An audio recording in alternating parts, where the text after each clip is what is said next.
of a legend in the making. Defeat the best to be the best. Yeah, of a legend in the making. History in the making.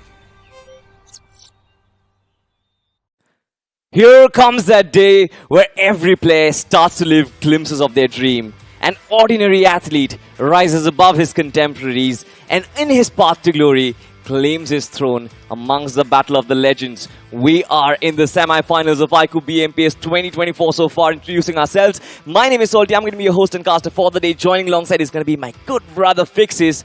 And Fixes, let me tell you, we've just concluded round 3. And it was an absolute shocker. Top dogs from the nation have bowed out due to the surmounting amount of pressure. How well have you recovered from that debacle? I think the tremors are still being felt inside of this tournament. It is very difficult to believe such big names. In fact, the biggest names in the countries. You talk about Carnival Gaming, iQOO, Seoul, Global Esports, for Medical Esports, all of them bowing out. I am still in shock.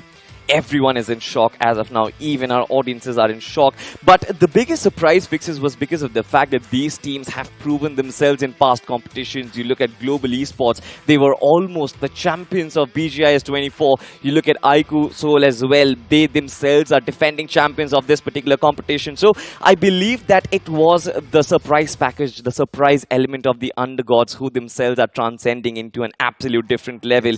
But of course, ladies and gentlemen, all this new competition, all of the high stakes is because of what do we have in store in the iQOO BMPS 2024. The massive prize pool is also going to be in consideration. Total prize pool of a whopping 2 crore rupees is on the line, Fixes.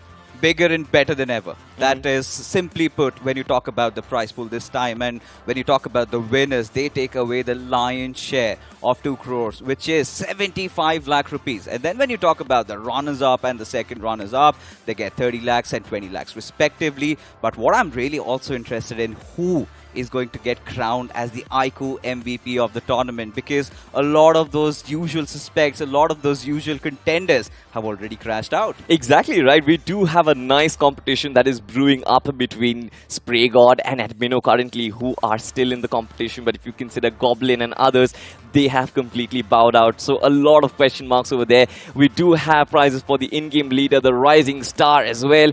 But also our official mobility partner, Hero Extreme, they have graciously awarded the Hero Extreme 160R 4V for the MVP of the finals, and of course the Hero Extreme 125R for the survivor of the finals. Both these two aspects are going to be extremely crucial. But Fixes, let's turn the tide and let's go back the pages once again. BMPS 2024 and how things exactly started. Of course, all the 128 teams who were invited, they are going to be fighting for this mammoth prize pool of 2 crore rupees that we discussed already. We've had a round 1 where all these 28 teams, they played. They were divided into 2 lovely sets, red set and the blue set. Red set individually had 4 groups of 16 teams each. Blue set had 4 groups of 16 teams each. They played the matches, 6 matches in total, and then of course there was that massive reshuffle.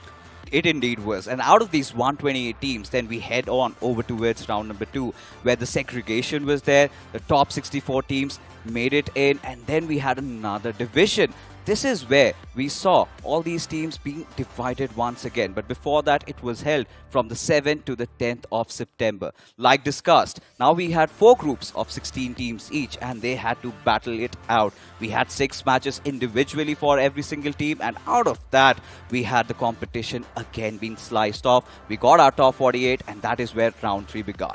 Round 3 was the peak of the competition, Fixes. Look at this, the 48 teams, they were segregated into groups of 3, 16 teams each, and look at that, 4 matches played in 2 days. And then of course there was that reshuffle, after which they played 4 more matches, which basically meant that these teams had to go through a grueling competition and only 24 could actually survive. And this is the phase of the tournament where we are currently 15th of September to the 18th of September, the semi-finals. 24 teams, of course, will be divided into 3 groups of 8 teams each. They are going to play a double round-robin format, which means every group is going to play each other twice. And they will have 16 matches individually. If Yeah. you're talking about the overall competition, we have 24 matches for our viewers, out of which the top 16 make it inside the Grand Finals. And this is where it gets better than ever. We're talking about Kochi 27, 28 and 29th of September. This is where you book your calendars, because this is going to be a huge carnival. This is going to be the epitome of BGMI esports. Absolutely. 18 matches and the 3 days after which we crowned the champions of iQOO BMPS 2024. The last time we had it in Ahmedabad, it was an absolute blockbuster, and I want to have that same level of energy and the same level of intensity in this one as well. But how do you reach that stage? Of course, the points distribution has been the same throughout this season. We've got 10 points for the team who gets the winner chicken dinner. Of course, it dwindles down to 6, 5, 4 and respectively till you reach the 9th to the 16th position, where you get absolutely nothing. But the most important factor fixes, which we have been talking about day in and day out, is that one finish point for each finish. And out of the teams that we have coming into the semis, we have at least a handful number of teams that really capitalize on those finishes. Yeah. And today, considering the fact that they've got 16 matches to play in total inside the semis, it is going to be also exciting. But when we take a look at the schedule, we're going to start things off in Erangel. It is going to be Group A taking on Group B. And then in match number 2, we've got C chiming in along with Group A. And so far, every team gets to play. In fact, every group plays 4 matches individually. Absolutely. 4 matches in 1 day. Of course, after 2 days, there is going to be the change again. But look at the schedule. We've got the basic stuff. Erangel, Miramar, Sanhok. Vikendi is going to be involved in the mix of things as well.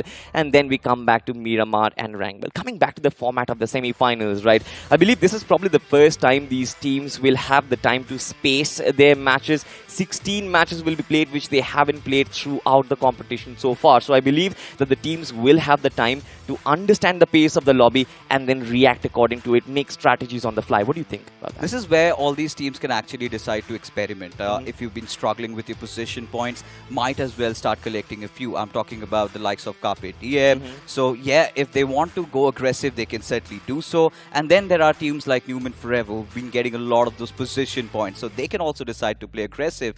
In that first phase, you need to collect as many points as possible. You need to have that head start. Well, talking about a head start, ladies and gentlemen, you might actually see a difference in the setup of the studio. We have a new member coming up as well. Of course, as the competition gets more brutal, we need better devices. We need more flagship devices, and that's why we have the iQOO 12 with us in the studio as well. And in fact, this device is also going to be used by all our athletes inside of Kochi as well. The most flagship tournament in the country being played by the most flagship device that is available, iQOO 12.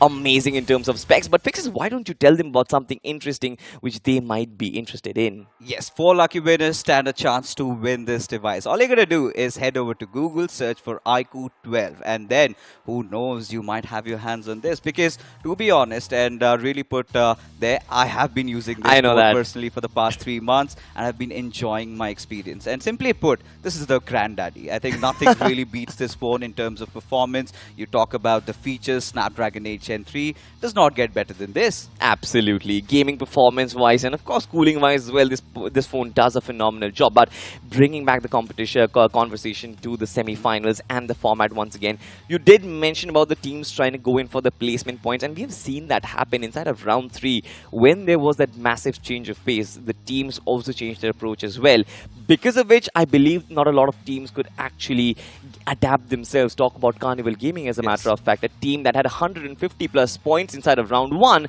they could not even manage 24 points in this one as well. Exactly, and that sort of really raises the concern that you cannot be complacent even for a single moment. This is a conversation that I actually had with Necro, where he was of the opinion that globally sports Carnival Gaming, they were just trying to explore themselves, they were trying new things around. But was that the right phase? Because we all saw they had to crash out. And then again, few teams feeling quite settled, as if they were confident that they're gonna sail through the semi-finals. I'm talking about the likes of iQOO Seoul, Gujarat Tigers, and it was such a gutting blow when they exited exited from just a mere single-digit points. I think for GT just by 1 point, and for iQOO it was by 2 points, and they had to take an exit. But then again, another reality check for the likes of Mogo Esports that barely scraped through, because for yesterday we saw so many of those comebacks, and that is what I want to emphasize on all these teams, that they need to have a really good start in order to ensure that they do not have those final game jitters. You know, talking about jitters, I mean, I was watching all the stories of these professional athletes, and Robinsa himself was like, what an absolute day it was. Even players from Carpe Diem were also in shock, but these two teams made sure that they qualify. But coming back to that same point, right,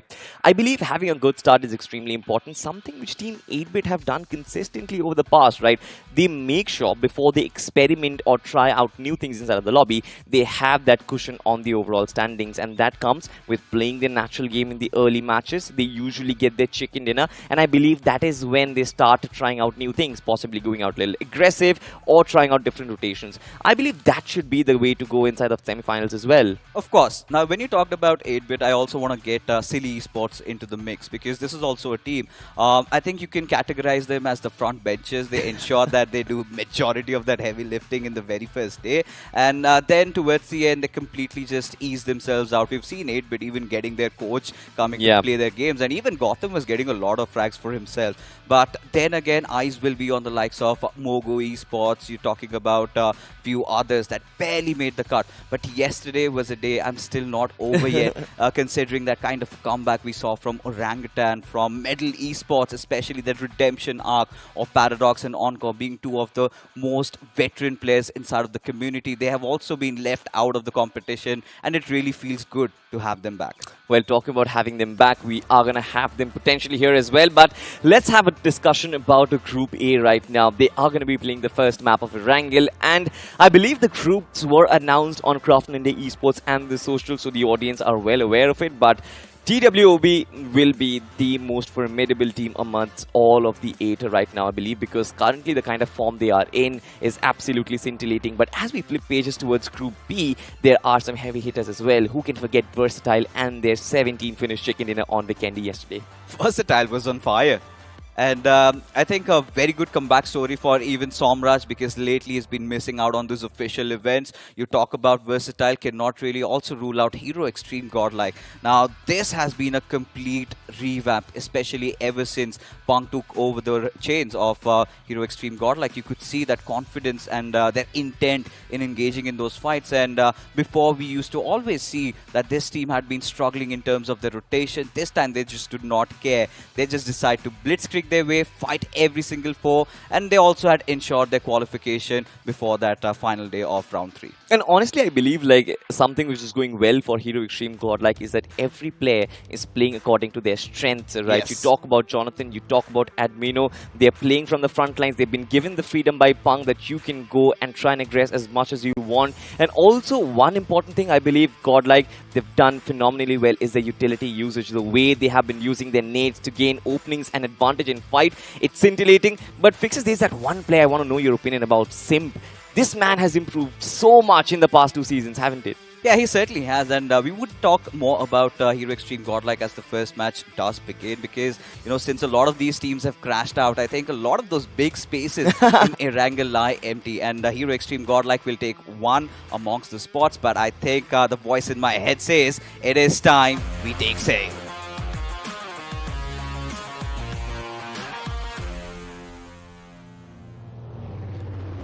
Taking sail right now is going to be our flight as well as we fly high on the lands of Erangel, ladies and gentlemen. The first map of the semi-finals is live right now, and the 64 players, they're all ready. But are we ready in the flight? Are we ready in the cockpit? We certainly are. Of course, your pilots are going to be salty and co-pilot Fixes. What do we think about the flight path right now? It starts from Stauber, moves towards Novorupnoy military base. It is extremely tilted towards that right-hand side of the map. But as of now, if you also want to move towards the lands of Georgopol, Primorsk, Feripe, and even the likes of Ruins, I believe, places which have been highly occupied in the past lately, I believe those places are going to be completely alienated. It's going to be a tough stretch, especially for the teams that are heading towards Primorsk, Quarry, the likes of, 8-Bit, and then you've got Hospital area, the Georgie region. And this is what I wanted to talk about. Team Hero Extreme Godlike heading over to the school apartments. They always have that opener, considering the fact that FSE Sports, iQOO Seoul, they're no more inside the competition. So many of those hotspot areas opened up, and we can see Phoenix Esports just landing right beside them. And a lot of question marks also, because majority of those teams would be eyeing out for the vehicles. And that really means one thing, that we might get to see some early turbulence. Talking about early turbulence, one team that loves those early turbulence will be Team Phoenix Esports, right? We saw how ruthless they were, especially in those vehicle chases early on in the game.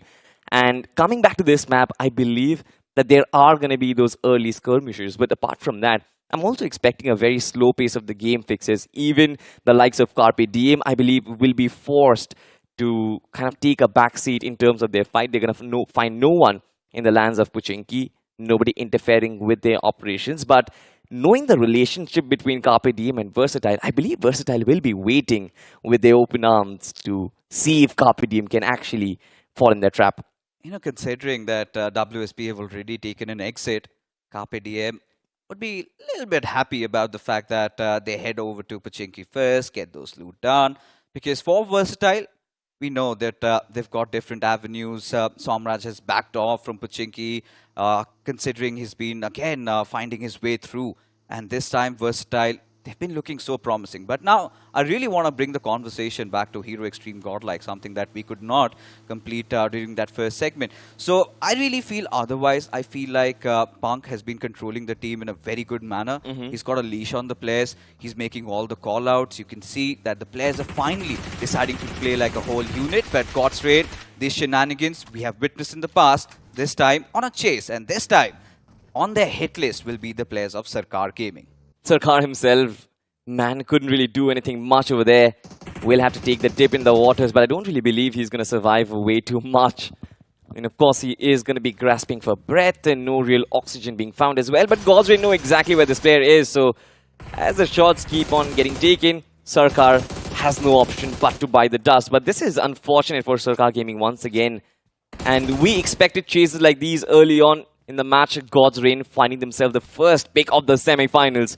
They certainly have started things off on a good note. Yeah, really not the way that Sarkar Gaming would have wanted to kick things off.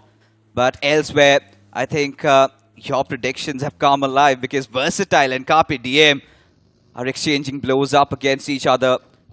Versatile, they definitely have been giving quite some bashing over there, because for all we can see, that Carpe Diem, they've lost out on two of their players, and Somraj, he seems enraged. Man who actually keeps silent but also is extremely dangerous inside of the game. Somraj, you don't want to mess with him.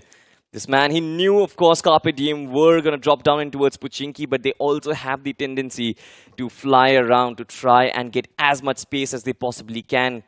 The players like to free themselves, and as soon as they approach, Somraj was just always prepared to finishes so early on in the game. Now, Carpe Diem will be forced to resort back to a more defensive approach right now, Fixes. What do you think? I think what really went wrong for Carpe Diem was they dropped down at Pochinki, no trouble whatsoever over there.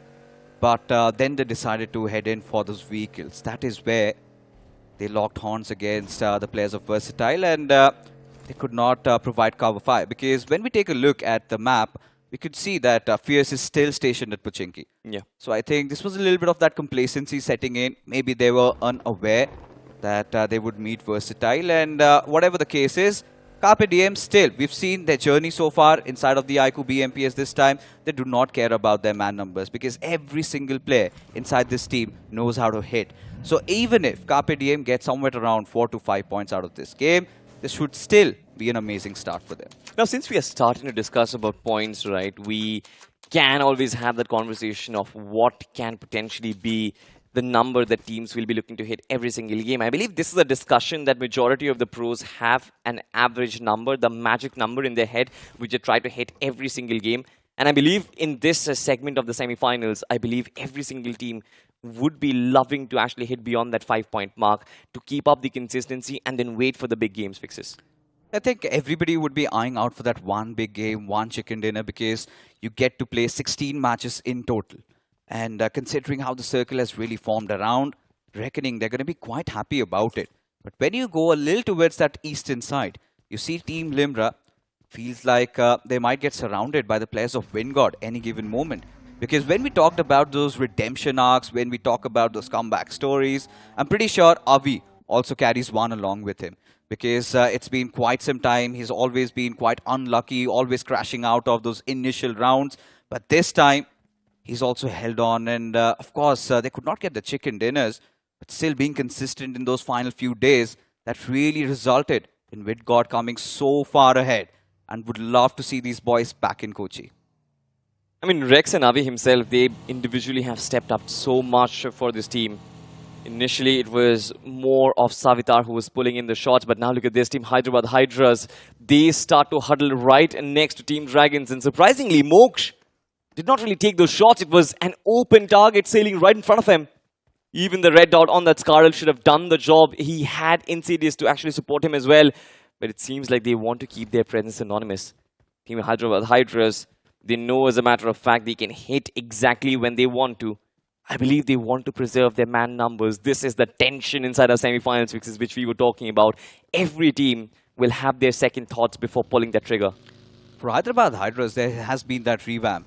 If you talk about their coaching staff, they got in one of the most experienced names in the country. They have Excellent in the roster, who has previously coached a lot of those bigger names. And for Hyderabad Hydras, if you remember last time, them crashing out in the semis of the BGIS 24, they had to make a couple of changes. Madrick leaving the roster, Gordon Termy instead.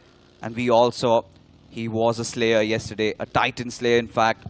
The way he just 1v4'd the players of iQOO Seoul and throwing them out of this tournament certainly has instilled him with a lot of that confidence. I'm pretty sure Hyderabad Hydras are looking better than ever. Under the IGL-ship of Moksh, I feel like this team has the potential to go quite a long way. 100%. Even Crypto and Insidious, they have been in prime form. But now look at this. Wingod and Team Limra, they finally collide. And Team Limra, it seems like they have been taking shots. Poco WNL is going to bite the dust. Team Limra, the rest of the players will sail through, of course, will leave their fallen comrade behind. But there was nothing that they could absolutely do. Wingod, just like you mentioned initially, right? They had surrounded them. The booby trap was set up. And Team Limra, they just stepped into it. Yeah, this is quite gutting for Team Limra, especially understanding the fact losing out on Poco will definitely be a little bit of a setback for them. But Team Limra, they've also had an amazing journey inside of this iQOO BMPS. Round 1, we saw them struggling quite a lot. But come with round number 2 and 3, they decided to fix things apart. But this team need not fix anything. TWOB, they have been the best so far. All the 3 rounds that they played certainly have been the most consistent in terms of getting those chicken dinner, a lot of those finish points, and Prince OG and his comeback story, that is also in the making. That certainly is, right? I mean, Prince OG, that solo chicken dinner, who can forget? Of course, Legit has also been in the firing lines. Sarvit has pulled up some amazing clutches himself as well. So, every single pair in this team inside of TWOB, they have performed when it actually matters. But now, they face a formidable foe in the likes of Hyderabad Hydras, who are also looking for redemption. Now, they did come right across the bridge, but I believe coming in from the observatory region of Novorupnoy, they want to cross on over, but they want to double check if there are any gatekeepers present. And they certainly are sure TWOB is waiting. The gatekeeping missions can be done. But if they also delay it further, I believe pressure from the backlines will be coming in the form of Team Dragons fixes. It certainly can. For Hyderabad Hydras, they can actually get sandwiched because you can already see TWOB starting to apply some pressure. You also have Ignite Gaming into the mix, and we've witnessed how good Aizen and how deadly this player can be. And for Team Dragons also, we have seen them as a whole unit. They've been quite cohesive. We've seen them winning those 4v4 battles. But when you take a look at the circle, Reckoning Esports, they have a glee smile on their face. But Salty, let's not forget that Reckoning's journey has not been a smooth sailing one. Instead, it has been, I think, a carpet of roses filled with all sort of thorns, and they somehow managed to qualify inside of the semis. But this is where they have to put the money where their mouth is, because we have the BGIS team X-Park. They still are in the competition. Global Esports, they know more to be there. But Reckoning Esports, they're still fighting. Whilst Hero Extreme Godlike, they're also initiating a rotation. A rotation that they haven't really pulled off quite often, but this time it's going to be an interesting fight against Versatile if they decide to take it. Hero Extreme Godlike, they're shooting directly towards the center of the circle. Now, They did spot a couple of vehicles and did hear the sounds of the rest coming in from Team Versatile as well. But I believe Versatile in a flash, they are going to move out of their vicinity. And talking about flash, ladies and gentlemen, if you also want a device which is as fast as flash, you have to consider our official smartphone partner. That is the iQOO 12 5G. 120 watt flash charge. We have been talking how important it is to kind of quick charge a device in between the scrims. This is a device which is capable of taking forward your professional career up to the next level. And to be honest, this is a wholesome device, because I've personally been using, like I said, for the past 3 months, just 10 minutes of charge, and you already have 50% juice already available for you. As we talked about that central cluster building up, you can already see Viper, he's opened things up. And we have always been looking at those hero storylines, especially when this iQOO BMPS was all about hunters and how good he has been. I think for Viper to step up when it mattered the most, I think this is what Reckoning really needed. Absolutely, right? We talked about the hero storyline, somebody to stand up and deliver the performances when things were looking dire for Reckoning Esports. And it's all about trying to beat your blues, right? For Reckoning Esports, I felt like there was that small patch where they were not performing at the peak of their capabilities. But now it's all done and dusted. It's all done in the past. It seems like once again they've done a phenomenal job. Even Hunters yesterday, right? His performance was scintillating. And I believe that now Reckoning Esports, majority of their problems should be solved. We even saw Dionysus step in inside of the playing four yesterday for a wee while. So I wonder what is that, if he can come out as the surprise sub. Fixes, is that what the thought behind it is? See, I think if you draw parallels on the words the players of Reckoning Esports, if you talk about the journey in the BGIS 24, they had quite a smooth sail in those initial few rounds. And then we had the semis, and once the pressure started creeping up, Gravity IGL is relatively new in terms of the OG, in fact, the veterans. And we could see him crumble. And glimpses of it were visible during the Grand Finals as well, where their hands were literally shaking. But now, I think he knows, he understands the gravity of the situation, and he has also responded and reacted accordingly. I think that extra experience of playing on a LAN stage, I think he knows what needs to be done. And even for Reckoning, I think the work is cut out. All they will be hoping for is to try and have a really good start. But when you talk about trying and having a really good start, Mogo Esports, they certainly need one. They certainly need one, right? Once again, going back to their legacy rotation, dropping in towards military base, trying to rotate through that bridge, and then trying to play from the edges of the circle. Now, we saw an aggressive Mogo really make headlines in the round 1 and round 2. Of course, S-Power was going all bonkers. I will now try and understand if Mogo Esports will repeat the same strategy, or are they going to roll back to their edge of the circle gameplay once again, because I'm not sure how well S-Power is going to adapt to it. We'll have that conversation for now. But as of now, Godlikes Admino taking shots against Carpe Diem. Carpe Diem, mind you, they've lost 2 of their players initially in that fight against Versatile. So this can be an extremely difficult position for them if Godlike decides to chime in from multiple direction fixes. The only saving grace is the fact that it is just game number 1. And even if they mess up, they still have 15 more to play. For Carpe Diem, at this very moment, all they need to focus on is trying to get a couple of finishes, try to play around the edges, just hunker down to one spot and let the other teams fight. And maybe get a couple of finishes here and there from those third-party situations. Because for Hero Extreme Godlike, if they get that one knock, and if they do realize that this is Carpe Diem, I'm pretty sure they're not going to stop at anything. They want to see the end of it, and that is something the Carpe Diem do realize. But God's Reign, this is a team that I believe has got such good potential even to make it inside of the Grand Finals and also to win it. We have seen in such tough, sticky situations, they have shown resilience. And God's Reign, if they have a good start, who knows? They also might finish atop in terms of the overall standings once the semifinals begin.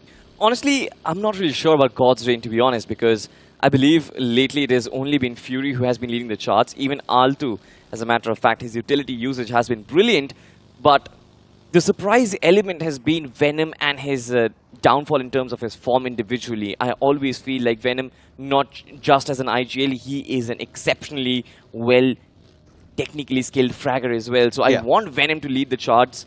And for God's Reign to perform at the peak of their powers, it will need everyone's efforts, even Phantom as a matter of fact. Phantom has been that one player who is always reliable, always calm and collected in situations as such. God's Reign, you have seen them overheat in situations, so I think that is what they will have to work on. Every single player of God's Reign is quite a deadly assaulter in all rights. We've seen even the likes of iQOO stepping up, because if you take a look at the iQOO MVP list, iQOO has his name over there. But when asked who is your best fragger, they always rely on Fury, and boy oh boy, he has delivered. He certainly has delivered, but now look at this. Talk about delivery, Carpe Diem and the delivery service. The regression delivery service has been brought to a halt. Fierce is being completely marked, barely surviving over there by a skin of his teeth. His vehicle is in smokes, but he still manages to escape through. Does have the first hit kit to patch himself up, but had he been taken down mid-rotation, I believe it would have been done dead for this team. But look at this, Hunters. Spray down coming in against Gamla Boy. A couple of shots do connect, but Carpe Diem once again managed to survive as care fixes. I really do not like this move made by the players from Carpe Diem, considering the fact that I was really hoping they play from the edges, or maybe they could have taken over that Wizard Tower and hunkered down to that very spot, because rotating out in the open, they literally walked into their own graves. Now with Fierce, he's done the right job over there, but still now, the last man surviving, the last lone wolf from his team, I do not really fancy his chances, Salty. But talking about fancying his chances, I believe he has to hold on to his position for as long as he possibly can. Now, the idea behind Carpe Diem making that mad dash at the center was to try and preserve their manpower if they can, not to try and engage in and go for multiple rotations, time in and time out, move in with the circle. They want to take that one dash, take that risk, and try and preserve their numbers from that point on. They did lose that play, but I believe Fierce can still hold a fort for this lineup. But look at this, RTG x IND. They're up against a squad and they've lost a player. Sarkar Gaming also involved in the mix of things. I believe it was the one who actually got them the knockouts, but IND, they are going to recover once again. The plan of action should be simple, to try and fend off the aggression coming in from Sarkar Gaming and just keep on holding the fort for as long as they possibly can. Once again, RTG IND have made it to the semis of an official event, and now the question mark will be that do they make it to the Grand Finals? Do they have enough? Do they have what it takes? Because for them, their path has been so arduous, considering their journey so far. But a huge shout out to our official mobility partner, Hero Extreme 125R. Might as well cruise through the cities. Do check this beautiful bike out. But when you talk about a team like RTG IND, and when you look at their drop clashes, they go up against those big dogs. Yeah. They go up against the likes of God's Reign, X-Spark, and still managing to qualify and make it to the semis. I really hope they grace the LAN. Well, for them to actually grace the LAN, they'll have to perform exceptionally well in the semi-finals. And just like we say, the competition is going to be cutthroat. These are the best 24 teams in the country, Fixes. Yes. And of course, to be amongst the top 16, it is not going to be easy. And of course, the round is gruelingly long, right? You play 16 games in total. So you know, as a matter of fact, you have to stand the test of time. And one or two good performances is not going to make the cut. But talking about performances, the circle is going to shift away. Reckoning Esports are right at the smack center. Look at the spread coming in from the likes of Reckoning Esports. They've got all their 4 players divided, and everybody is checking a particular angle. And now you've got Hero Extreme Godlike taking on the players of Mogo Esports from around the peripheries. And Mogo Esports, they know that they have to get inside the circle. But one thing that I really wanted to point out was these circles usually favor the likes of Wingod, considering they've got their eastern lines clear. We've seen in the past, if they get a circle around that shelter area, more often than not, they have thrived. They definitely have tried, but as of now, we do have a fight between Hyderabad Hydras and Team Dragons. This was a fight which should have happened much longer, but now look at this. Hyderabad Hydras starting to unleash their arsenal. The airstrike is there. Mox once again, the IGL leading the charge. Night King has an extremely difficult job in his arsenal. He will have to confirm that revive, but Crypto from the flank, I believe, can actually do enough. And now look at this. Hyderabad Hydras wipe off Team Dragons in a flash. And of course, Team Dragons, no retaliation coming in from them. Hopefully in the map of Miramar, we see something better coming in. Hyderabad Hydras are flying high, Salty. The way they have been playing, every single fight, their 4v4s. Look at how clinical, look at how clean it was. They knew exactly what each individual had to do, and they did that. Just segregating the fight, isolating 2 players of Team Dragons, and getting all those frags over there. I think they would be quite happy with the way they're playing, and we really hope that Hyderabad Hydras make it inside the land this time, as Team Limras, they have opened things up against the players of RTG IND. Now that is going to be quite an interesting battle, because Team Limra, if you remember, right from the very get-go, they lost out on Poco. With just 3 players remaining, do they have what it takes to win this game? That is the big question. I really have my faith pinned on Dragon OP. To be honest, that lad has been absolutely devastating the lobby inside and out. And I believe that he has the amount of firepower needed for Team Limra to survive the scare as well. But as of now, Team Godsrin and Team 8-Bit came in extremely close contestation. Team 8-Bit rotating in way from the north, but starting to look in for that injection point, and they haven't been managed to find one. So far, look at the minimap, look at the circle, right? Every single team holding the edge lines, which basically means for Team 8-Bit, problems are going to surmount. But no, wait, what? For Fury, he is being surrounded with vehicles, but he still finds the opening. Aditya has been taken down. Altu, massive responsibility on his shoulders, and he survives once again. Team 8-Bit slowly and steadily, they're biting the dust. Phantom goes in for the flank. Mac hopefully will stand, but no way. Team Godrin, they wipe things off, but here comes Team Phoenix and their flash. We know how deadly that is, Fixes. Phoenix again coming in to chime at the right moment, and Godswain had no answers for that. They also get eliminated. 8-Bit were lost in that particular fight. But now this is where Phoenix, they're also not out of the woods yet, considering the fact that WinGod Esports, they have also decided to partake in this particular fight. We talked about them having the eastern backlines clear, and this time they could initiate this fight against a lost Phoenix Esports. They certainly can, but as of now, Phoenix Esports, it seems like they are taking their first strides backing away from this fight. The first player has been taken down, Cheyenne. And I believe this is where the war horns will begin. WinGod Esports, certainly their sails have struck wind as of now. They are chasing the likes of Phoenix Esports. Honey has been shooed away.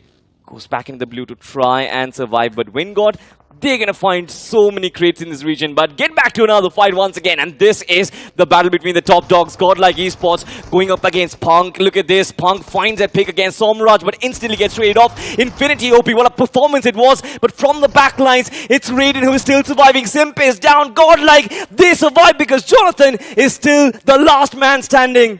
And this was the grand deception that we're talking about. Jonathan was the between of every single action, and towards the end, he did manage to prevail supreme. But Reckoning Esports, they've heard all that commotion. They know that Hero Extreme Godlike, they're down to their last man. Jonathan, of course, he is alive. But there you have Cyrex, who knows that Jonathan might come at his way. But for Hero Extreme Godlike, they already have 4 finishes secured. It's still stage 5 salty, and look at this, 30 players are still surviving. Pandemonium in the circle as of now, Fixes. Jonathan, extremely wise decision to back off from that fight. Tries to keep himself alive for a while. He knows that he will find that pocket of space as soon as the teams start to rotate. But at least one good thing for him, he's extremely close to that blue zone, right? His backs are completely covered, so no real threat down there. But now look at this. Fierce all by himself. He's got an entire army of Mogo Esports trying to chime at him. But this man still reigns supreme. Finds a pick against one of their players. Justin is down and out.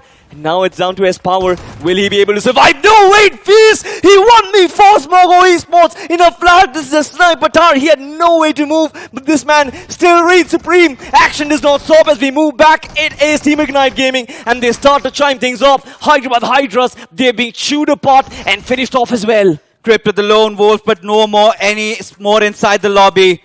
Ignite Gaming just chew them apart for Hyderabad Hydras.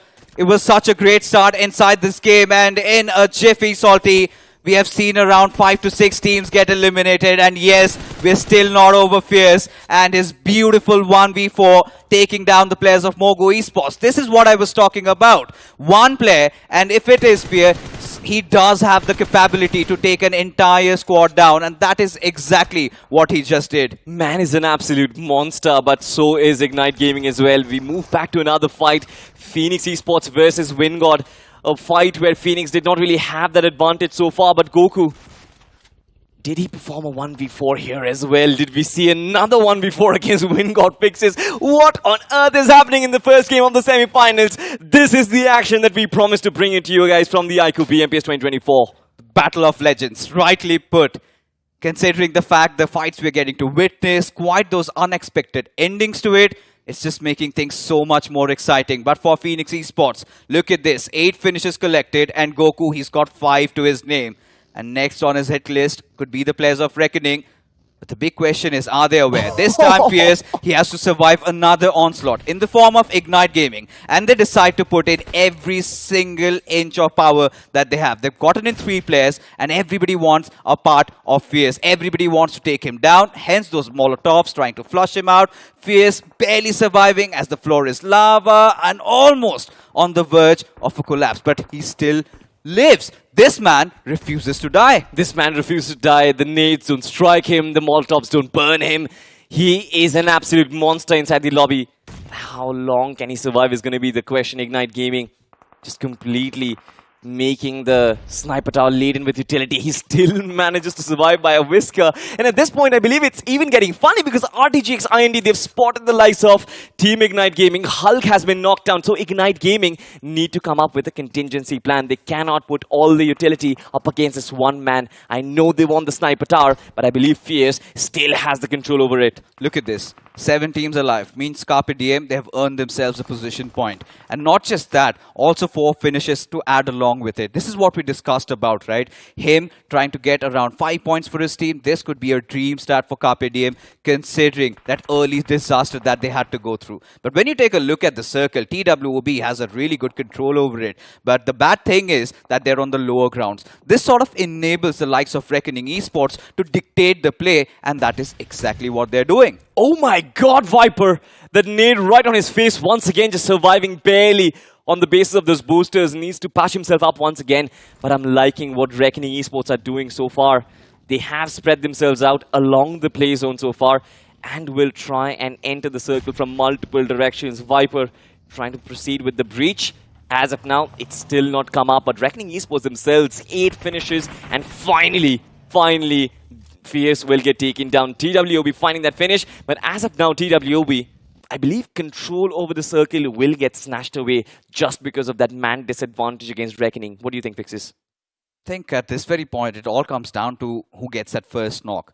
If Reckoning can somehow open things up against TWOB, this game could be theirs. But let's not forget, you also have Ignite Gaming into the mix. And they could throw a spanner to the works of either TWOB or Reckoning, because both these teams decided to push in at the very same time. Now, Prince OG, he's got his eyes fixated on the players of Ignite Gaming, and that was ought to happen. As Reckoning Esports, they also get traded back. And Cyrex, he is going to bring in so much death and destruction. And Reckoning Esports comfortably wipe TWOB. This is a battle for the chicken dinner against Ignite Gaming. Absolutely, but now look at this. A 2v2 battle turned into a 2v1. The nade comes in. Hunters once again lives up to his hype. Pushes back Azin, but Azin also has his own tricks up his sleeve as well. The nade is being cooked. Hunters, I believe, has been knocked down. Reckoning Esports, what can they potentially do? It's all down to Immortal and Gravity IGL, the ones who actually control the players. Azin still trying to find the flank, going in for the revive. The nades came in, Ignite Gaming still proceeding. It's down to the 2 players, Aurora and Azin. And so far, there's been no contact as of yet. Reckoning Esports, the time that they could buy, the revival is possible, but the nades still come sailing in. And so far, it seems like Azin is going to bite the dust. Reckoning Esports, the worlds are marching for their first chicken dinner fixes. And even Gravity IGL from the top. It's down to a 1v3 right now. Certainly a force to be reckoned with, but hold on. Aurora might have to say something about that, as Gravity IGL, he had already tossed a grenade, but it is going to be Immortal who puts the final nail in the coffin. And Reckoning Esports off to an amazing start inside of the semis this time around. Maybe in round number 3 we had those early jitters, but this time not anymore. Not anymore, not at all. But again, this game was full of moments, Fixes. What a blockbuster of a start to semi-final. This is exactly what I wanted, and my energy is through the roof at this point, right? Again, we've got to talk about so many different fights. First of all, that 1v4 from Fierce against Mogo Esports. That must be devastating for Mogo. Yeah, that really hurt, didn't it? Because when you see that fight, I think Mogo Esports, you could see that they were not working together. Yeah. They were too overconfident that they will have no issue taking down one player individually, just coming in instead of trying to play for those straight games. But then again, in their defense, that was a choke spot because he had a shotgun to him, and one after the other, the players just kept on popping, and he was just taking them down for good. But Carpe Diem, I think, which could have been a huge blunder, they somehow resurrected themselves inside of this game. But then again, the other teams like Phoenix Esports, especially Goku, getting 5 finishes, that is also quite commendable. Against Wingod, that shot at that, especially when an entire army chases you, right? You being calm and collected, trying to make those micro adjustments in terms of your movement, but also being so very accurate with your shots. I believe Goku has proved himself, but I don't really want to single out this player so much because Phoenix Esports as a team, it seems like, yes, their name is Phoenix, but they act like a pack of wolves. They hunt together, and all 4 players, they'll come straight at you. You would never really expect. But once again, ladies and gentlemen, let's just have a look at the chicken in a moment. And this was ecstatic because Reckoning Esports, they did not really pull off any flashy moves up until the final circle, but that paid off, right? They had their 4 players up and alive, and that advantage helped them not just go through TWOB, but also Ignite Gaming.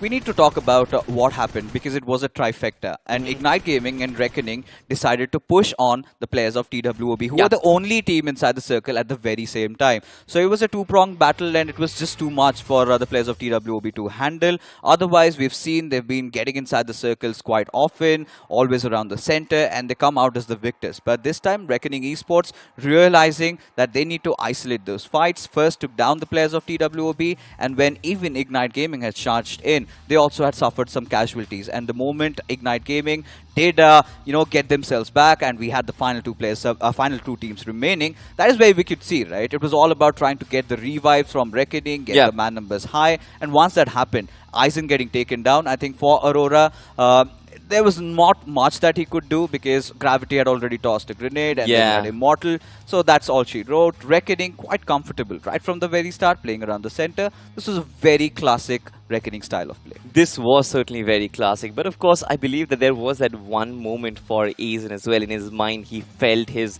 demons coming true where he could have actually been a hero for Ignite Gaming had he taken down. He, I believe, took down the likes of Hunters with that nade, if I'm not mistaken, but the revival was complete. But anyway, either way, Ignite Gaming, again, for them also you can consider this a good start because they had a couple of finishes on board. Second position as well. The magic number of 5 to 6, what we are expecting, what we are trying to build up. I believe they've crossed that already, and even Carpe Diem as a matter of fact. But, ladies and gentlemen, let's just confirm all our stats with the point standings, which are going to be in front of our screens right now. Reckoning Esports, 12 eliminations in total, 22 points. A solid start to the semi-finals of iQOO BMPS 2024. But look at that, Ignite Gaming and Phoenix, 13 and 12 points respectively. Carpe Diem, majority of those points, credit has to be given to Fierce. It's not Carpe Diem's points, it's Fierce points. Just Fierce. 7 points, which could have been 0. And this is such a great start. Eventually got his team to the top 4 position, and the best part is they're finally starting to get those position points also. Yes. Because if you talk about round number 3, how many position points do they have? Just 7 by the virtue of those 8 games they played. But when you move on ahead, I think 8-Bit, Mogo Esports, Car Gaming did not have the best of starts. But I'm kind of a little gutted with how Wingod really played. Were they really unlucky considering there were so many teams into the mix? Because they also decided to third party when Phoenix Esports just wiped out the likes of God's Train and seemed like they were not lucky. They certainly were not lucky. Again, right, talking about God's Reign for them, the game did start off on a good note, but then they could not really continue that run. Moving on to the match summary, ladies and gentlemen, 57 finishes overall, 3 vehicle finishes, and then look at that, the number of smokes used. Not really much, it's around that 150 mark, which we consider as to be average, and the 3 grenade finish, absolutely phenomenal. But coming back to the discussion, versatile, going after Carpe Diem right from the start. It was a storyline which I expected, and that happened. It seems like Somraj has vengeance in his mind, but he's also not blinded by it as well because his rotations were lovely. Yes, he did get taken down against Godlike, but I believe that was a little unlucky. To be honest, really that was an unplanned one. Like discussed, Carpe Diem, I really felt like they were chasing for the vehicles. They went over there and they managed to somehow lock horns against each other. But for Versatile and that fight against Zero Extreme Godlike, in which eventually Jonathan did survive. But it was not for too long because they also got third party. And this was a wholesome game, Salty. We loved every single bit of it. Now we're finally seeing those new rivalries in the making. this is the perfect start that we could have dreamt of. This definitely is going to be the perfect start. But ladies and gentlemen, we have so much action in store for all of you guys. Of course, we're going to go take a very short break. Don't go anywhere. A little breather and we'll be right back. Don't go anywhere. Ain't nobody fresher than a mega tasker. Talk about stronger, quicker, faster. Slider, slider. Gonna make way for the mega tasker. And you know they go the ammo. Can't get it bigger, better, that's the plan, yo. Throw a challenge and you shall know. Tap, tap, tap, tap, slide of ammo. Who's winning? Who do you think? Mega Taskers win the game at every level. iQOO Z9S Pro with Snapdragon 7 Gen 3. Fully loaded for Mega Taskers. Search iQOO Z9S on Amazon. Move out with my baby on the side. I move out with my baby, got a style. Seatbelt, please. And we go right, baby, it's a long way home. The new Extreme 160R4V, the fastest 160cc. Challenge the extreme.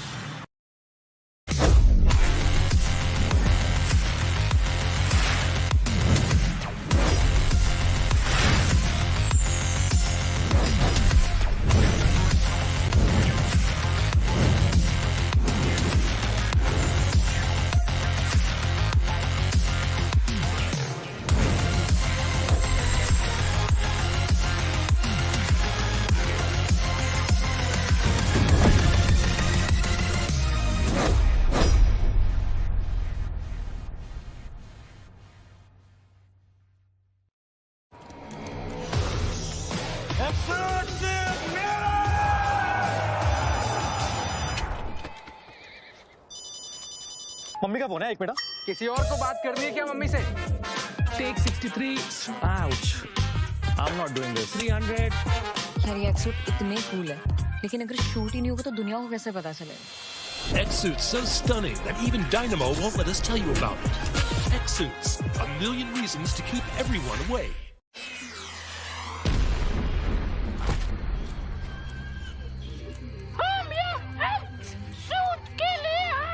भाई इसको कोई acting सिखाओ यार। क्या हो रहा है? Cut, shoot cancel. आना प्योर। अबे बंद करो बे, आँख में छुप रहा है। Cut, shoot cancel. हार पूरी रात निकल गई। अगर शूट ऐसे ही चलता रहेगा, खत्म ही नहीं होगा तो ये लोगों को कैसे पता चलेगा? X-Suits, a million reasons to keep everyone away. As promised, we are back after a very short break on towards iQOO BMPS 2024. The first day of the semi-finals did begin with an absolute bang. But ladies and gentlemen, with a big change on the desk, Mr. Necro is back. And Necro, first of all, how are you feeling and how was that first game for you? I'm feeling pretty fine, I'm not going to lie, considering especially how I was feeling yesterday. Compared to that, I'm feeling much better. And yeah, the game was quite nice. I'm really a big fan of the way the man was playing inside of the watchtower, just dodging so many utilities. Even IG came crashing on forward, and he was still alive for such a long time. And I'm not going to lie, yesterday I was sitting in the back lines looking at the games too, seeing CG, Global Esports, and even iQOO take an exit from the tournament just from the round 3 itself. Just imagine what's going to be in course for the semifinals. Absolutely, right? That is the conversation between me and Fixes for the start of the show was, right? To actually survive and recover from the shock that we received yesterday, but a shock we actually received at the start of the game as well. I mean, Fierce just moving on for a 1v4. We, in fact, witnessed 2 1v4s, Goku going against Wingod and Fierce going against the likes of Mogo as well. But now with the map of Miramar and with Group C chiming in, it is going to be even more interesting. What do you think, Team Group A, any particular team that stands in your mind who played exceptionally well? Well, I mean, listen, keep this thing in mind. Team 8-Bit, they have been on a dream run so far. With the way they've been playing, I think so Team 8-Bit, once again, they're going to ace this. They certainly will ace this. And ladies and gentlemen, if you also want to ace your games inside and out as well, you need to consider yourself a very powerful device. And for that, we have the iQOO 12, of course, a flagship device. And majority of the players, in fact not majority, all of our athletes inside of Kochi, the most flagship tournament, the finals will be played on this device itself as well. So you can understand the level of performance it offers. And of course, there's a lovely giveaway from our smartphone partners as well. You go down to Google and search iQOO 12. You might be lucky and win one of the 4 devices that are being given away. But coming back to the conversation once again, Mogo Esports, not the greatest of starts in the competition inside of the semi-finals. How do you think they can recover?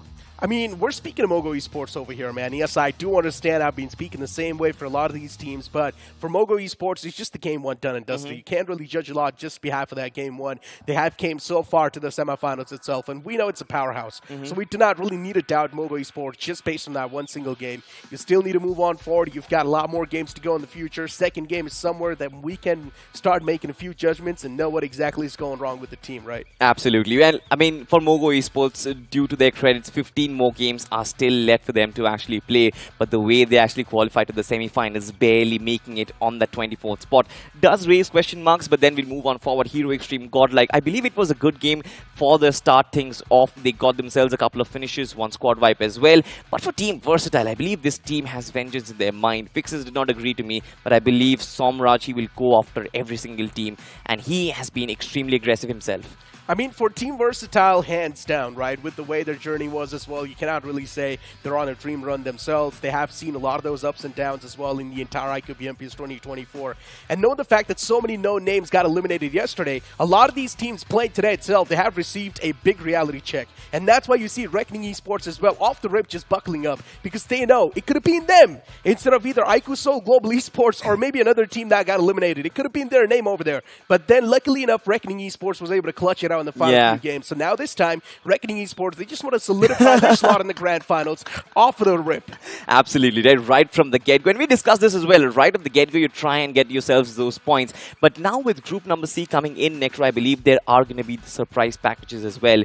We saw two crazy comebacks yesterday. One was Orangutan and one was Blind Esports. And both of these two teams come back into the picture of things. I believe them coming back, they'll come back with reinforced confidence because Orangutan needed a chicken to qualify. They got themselves a chicken. Blind needed a lot of finishes to qualify. They got 17 eliminations to actually move on forward. So I believe their confidence is going to be soaring high. Hands down. With the way OG played in the final few games, it was incredible, right? None of us thought that OG is actually going to make the cut. We all pretty much just imagined OG being eliminated from the round 3 itself, but then they just pull off the biggest upset for the haters, of course, and for the fans, it was the greatest comeback in the history, right? And mark my words, this iQOO BMPS 2024 will be the most iconic tournament in the history of BGMI. Well, talking about iconic, once again, TWOB showing their consistency. Group A and Group C are going to be duking it out on the map of Miramar. And I believe that for TWOB, there's going to be that opportunity to seek revenge against Reckoning. Reckoning is not going to be playing this group, but at least they can go for a chicken dinner. Once again, a very consistent start for this team. Team TWOB, are they the most consistent team inside of the competition so far? You can pretty much say yes with how their round 1 was, round 2 was, and round 3 was. TWOB, they have been doing pretty nice. Nothing taken away from that. Firepower on point, placement game on point. Even they're getting the positioning points as well over and over again. For TWOB, even the way they're converting the fight, especially legit, this man has been in a top-notch form. You cannot take that away from them, right? And with the way TWOB played the previous game as well, if you try and look at the zone too, TWOB, they have the prime spot to play. Yeah. Unfortunately, they got eliminated later on. That's a whole other story. But still, man, you can clearly see that placement game. It's on point. Absolutely. But for Group A, I think we've got a rough image of how exactly they're going to play out. With Group C coming in, we've got a number of heavy hitters. Team X-Park, BGI is defending champions. Now they come into the semi-finals. Yes, they had their fair share of struggles. There were question marks if they're going to make it to the semi-finals as well. But now I think majority of their problems have been sorted. Joker seems to be in extremely good form. I believe the map of Miramar, Team X-Park can actually walk away with. For Team X-Park, it feels like there's still a lot of those cards up their sleeves, right? They haven't really showcased all the cards just yet. And I genuinely think so in the semifinals itself, knowing the fact that so many of their good friends are already sitting outside and cheering for them, Team X-Park now, it's the right time to pull out all their cards and maybe showcase what they're capable of, right? We know Team X-Park, it's supposed to be a house that is really formidable. And in general, with the firepower they possess, they've been looking pretty incredible as well so far. But still, there's a lot that's missing to the puzzle. Yeah, a lot that's missing to the puzzle, honestly, in terms of early rotation, finding the greatest of spots. But I believe they do have that one man in the name of Joker, and he has been pulling off amazing clutches. So I still have my faith on Team X-Park as well. But talking about Medal Esports, even this team had an amazing comeback yesterday, and I want to see Medal Esports shine. An early start is going to be extremely important on the map of Miramar, I believe, before we move on to the off maps. Necro, again, a prediction before we move on to the map of Miramar. Man, as you mentioned, yeah, you asked me for the Group 1 itself. You mentioned that even 8-Bit is someone that's been in the forefront of the action. So I think so 8-Bit can definitely have a big chance of coming out on top.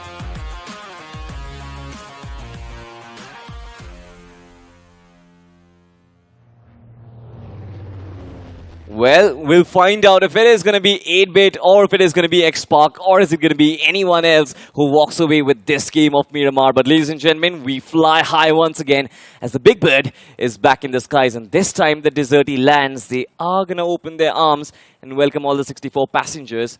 But so far, we're starting our flight from the southern part of the map, right-hand side of Partona, and we end towards El Pozo. Now, this flight path, Necro, does mix up a lot of things because majority of the northwest quadrant of the map has been taken out of the picture.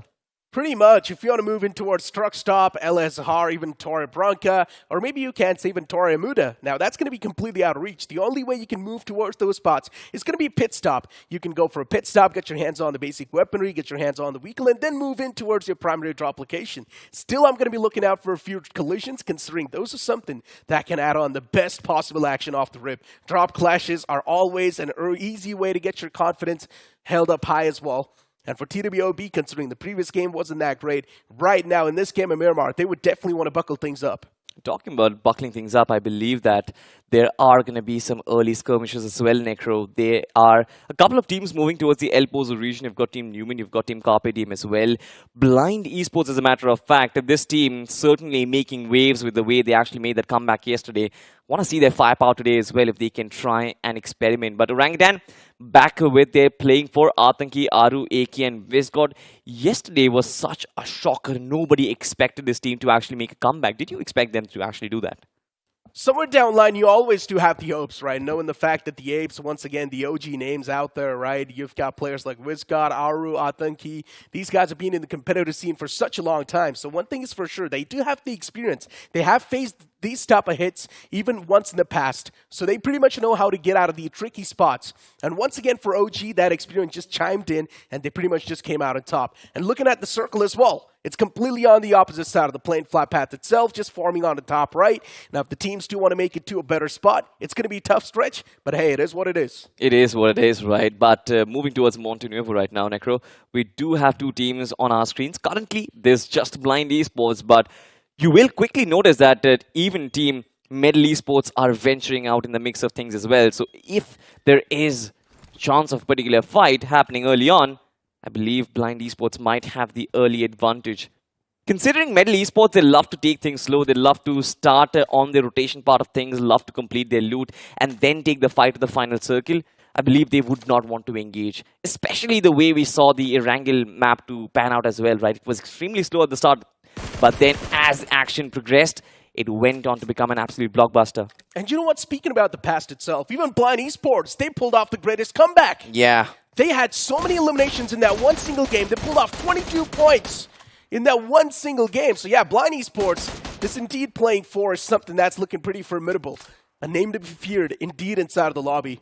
And Medal Esports, they're looking to face off against them off the rip. I don't think so it's going to be a good choice, especially looking at the boys themselves. You've got Top Dog, Encore, Sahel, OP in the back lines. This entire playing for from Medal Esports, even they have seen a lot of those ups and downs. But the fact that teams like Medal Esports, even a few known names, are over here doing so good, even Team Bliss can be included over here. And the fact that so many big names have been eliminated already, this should be an example set for all the teams in the future who are taking the competition lightly. Exactly, right? To start things off right and to pay respect to every single match that you play. But bring back the conversation to our PGI's champions, Team X-Pac. Once again, Sarang is going to go on that early rotation, and I'm loving this coming in from Team X-Pac, honestly. Like you mentioned, the circle had dropped completely opposite to that of the plane flight path, and that just threw every team off guard, but Team X-Pac was the quickest to react. Now they've got some sort of a basic loot, and they're scavenging for vehicles to try and get early positions in the circle. But battling circles like these is always about getting the high ground advantage somewhere near the south of Al-Azhar, somewhere near Cruz del Val as well. If you get those high spots, I believe you can have such a massive threat looming over every single one of your opponents right now. And speaking of some of the most stubborn teams, you've got Carpe Diem on the screen. A team that likes to take the fights up close and personal. Never back away from any sort of danger you put them in. And that's actually been working out quite well for them, considering this point structure demands actually that thing. And now, looking at Carpe Diem, one thing is for sure, yes, they cannot go for reckless decisions anymore. They're already inside of the semifinals.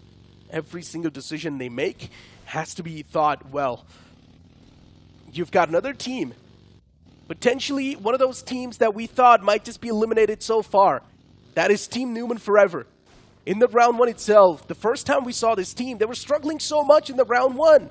But then later on, consistency followed up by this team. Necro, this is that one team who is a beacon of hope. They're the only team who has actually garnered more position points than finish points inside of the competition, but still prevailed. They still made it through inside of the top 5, inside of round 3 as well. So this team has done a phenomenal job. I mean, credit has to be given to Ash and Always for the way they're leading the team.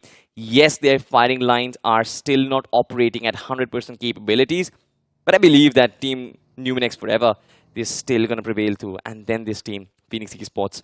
What a squad. This is possibly turning out to be one of my favorite teams right now, Necro, just because of the way they strike and just because of the speed with which they strike, right? They come in to third-party you with all 4 vehicles and they'll come in and wipe you in a flash, and that looks so attractive on camera. It's Phoenix Esports we're speaking of, right? First time we saw them inside of the round one, man, none of us expected to see this team all the way to the semifinals, right? But then in the week one itself, they made quite a stark statement to the lobby, showcasing what they're capable of. And then inside of the week 2 as well, quite a consistent performance. Phoenix Esports indeed showcasing why they deserve to be over here over and over again. And the playing 4, they've always been super consistent. And you can pretty much say the same thing for TWOB as well, right? TWOB, they have been trying their best over and over again in all the official tournaments, but eventually they get eliminated before they even hit the semifinals. But this time around, they have been making quite a good statement, and I do want to see them move on with that same consistency and hopefully not crack under it. You speak about the playing 4 that have been here in the competition for such a long time. Bunch of veterans, nothing else. But still, this time around, it feels like it's a Cinderella run. It does feel like a Cinderella run with the kind of form every single player is, right? But that also brings us to our top 5 players of the last game. You've got Sarkar, Goku with 5 finishes each. Hunters has been proving to be quite consistent lately, so 4 finishes on him as well. But bring back to the conversation against TWOB once again. I believe that one game where Prince OG was the solo man surviving and he got a Steamer chicken dinner, that is the game on Vikendi that stands in my memory as a testament to what TWOB has achieved, not just in terms of their firepower, but in terms of their mentality as well. Prince OG is such an OG player in the community, but with the changing meta, adapting himself and reforming his old game style, I believe that has been TWOB's main mantra for success. And I'll let you look at this. In a vantage point, he knows that he has the high ground advantage, waiting for the last vehicle to actually pass by from Medley Esports. But the Scarl and the 3 times, is that going to be enough for the knock? Well, the answer is he himself is going to back out, Necro. All of you can just imagine what's going to happen in Kochi. Because the round 3 itself was the big eliminator. Yeah. Now we're inside the semifinals. One thing is for sure, the competition will just keep on amping up from here itself. Kochi will be absolutely iconic. I can only sit down and imagine what's going to happen there. But even the semifinals, you cannot underestimate this. You might just see some of the known names get eliminated over here as well. Maybe Mogo Esports, they can say a goodbye. Never know what's going to happen. This tournament's been so unpredictable so far. The entire iQOO BMPS 2024. I mentioned this a while ago too, and I'm going to say it once again. This will be the most iconic tournament in the history of BGMI. Ahmedabad, the BMPS 2023 was also pretty iconic, Necro.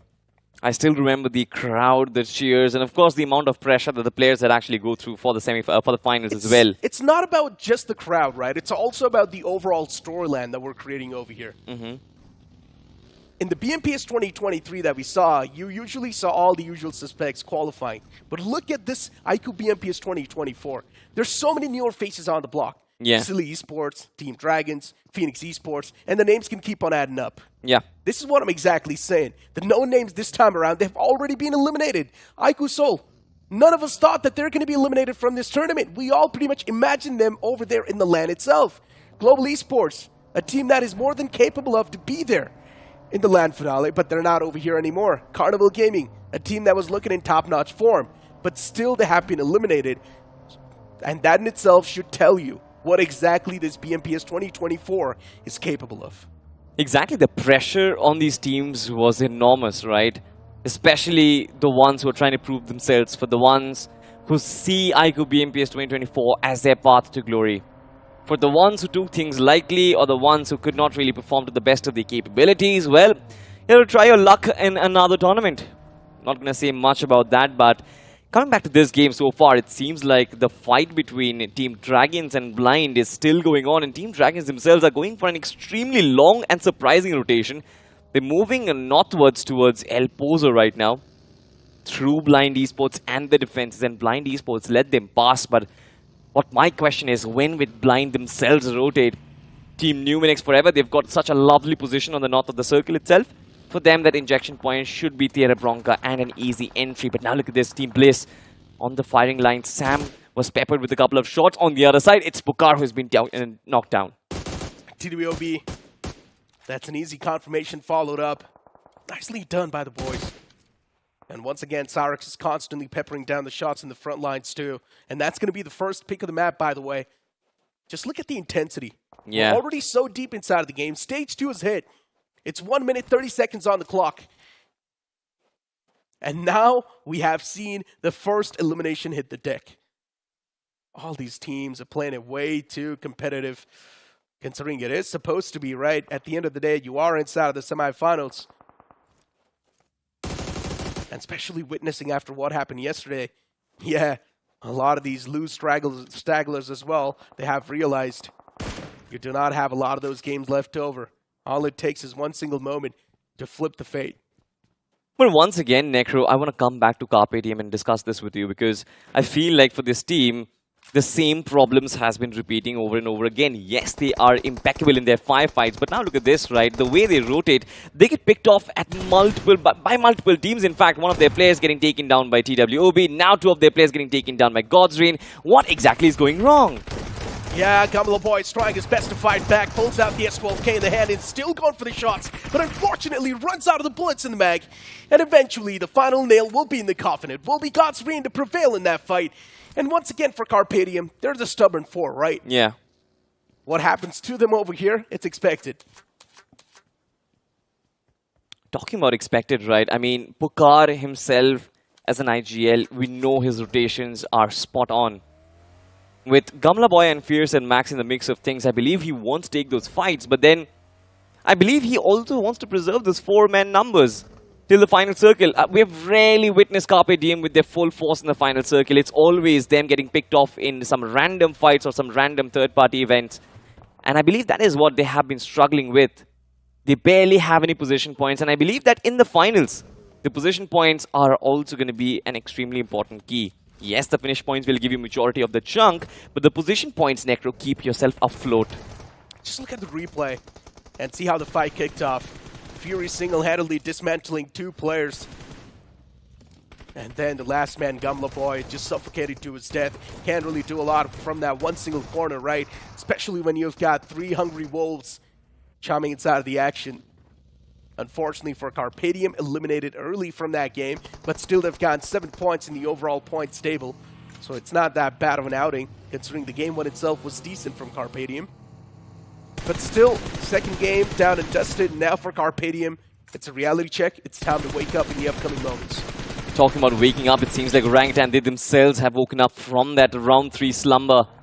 After that comeback, their confidence is on a sky-high level. And now look at this, the way they are pressing down the likes of Team Inferno squad. The shots were quite accurate, but Team Orangutan, they only want to shoo away their competition as of now, trying to create space for themselves.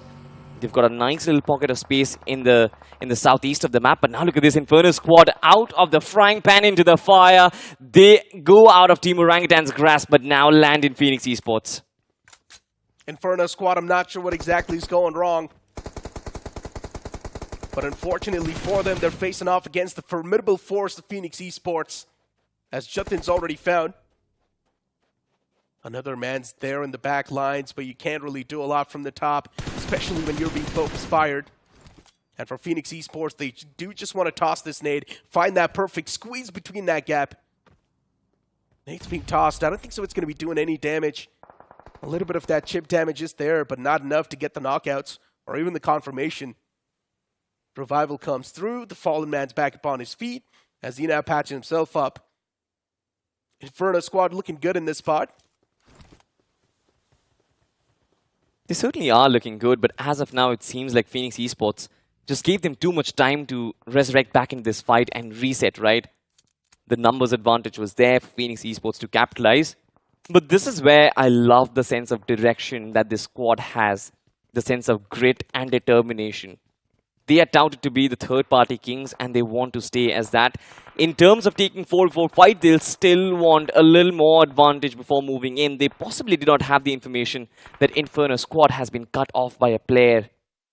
But well, the circle does shift and both of these teams, they are going to be considering themselves lucky because they are quite towards the central part of the circle. Talking about in the extreme center, you've got Team Medal Esports over there. Team TWOB trying to make their space. And right next to them, you've got Team God's Reign. So a big fight can be on the cards, Necro.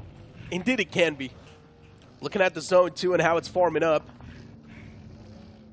So many teams already in the smack center. A splash of colors. And now if you want to be the one to breach in late inside of the circle, finding a good spot's going to be next to impossible. You would need to adjust with whatever is left on the deck. But something that you won't really need to adjust with is going to be your iQOO 12. One thing is for sure, this device is the flagship device. Snapdragon 8 Gen 3 is going to be the processor. And even I've tried my hands onto it. Trust me when I say this. It does not overheat. You will have smooth gameplay throughout the entire time.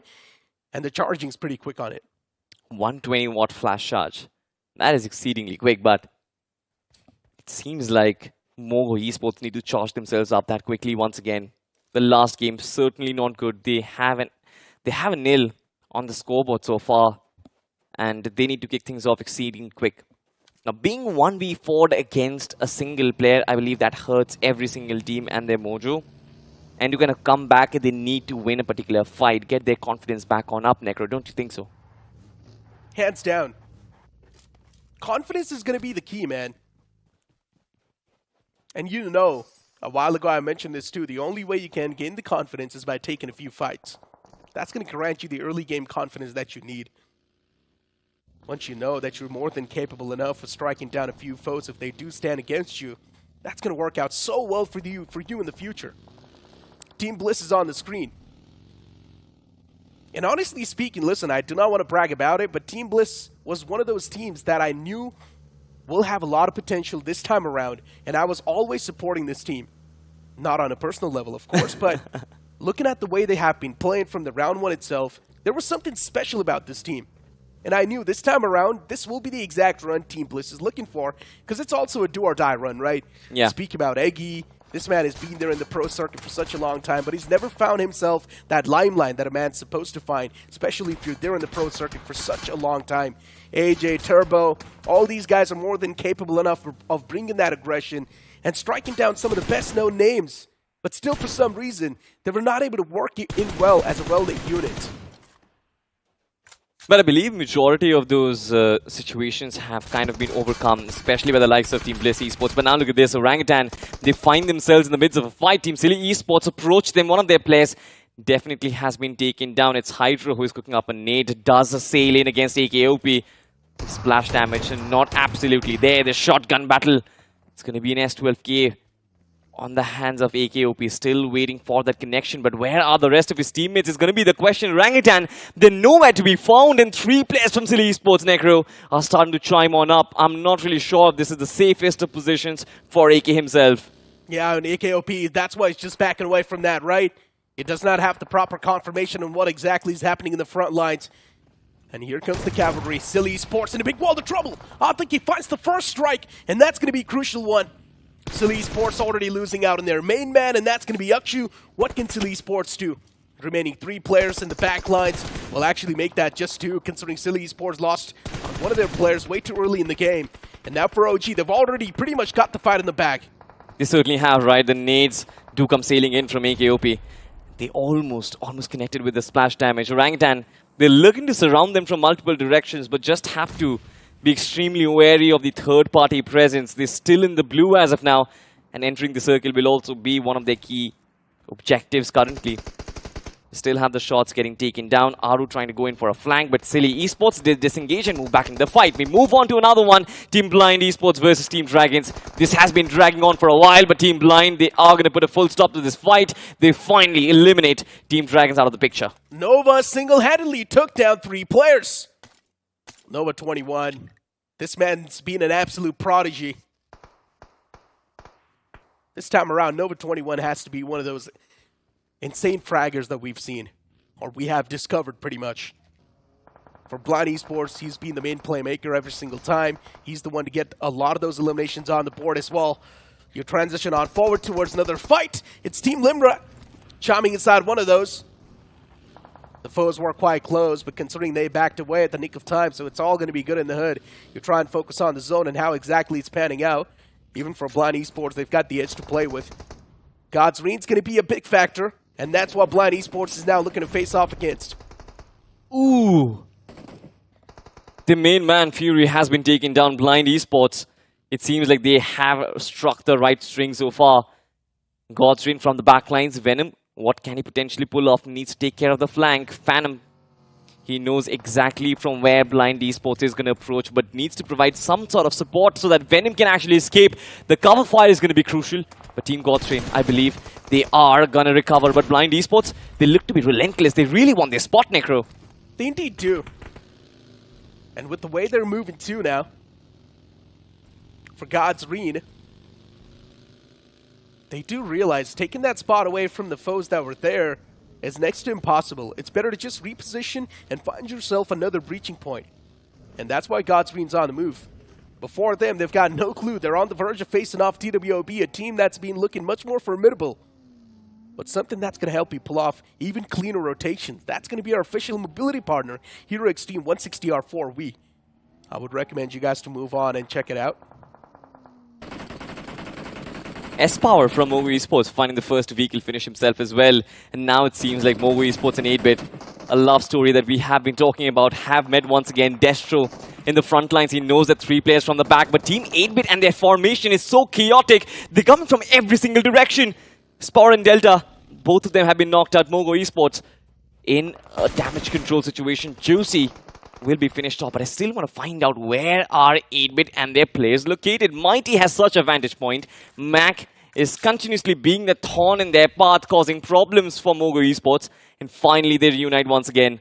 For Justin and Destro, I believe the best case scenario would be to try and take a longer rotation inside the circle. Because otherwise it will be so hard for them to survive. There are so many teams, Necro. Indeed are. Mogo Esports, they've got the high ground to play with. Here comes the first spot. Shots were taken. Nothing found though. Quite unfortunate.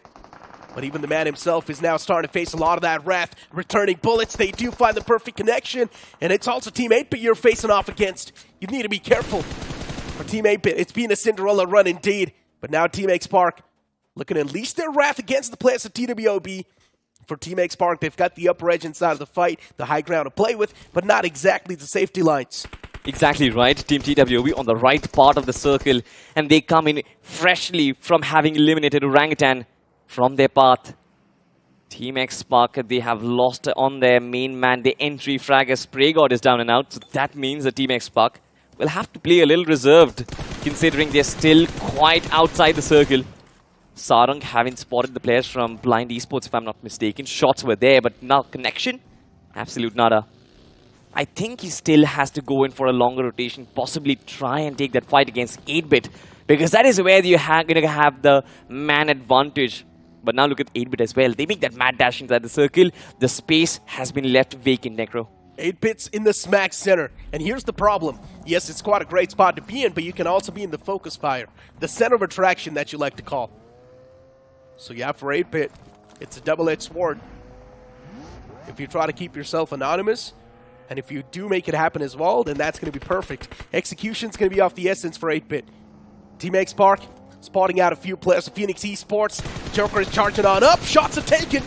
And only a few connections found. No confirmations that Joker was looking for before Phoenix Esports. They also run in the open arms of Metal Esports, and they will welcome them with honor. Metal Esports, they know especially when to strike when the iron is hot.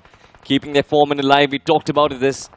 They love to take things slow. They love to start things slow. But when it actually comes to the aggressive line of things, they know how to actually hit back. Team X Park, in the midst of so many fights, they are taking their shots against Bliss. Esports and the nades do sail in, but it seems like they're completely open from every single direction.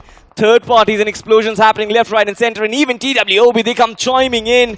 As the nade sails through Shadow and Joker, they still are trying to survive on the basis of their smokes. But Sarvit is absolutely relentless, not giving them an inch of space to breathe in. Yeah, for Team X Park, keep this thing in mind. They've also got a nice Rich to play with. It can work for them as long as they are there. But there's also a few teams in the sidelines, and they can't strike any time. And this is exactly what I'm speaking of. Blind Esports, they find the right instance to strike, as they're going to find a strike on the Sarang. An instant confirmation as well follows up, but this time by Legit. He steals it away.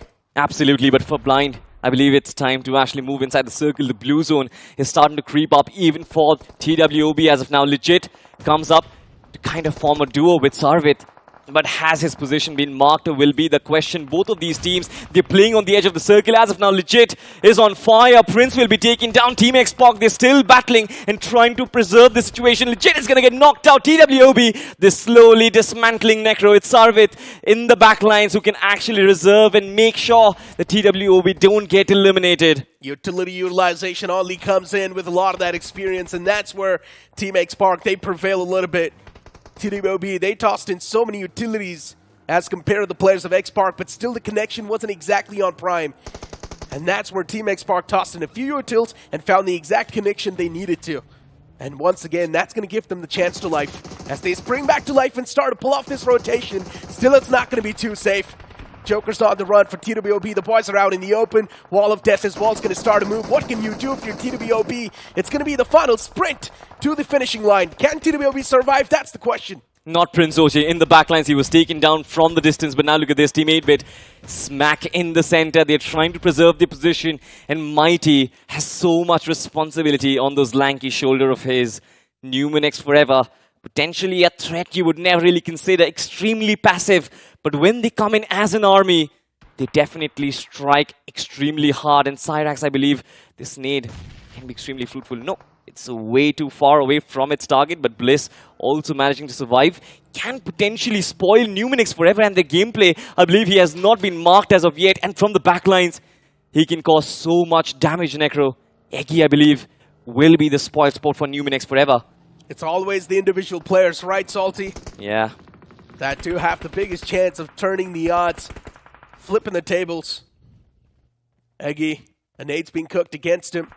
Omega's got a blind idea of what exactly is happening in the surrounding lines. And for Eggy, he just wants to keep his position anonymous. He's like one innocent man who means no harm. But the utilities tossed against Eggy, those are constantly making a stark statement. Eggy needs to reposition, and now it's going to be the time. Nade being tossed in the front, and now that nade's going to give the confirmation for the players of Newman Forever, the exact one they needed. Shotgun's pulled out. Eggy realizes still the boys are way too far back.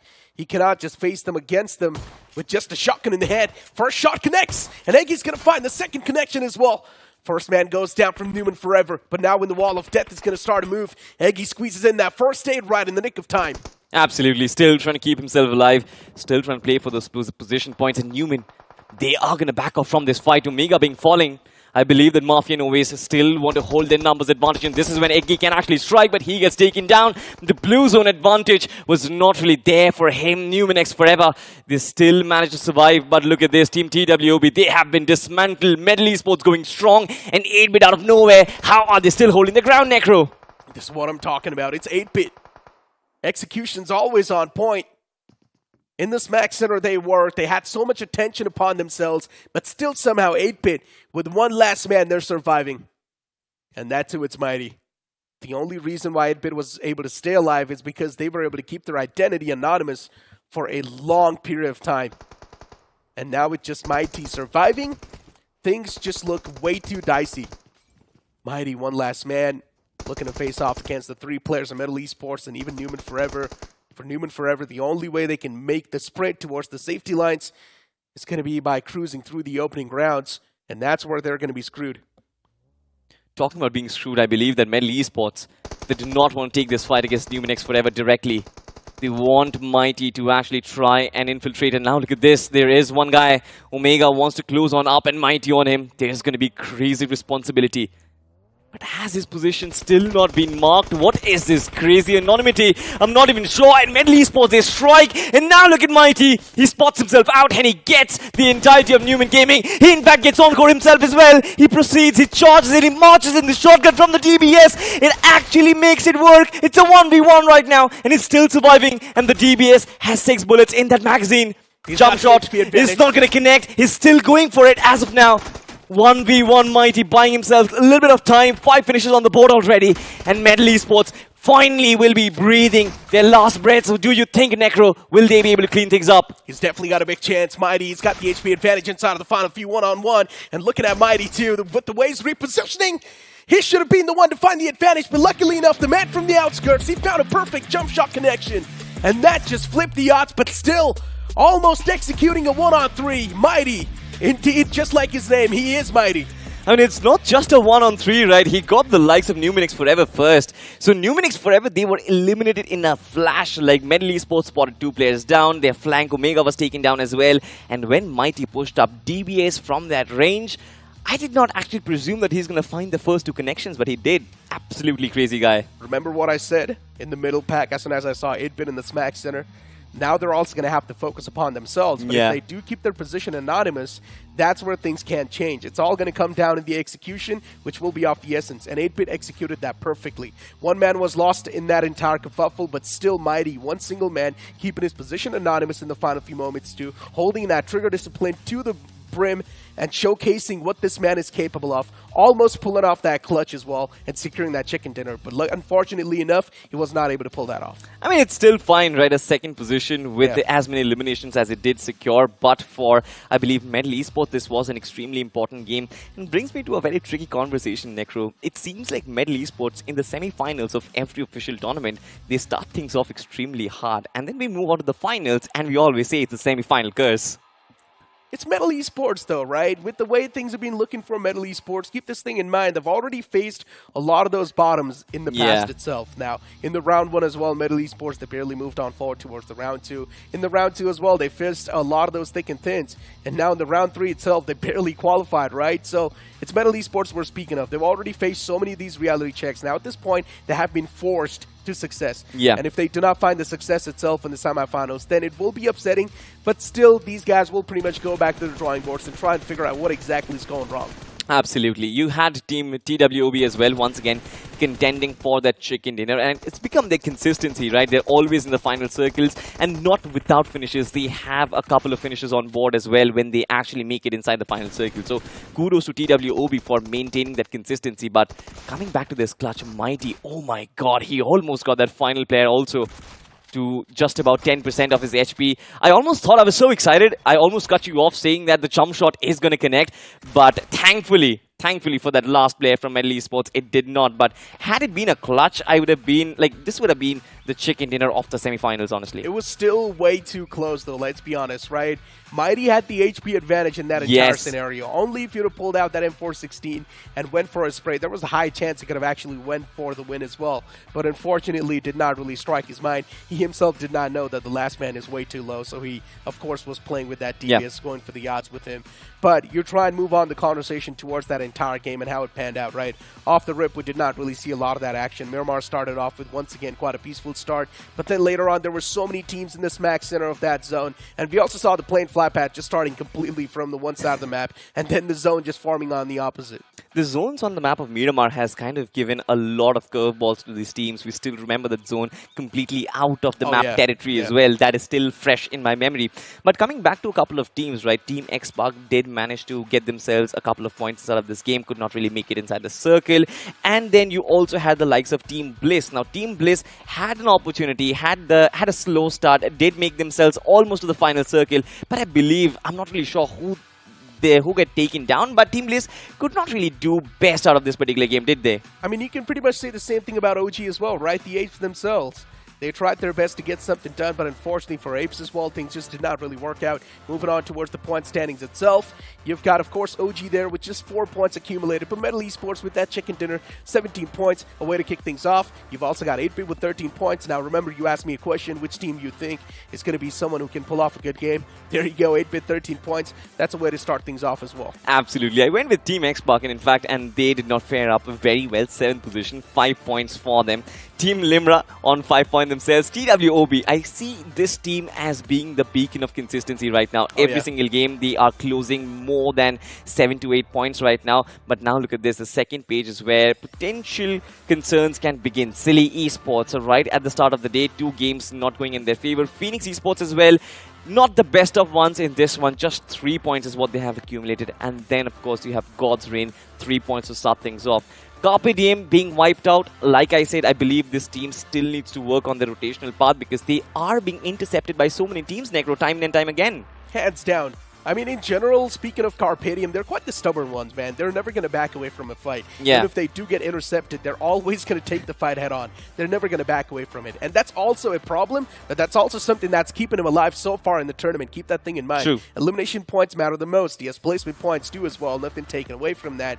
But consistency is something that can only be given to you if you do get the elimination points in every single game. And TWOB as well is a prime example of that. They do get the constant elimination points of 5 to 6 points per game. And then a few top-off placement points, that can secure them a decent spot. And that's exactly what I'm saying. Elimination points are also needed a lot. Absolutely. But then there's that one team, right? Newman X Forever, who is managing to just manage their consistency on the basis of placement points alone. Their firing lines is not that high. In fact, inside of the round 3, we saw the position points were actually more than the finish points. I'm not really sure how they're doing it, but I believe it's because of the Think Tank, Ash and Ovis together mixed up. Exactly my point, right? For Newman Forever, they do not really have a lot of that firepower. Try and speak about the playing 4. Mafia is the only man who's adding on that firepower. Yeah. The rest of the guys, they're just over there with big braids, right? You've got a man like Ash and Oaze. These 2 guys are more than capable of to bring all of that experience on the board. So that's why it's one of the main reasons why they're focusing on the placement point itself. But with that being said, the second game as well comes to an end. Now it's time for us to toss to a short break. Don't go anywhere. Have you seen my phone? Yes, I have. It's so gorgeous. Yeah, bro. Really. Hey, but have you all seen it? Yeah. Mega Taskers win at every level. iQOO Z9S Pro with 3D curved AMOLED display. Fully loaded for Mega Taskers. Search iQOO Z9S on Amazon.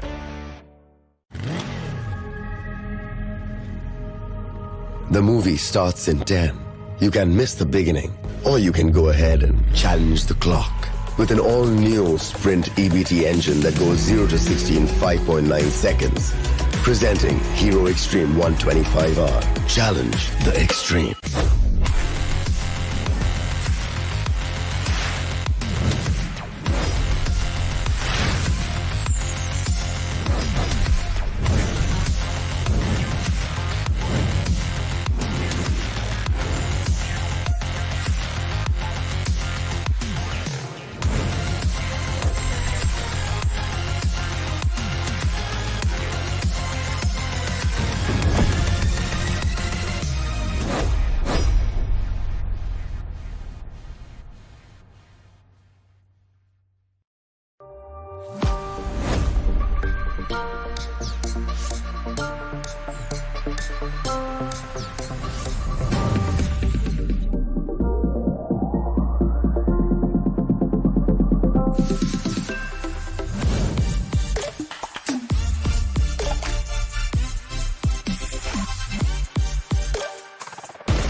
Welcome back after that short little break, and now it's Fixes with me on the panel. And Fixes, you were pretty much sitting in the back lens looking at the game. Mighty almost pulling off that mighty clutch. That chicken dinner could have been his. Only if he'd have known that his opponent was taken down way too low.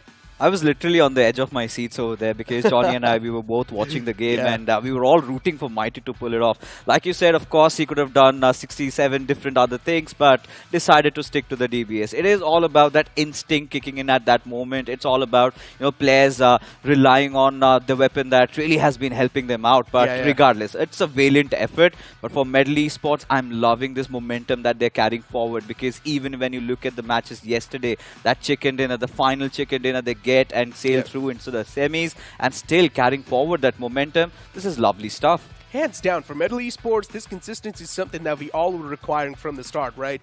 You talk about the round one itself, the entire week one wasn't that great, but then inside of the week two, they just pulled off the biggest comeback. The same thing pretty much proceeded on forward towards the round two as well, where we did see a lot of those dips in the performance. And even inside of the round three, Medley Esports barely managed to hit that qualification marker and qualify. But now over here inside the semifinals, they're definitely making a lot of good statements. They certainly are making a lot of good statements. And if you want to make some bold statements, do check out the iQOO 12.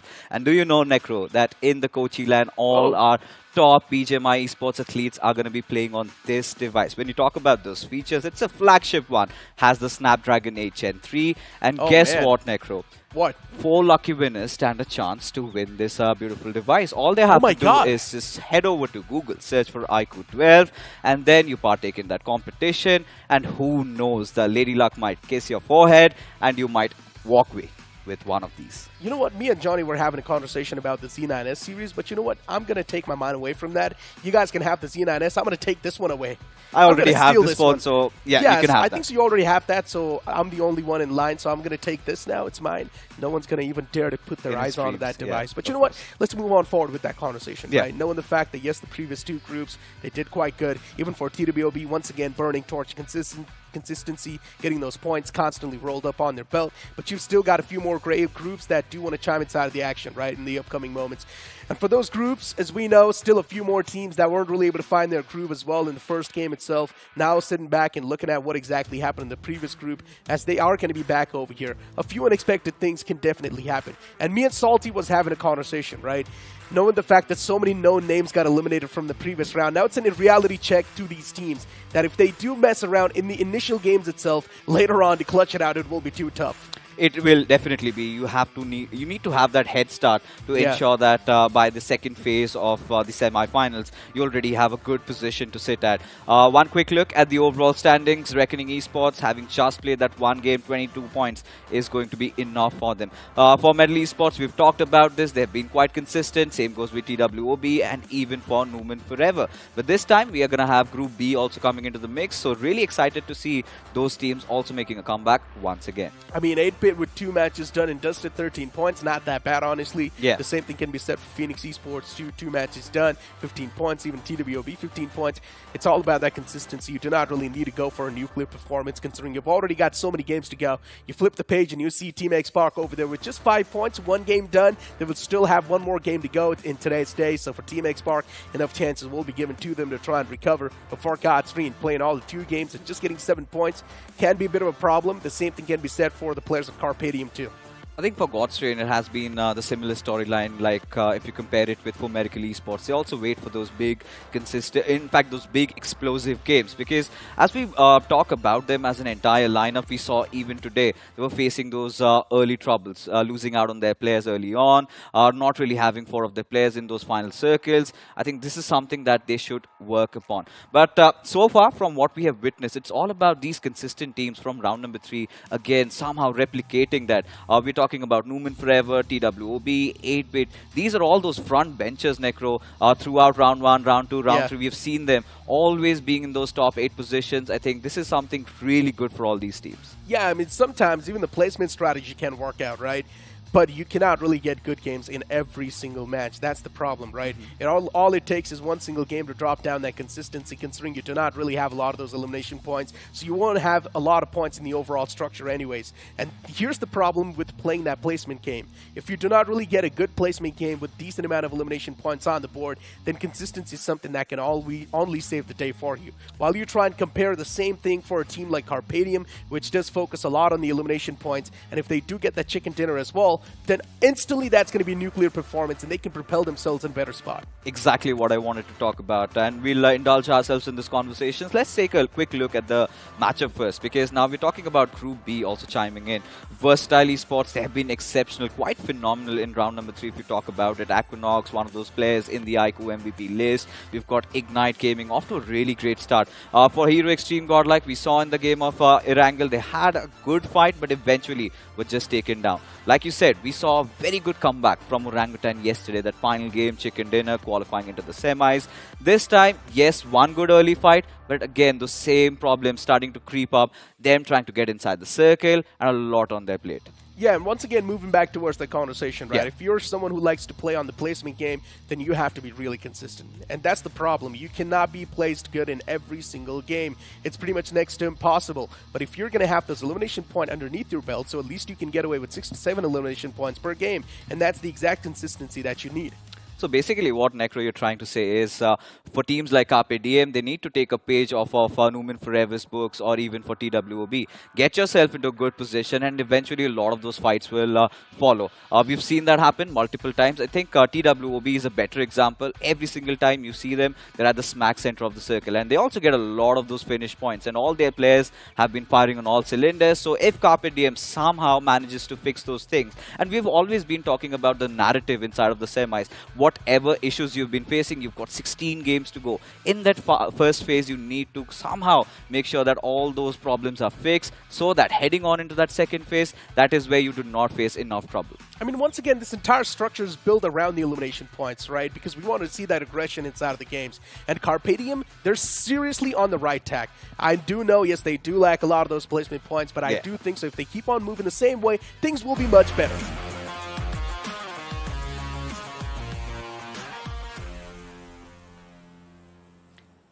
And all we can do is just hope that Carpe Diem recovers and goes for a biggie this time around. As in Sanhok, in the rainforest, the flight path trajectory, Necro, all the way from Kampong towards Hathin. But what really makes Sanhok special is that circle. Where does it form? We've been seeing a lot of those quarry circles, but there have been those times where we get the circle moving towards the Western Island. So if that really happens, then I think a lot of these teams are going to be thrown in for a toss. Here's the problem, right? For a lot of these teams in general, the previous game wasn't that great. OG is a prime example of that. Not really able to secure a lot of those points. And looking at the fact that OG as well just barely qualified in the final few moments. So one thing is for sure, OG is going to be looking for a great start to these semifinals. They would not want to screw things around off the rip here. Great start. That means it's also going to be a great ending for you. And even the same thing can be said for a few more names like Hyderabad Hydras, even VXT, Samraj and the boys. They have been struggling as well in a few initial stages, nothing taken away from that. But these semifinals, they're indeed going to be throwing a lot of those curveballs that the teams need to keep up with. And already this iQOO BMPS 2024 has been throwing a lot of those curveballs. Look at all these changes we are seeing. You got Waze back into action, but the biggest change has, of course, been in terms of the drop coming in from Hero Extreme Godlike. We usually tend to drop across that Mongnai region, this time around the smack center. But you talk about fights happening right from the get-go. Look at Insidious, how much out in the open he was, and Sarkar showing no mercy. Hyderabad Hydras off to a very rough start. The man's already tossed outside of the lobby. Hyderabad Hydra's unfortunate start to the game. One man down and dusted. And Sarkar Gaming too, to be inside of the playing field. And let's speak about Sarkar Gaming, right? The cheeky bunch. They never do like to go for a head-on-head collision. Instead, they like to play things a little bit more on the strategic side of things. You can't say defensive playstyle. If they do see a fight happening in front of them, they would go for the third party. Don't take me wrong. But here's the thing. Securing scrappy points from a third party is much more easier than going for a proper head-on-head collision. And that's where Sarkar Gaming does find the edge every single time. They do not get away with a lot of points in every single game, but the points that they get away with requires the minimal amount of risk. What I really feel about Sarkar Gaming, Necro, I think even you would admit, in every big major official tournaments, they sort of make it towards those semi-finals. But that is where they have those jitters. And like you said, right, this is one of those teams that kind of relies on getting those sneaky position for themselves. But they've been making a couple of changes in their roster also. You could see Dash, he's been the latest addition. Anonymous, Sarkar, KSR, they've been sticking to each other for quite some time. But for Sarkar Gaming, I think the work is pretty much cut out. All they need to focus on is somehow ensure they have a really good first half, and towards the second half, they do not have to worry about those final days of qualification. So here's the thing, right? Once again, the conversation rolls back to whatever I just said in the pregame segment. If you're someone who relies on the placement points every single time, it's not going to work out. You need to have a perfect mix of elimination points and the placement points too. But if you're someone who likes to go for the placement points first and then strike for the eliminations, now that's a problem. Because in every single game, placing yourself on a good spot is next to impossible. But in every single game, getting elimination points good enough is possible if you do prioritize your fights, good fights and the bad fights I'm speaking of. And that's where Sarkar Gaming has a little bit of that problem. Because sometimes there can be a lot of those good fights happening in front of them, but they still do evade from those. And you know, these are the demons that they have to fight against. Because what I really feel like, to put things in a similar or rather a simpler manner, I would like to say that for the players of Sarkar Gaming and for every other team, you need to get average around 8 to 9 points. And if you do that, you're good to go. And this time, they've had a rather really good start considering how things kicked off for them in Erangel. 2 points secured already. This time they're taking a fight against Team Bliss. One of their players taken down. And for Sarkar Gaming, you could see how they're injecting themselves. All the players going in together and isolating the players of Team Bliss. And I think that is going to be their so-called approach in this fight. Yeah, it just blows for Team Bliss. He can't really do a lot from this position. Already losing out on one player. Sam just got struck down so early inside of the game. The man's already tossed outside of the lobby. For Team Bliss, things have to be taken really cautiously. Still, you've got the experience bunch right inside of the playing. You've got AJ, Eggy, Turbo, 3 players that have been sticking to each other for such a long time. And now for Team Bliss, realizing the fact that they do not really have the man advantage inside of the playing field, they do want to play it from the passive end of things. And I'm not really sure why is this happening. For Sarkar Gaming, already having the high ground to play with inside of the playing field, even that's going to add on the advantage. So in general, this entire area is being dominated by Sarkar Gaming so far. But all it takes is one single link to break. And that might just be Sarkar himself, considering he is in the grip of death. You know, to be honest, this time, I like how Sarkar Gaming have switched their gears. Because, like we just discussed, right, this is one of those teams that tends to avoid those early fights. But now, even when they are having foes in front of them, not really shying away. Sarkar so far, IGL, he's been giving them those opening 2 finishes secured. I think this is something that they can latch onto. But again, Sarkar Gaming would be eyeing out for that one big game. And that is the case with all the other teams. And this is again something I wanted to discuss about with you as well. Hero Extreme Godlike. They have changed their drop location, this time around the center of the circle. Do you think it's a good decision? Yes, I think so, hands down. So many known names are not there in the competition anymore. And it's not really going to be hurting you anymore to take their drop locations away from them because they're just not there in the competition, right? Especially just like the game of Erangel, they took the entirety of school area, which is, of course, quite a dominant spot to be in the first place. And then now you've taken the quarry side too. You've got so much of the surroundings that you can cover. You've got so much of that map control off the rip towards quarry. You're pretty much looting all those compounds that are surrounding that area. You have a decent visual as well on the surrounding lines, knowing exactly what's going to be happening. And from there on out, you can also rotate pretty easily. So it, of course, makes a lot of sense that you've got a decent spot to play with from now on. And a centric spot is, of course, going to add on the advantage too. And adding on to what you just said, and this is something that we did cover before Sanhok started, that we're witnessing a lot of these quarry zones.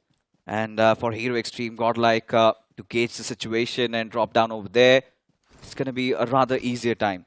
And lately we've seen Hero Extreme Godlike be quite dynamic in their approach, even if it's about defending around the center or also infiltrating through the edges. We've seen them engaging in those fights. And so many of the other teams have also realized that since it's a quarry circle, teams like Orangutan, they've also made a move and are at a very good position.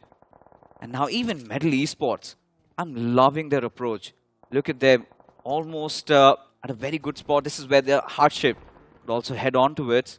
I think Medal Esports can have a really good back-to-back nice performance. They indeed can.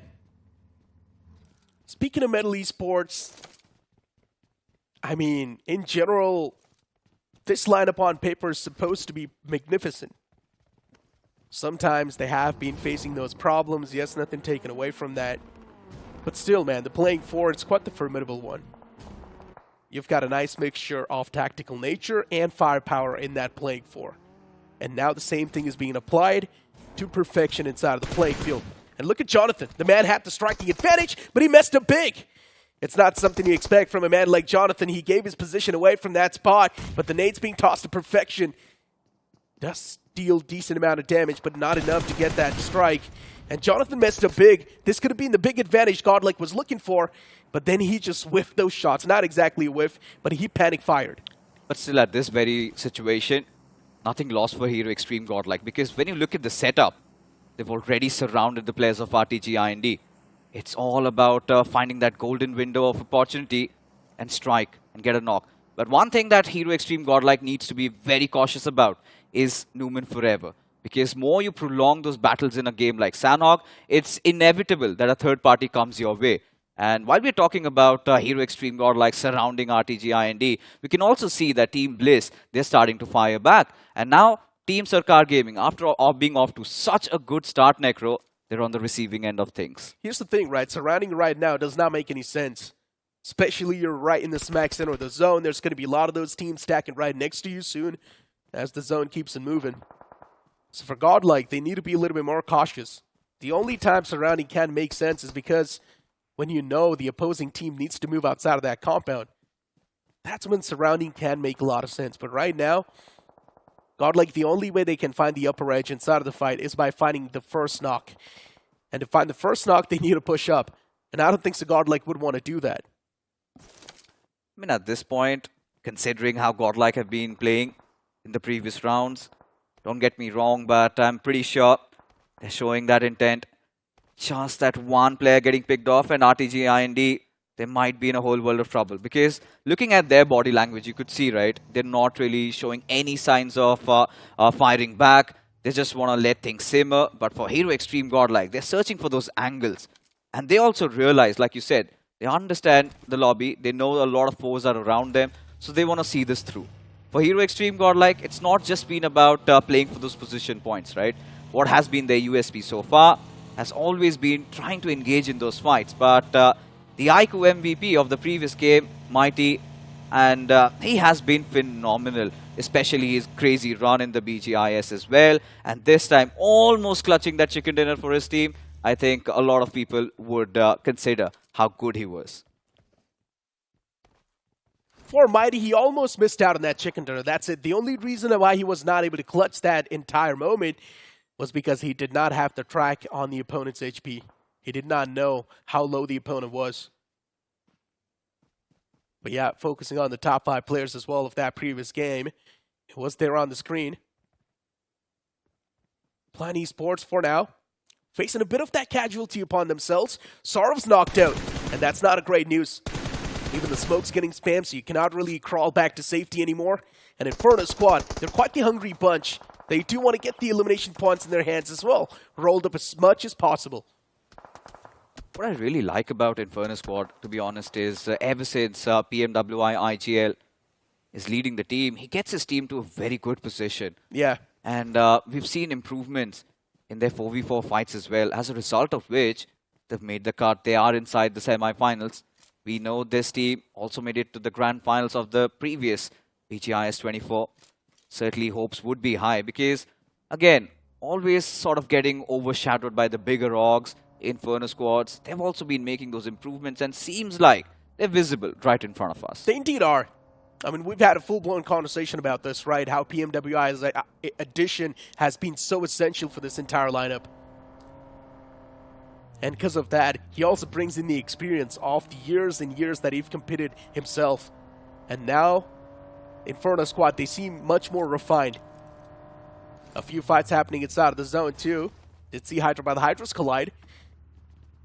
Look at what's happening on the screen. Dash all by himself from Sarkar Gaming. He was still going for that patch. And unfortunately, he gets devoured. Team X Park on the verge of tossing out the entirety of Sarkar Gaming. But here comes the cover fire from Sarkar himself. He finds the first opener. But with just a 2-man squad facing off against the formidable force of Team X Park, it might just be too much. Certainly must be eyeing out for a couple of finishes. Because for Sarkar Gaming, there's no chance on earth that they can somehow get themselves back into that fight. It's all about trying to escape from that situation. And considering they do not have enough meds on them, look at this, Sarkar out of all the first hits that he had. And can't really blame them either, right? From the very get-go, we saw them indulge themselves in a lot of those fights. And as a result of which, they've been struggling now. 2 players down and out. And yes, your worst nightmares have finally come true, Necro. Godlike, just prolonging that fight. Eventually, it was Hyderabad Hydras that took them down. But a huge shout-out, once again, to our official smartphone partner, the iQOO 12 5G. Exactly. Snapdragon 8 Gen 3. And the specs, they just keep on adding on. The best device. But moving the conversation on forward towards the game itself, once again. Inferno squad that found themselves quite a decent home to play with. But they're going to be facing off against IG soon if they keep on moving the same tracks. IG, IS, these two teams, you can still say much more newer faces on the block, especially IG, man. You're seeing this team for the first time in the playing field, and they have been doing so good. Playing for quite the newer bunch. They haven't been cracking under that pressure. Aizen, Aurora, these two guys always in the forefront of the action. And on the opposite side, you're seeing a tweaked up IS Inferno squad. PMWI's addition, it's been quite the essence. They have been doing so great when it comes to that placement game as well. For Blind Esports, Noah 21, the main man's down. He certainly is. Nova already on his knees, and Inferno squad want to cash in on this. They want to secure that finish. But like you said about Ignite Gaming, certainly have been the outliers in this tournament. And let's not forget how good Aizen was in that previous game of Sanhok in round number 3, where they got that chicken dinner, and he had around 6 to 7 finishes to his names. But a lot of these third parties are really coming into play, because Team X Park seems like they're on a witch hunt. They went after Sarkar Gaming, and then next, their neighbors, even Team Bliss. They're in a whole world of trouble as the circle, as anticipated, Necro, shifts towards that quarry area. Hyderabad Hydras find themselves right at the smack center. They're in a really good spot, but keep this thing in mind, they can also be the center of attraction, and that's where a lot of these teams do tend to crumble. Not everyone can be 8-bit, right? Hyderabad Hydras towards that area. You've now got a few more teams starting to stack up around that vicinity. Even Team X Park is still there in the outskirts. Silly Esports right next to Reckoning Esports. So many potential fights brewing up. But you see an unexpected one on the screen. And that's going to be Metal Esports facing off against IG. Ignite Gaming looking to ignite a few more knocks. As the first one was there, but unfortunately the man's going to be back upon his feet. But Reckoning Esports, they face off against Silly Esports as expected. They certainly do. Look at Hydro at this very point. Already managing to take Immortal down. Seems like he spotted out Hunter's position, but Gravity IGL playing through those rocks. He needs to bob and weave. Needs to try and buy as much time as possible. As Silly, they're trying to isolate him. Do they even know where he is? Because Ranveer showing his backs. It is going to be costing him heavy at this point as a grenade from the backlines comes in, and it is all down towards Viper. He has been the hero for his team, but not anymore as X Park come in to pick the spoils of war. Yeah, for Team X Park, this is going to be the perfect third party. Both the teams are way too in a dicey spot. Silly Esports, yeah, the boys are just knocked out. X Park, they're just going to be collecting these scraps easily. Sarang finds the first death blow.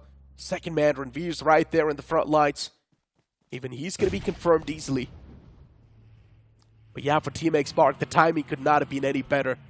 They chime in the fight with a perfect time, as now they just collect the scrappy points. And also going to be feeling much better inside of the fight too. I'm loving this aggression coming in from Team X Park. This time feels like they're up their gears. 8 finishes already, and we still have 35 players inside the server. Yeah. And like you said, right, starting to salvage as many points as possible and getting themselves in so many of those third parties as Ignite Gaming. One moment they were fighting against Metal Esports, and the next moment you look at them, they're taking a fight against RTG IND. Yeah, for Ignite Gaming, constant fights after fights. The man moves out in the open. Even Lobster's getting struck down from the back. It just blows. But RTX IND, they do get eliminated eventually. And even Godlike from the back, the third party. That compound was indeed cursed for a long time. But now for Godlike, with all that sound made, it also attracts a few more bees, but this time in the name of Newman Forever. Look at Simp. Barely surviving by the skin of his teeth as Newman Forever keep advancing at their direction. Jonathan does provide that cover fire from the backlines, but Ash, that Molotov is going to be enough to put Simp down to the ground. But Ash also getting traded off over there as Team Hero Extreme Godlike down to their 2 men. It's a 2v3 situation, Necro. And seems like Jonathan has something cooking under his sleeves. The man just creeping his way towards the guys in the front. As they're getting the revival done just now. Always and Ash next to each other. Wall of Death is also going to start a move. Jonathan needs to engage inside of the fight. He's one of those players that's never going to back away from these type of moments. He's looking to find these heroic moments, and he will find right now. But Jonathan still, he's waiting for that confirmation, the visual cue, which he's not able to find just yet, and he's firing at the wrong direction. And Ash, he's got Jonathan's number as he gets struck down eventually. Yeah, the play zone just taking him down over there. The damage too much for him to really deal with. As from the backlines, out of nowhere, Vingard also decide to chime in inside this particular fight. As Newman Forever again off to a really good start. But Savitar, does he have enough meds? No, is going to be the answer. As even Vingard, they bite the dust and seems like Orangutan. They're also on quite a roll, having taken down 2 of the players over there. But for Hero Extreme Godlike, Admino, so far the best player in terms of those frag departments for Hero Extreme Godlike. Seems like he's going to put the baton ahead for his team. Oh, look at OG. AKOP not thinking now, pushing in tandem. They do know it's Hyderabad Hydra's in the front. The only way you can get rid of the foes is going to be by playing together. But I think he messes up big. The man takes a lot of that damage upon himself and does not find the right instance to patch himself up. AKOP wants to make the final dash through the zone, but even he will fail. Both the players, they fall down to the play zone, but I think he gets confirmed by the man of Hyderabad. Yeah, that's a good news for Hyderabad Hydras, especially when you look at them. They've gone quite aggressive, but look at this. Mafia, he has no idea that Hydro is there hiding inside this little shack. And now Mafia, all his attention is on the players of Team X-Park. And some point, it is going to come down, biting him back as Hydro. Again, he's gone unchecked. Mafia has no clue, Necro. And for Hydro, he can pull off something really beautiful. Last time it was Mighty. This time it's Hydro. The trigger discipline is being pulled off to perfection. But it might just extend for too long, and we have seen a lot of those trigger discipline fails too. So keep that thing in mind. Hydro had the easy chance to strike, but he gives it up. And now Mafia is striking down a few more players of Team X-Park as he finds the confirmation onto Shadow 7. He will slowly and steadily tick to his death. As Team X-Park, now it's time to focus fire against the players of Hyderabad Hydras. Termi and Crypto in the front, as Crypto is way too low. And he's looking pretty fragile. And that nade's splash damage is going to find Crypto as well. The last man standing is going to be Termi. Termi or Terminator, whatever you call this guy. He has been stellar. He has been exceptional. But now he's up against the champions of the BGIS 24 themselves. And seems like that's all she wrote for Termi. As Hyderabad Hydras will bite the dust. But still, decent amount of finishes for them. As look at Team X-Park, 16 finishes collected already. They were looking for that one explosive game, whilst the others are all patching themselves up. This is something that we were prepared and we knew is going to happen. Versatile and the healing battle love story, it still continues. This is the point that I'm trying to make, right? If you do get a big game in your hands, you do not even need to play for the chicken dinners in the upcoming moments. You do not even need to be consistent, because this one single big game is going to be pretty much covering for the at least 3 more games that are going to be upcoming. So Team X-Park, they've already done that Herculean task. I think they are going to leapfrog directly to that first spot. All thanks to this one good game. But for Silly Esports, they still get the top 3 secured. But for Hydro, we know that he's also one of the contenders, one of the suspects in the iQOO MVP list. If he can salvage even a single finish or maybe get multiple for his team, that is going to suffice. Sarang just driving away with his vehicle, just searching for any outliers, anybody he'll battling outside the circle, because Team X-Park pretty much know this chicken dinner is theirs. Hands down. Team X-Park is still on the move. You've got Spray God and the man in the front. A few shots will be taken from Brayden before getting knocked out. But yeah, I mean, he has given it last-ditch effort. But eventually, even the man from Silly Esports will be claimed. And that's going to be the game from this side of Team X Park. 17 finishes racked up and 27 points in total. Team X Park, that's a nuclear performance. And lightning has struck once again, this time from Team X Park.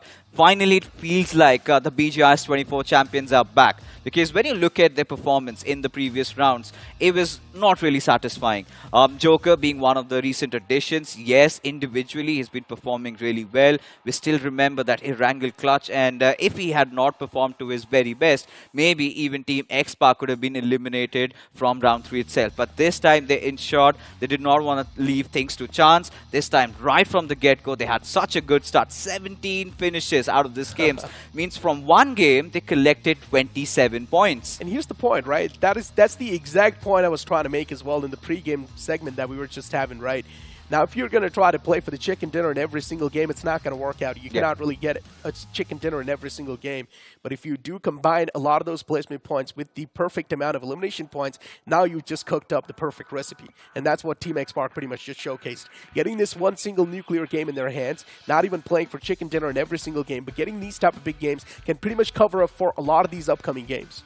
I think, like you said, and this is something that we both discussed about, it's all about having that perfect average, somewhere around those 8 to 9 points. And by that theory, so Team X Park have pretty much covered up for 3 games. And now they can also decide to go all out, maybe carry forward this heat that is really burning inside their hearts.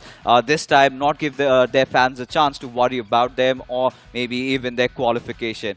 But taking a look at the winner-winner chicken dinner moment, I think towards the end, it was all about maybe Hydro pulling off something really sneaky, because I really felt like if he could have done that, he could have secured a couple of more points for himself. Even Newman Forever was trying their best, right? Give it that last-ditch effort, just like how Hydro did in the final few moments, but it did not really work out. Even Raiden was there from the side of VXT, and VXT just going for that patch-up, right? They're going for that mid strat. It feels like VXT as well, they do want to keep a lot of those cards anonymous. They do not really want to showcase those cards, and still that same playstyle is being carried on forward. But I do want to see VXT as well go on a little bit more of that aggressive front, try and secure those elimination points, play a proper game to win that chicken dinner, because you do need to showcase what you're capable of.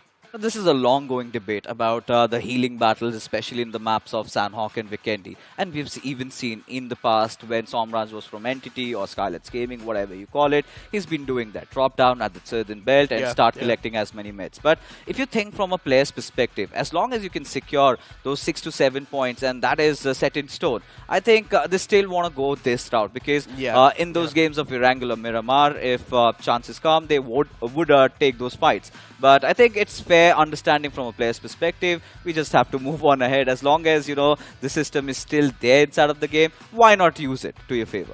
But let's agree on one thing, and that is in the early phase of the game, you should at least have a decent amount of elimination points to couple it up in the final few moments, right? Because that's the only way you can find yourself the big games, and that can help you pull off that comeback. And even if you just focus on the elimination points itself, you should at least be able to get away with 7 to 8 points per game with ease. And Carpedium is a prime example of that. Yeah, one single game was left out, but that's once in a while that happens with Carpedium, right? Usually in every single game that Carpedium plays, they at least get 5-6 points per game. But when you talk about versatile gaming into the mix, you've noticed one thing, Necro. This is not a team that's just been focusing on those position points. When things have mattered, we've seen them pull off those big chicken dinners, especially when you're talking about few individual players. Aquanox, he's also one of those players in the top 5 inside the iQOO MVP list. So goes on to show that they've got that dynamic approach into the iQOO BMPS. I think this team still looks quite complete. Like you said, yes, few things here and there, but not much to worry about for versatile. Yeah, hands down. Before now, let's move on towards the point standings, right? That's where a lot of that brain fog will be cleared up. X-Park getting 27 points, and nuclear performance indeed. You move on towards Newman Forever as well, just getting 10 points. Now, usually speak about the vacuum of points, and all of that vacuum is just created by the first spot itself. The second one is just drastically going to drop down at just 10 points. See, this is what I wanted to talk about.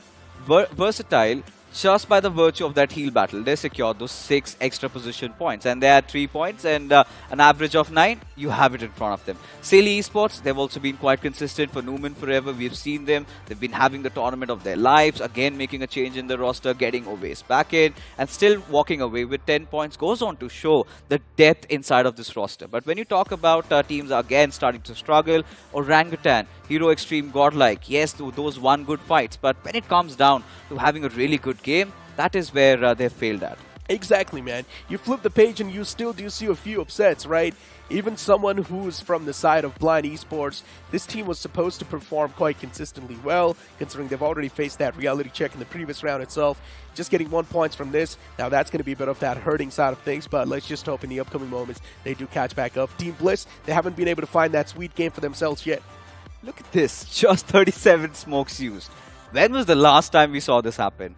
I mean, in terms of a map like Sanhok, still, I think 80 to 90 has been an average number, but I am really baffled with that longest finish, 355 meters. Laser sights on Somraj. I do not know how he managed to find that snipe, but this is really amazing. Hands down, man, and I'm pretty sure he pretty much got that done with just an M4 and a 6.6. I'm pretty sure he got that done with that because he's not someone who likes to wield a sniper in his hands, right? But moving the conversation on forward with a few more struggling names, and Team Bliss is going to be one of those. The day one, let's be honest, it's pretty much coming to an end for Team Bliss, considering they've already played all the games that they've been playing so far. And for Team Bliss, knowing the fact that they haven't been able to accumulate that many points, it's a big sign of concern. I think for Team Bliss, again, that debate really comes in where they need to think and understand is, are they gassed out or are they starting to feel the brunt of the lobby? Because they've been out of the competitive circuit for quite some time. When you look at those players, Eggy, Turbo, we've seen them in maybe previous tournaments, but never in the semi-finals. So for them, maybe it's all about them getting overwhelmed or maybe overexcited, need to calm down on their nerves, and they should be good to go. It's all about the bigger picture, right? And all of these guys are pretty much just imagining themselves towards that LAN finale in Kochi where there's going to be thousands of people cheering their name. But that's something that's added on the pressure on a lot of these guys. And Team Bliss is going to be one of those. For them, it's a do or die run. And that's why they're fighting a lot of those demons in their heads. But let's move on to a short break for now. Ain't nobody fresher than a mega tasker. Talk about stronger, quicker, faster.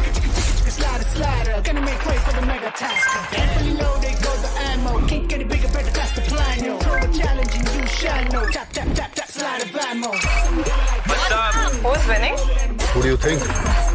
Mega Taskers win the game at every level. iQOO Z9S Pro with Snapdragon 7 Gen 3. Fully loaded for Mega Taskers. Search iQOO Z9S on Amazon. Move out with my baby on the side. I move out with my baby, got a style. Seatbelt, please. And we go right, baby, it's a long way home. The new Extreme 160R4V, the fastest 160cc. Challenge the extreme.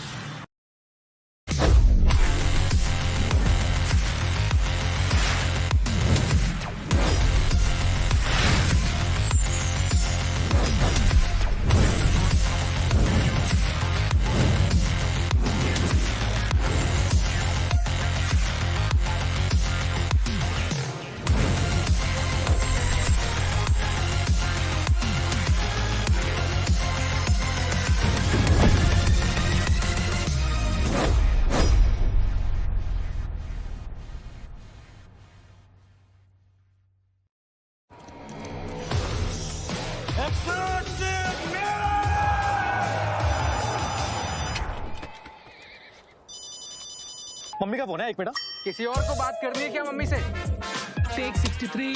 ouch I'm not doing this 300.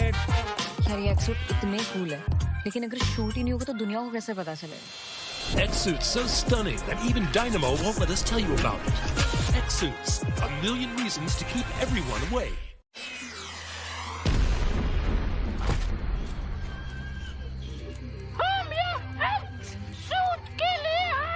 भाई इसको कोई acting सिखाओ यार क्या हो रहा है? Cut shoot cancel आना प्योर बस अबे बंद करो बे आंख में छुप रहा है कट शूट कैंसिल हार पूरी रात निकल गई, अगर शूट ऐसे ही चलता रहेगा खत्म ही नहीं होगा तो ये लोगों को कैसे पता चलेगा? X-Suits, a million reasons to keep everyone away. Well, I don't know about the others, but iQOO BMPS has always been a carnival for me, especially when I reunite with my brothers once again. We had Salty, we have Necro, and now my man Johnny is back. So Johnny, you had been watching round number 3 and we all witnessed some huge teams crashing out. What is your take on that, and how are you doing? I mean, first of all, you talk about crashes and you began the sentence while opening up the segment with Carnival, right? That is something you had to do. But again, I mean, there were a lot of upsets, a lot of heartbreaks along the way, especially as you mentioned. I mean, the transition into this particular round, the semifinals, it wasn't easy for a lot of big names. We saw some of the fan favorites getting kicked out. But hey, that did open up the doors and the opportunity for all of these newer names, the newer teams. We were talking about City Gaming. They are still here in the tournament, still competing. Phoenix Esports, Team Bliss, a team Necro has been supporting and rooting for. I was listening to him. He said that he felt something special about the team. And of course, there is a lot that is said about Team Bliss, but we still have to see. Do they make it to the finals? Are we going to see them on that prestigious LAN stage? That is that big storyline, because we also do talk about that undergod story. And for Team Bliss, yes, at a point, these were the seasoned veterans, but they had taken quite a collapse. They had taken quite a fall. It is also about that redemption story for teams like Bliss, even for the likes of Medal Esports. But another huge announcement, folks, this time. A huge shout out once again to our smartphone partners, which will be iQOO. And do you know that the Grand Finals will be played on the iQOO 12 device? And I personally have been using this phone for the past 3 months. I have been enjoying. And let's also remind our viewers, Johnny, that 4 lucky winners stand a chance to win this device. All you got to do is head over to Google, search for iQOO 12, partake in that giveaway. And if you're lucky, if Lady Luck kisses your forehead, who knows, you might walk away with one of the flagship devices. In fact, the best in the segment. Exactly. I mean, it is an amazing device indeed. I was backstage right now while this game was happening. We were having a test run. I was playing a game, solo versus squad, of course, like I always do. Unfortunately, did not work out too well for me. My survival instincts aren't that great, but the device has an amazing performance. Of course, all of you can get to experiences, as Fix has mentioned. 4 lucky winners are going to be receiving the iQOO 12 Pro. So all you have to do is go onto Google and search for the device itself. But what we are still searching for is consistent performances. And from that previous game, especially with X-Park doing what they do best, which is basically go on a path of annihilation, I think they might have just set themselves up for success, at least for today. Considering back-to-back matches, they have an opportunity in the next one as well. This time we were talking, Necro and I were having the same conversation, that considering this was an explosive one from X-Park, securing almost 27 points out of this game, feels like they've covered for the next 2 matches. But then again, when you look at X-Park's run in the previous couple of rounds, it has been rather scrappy.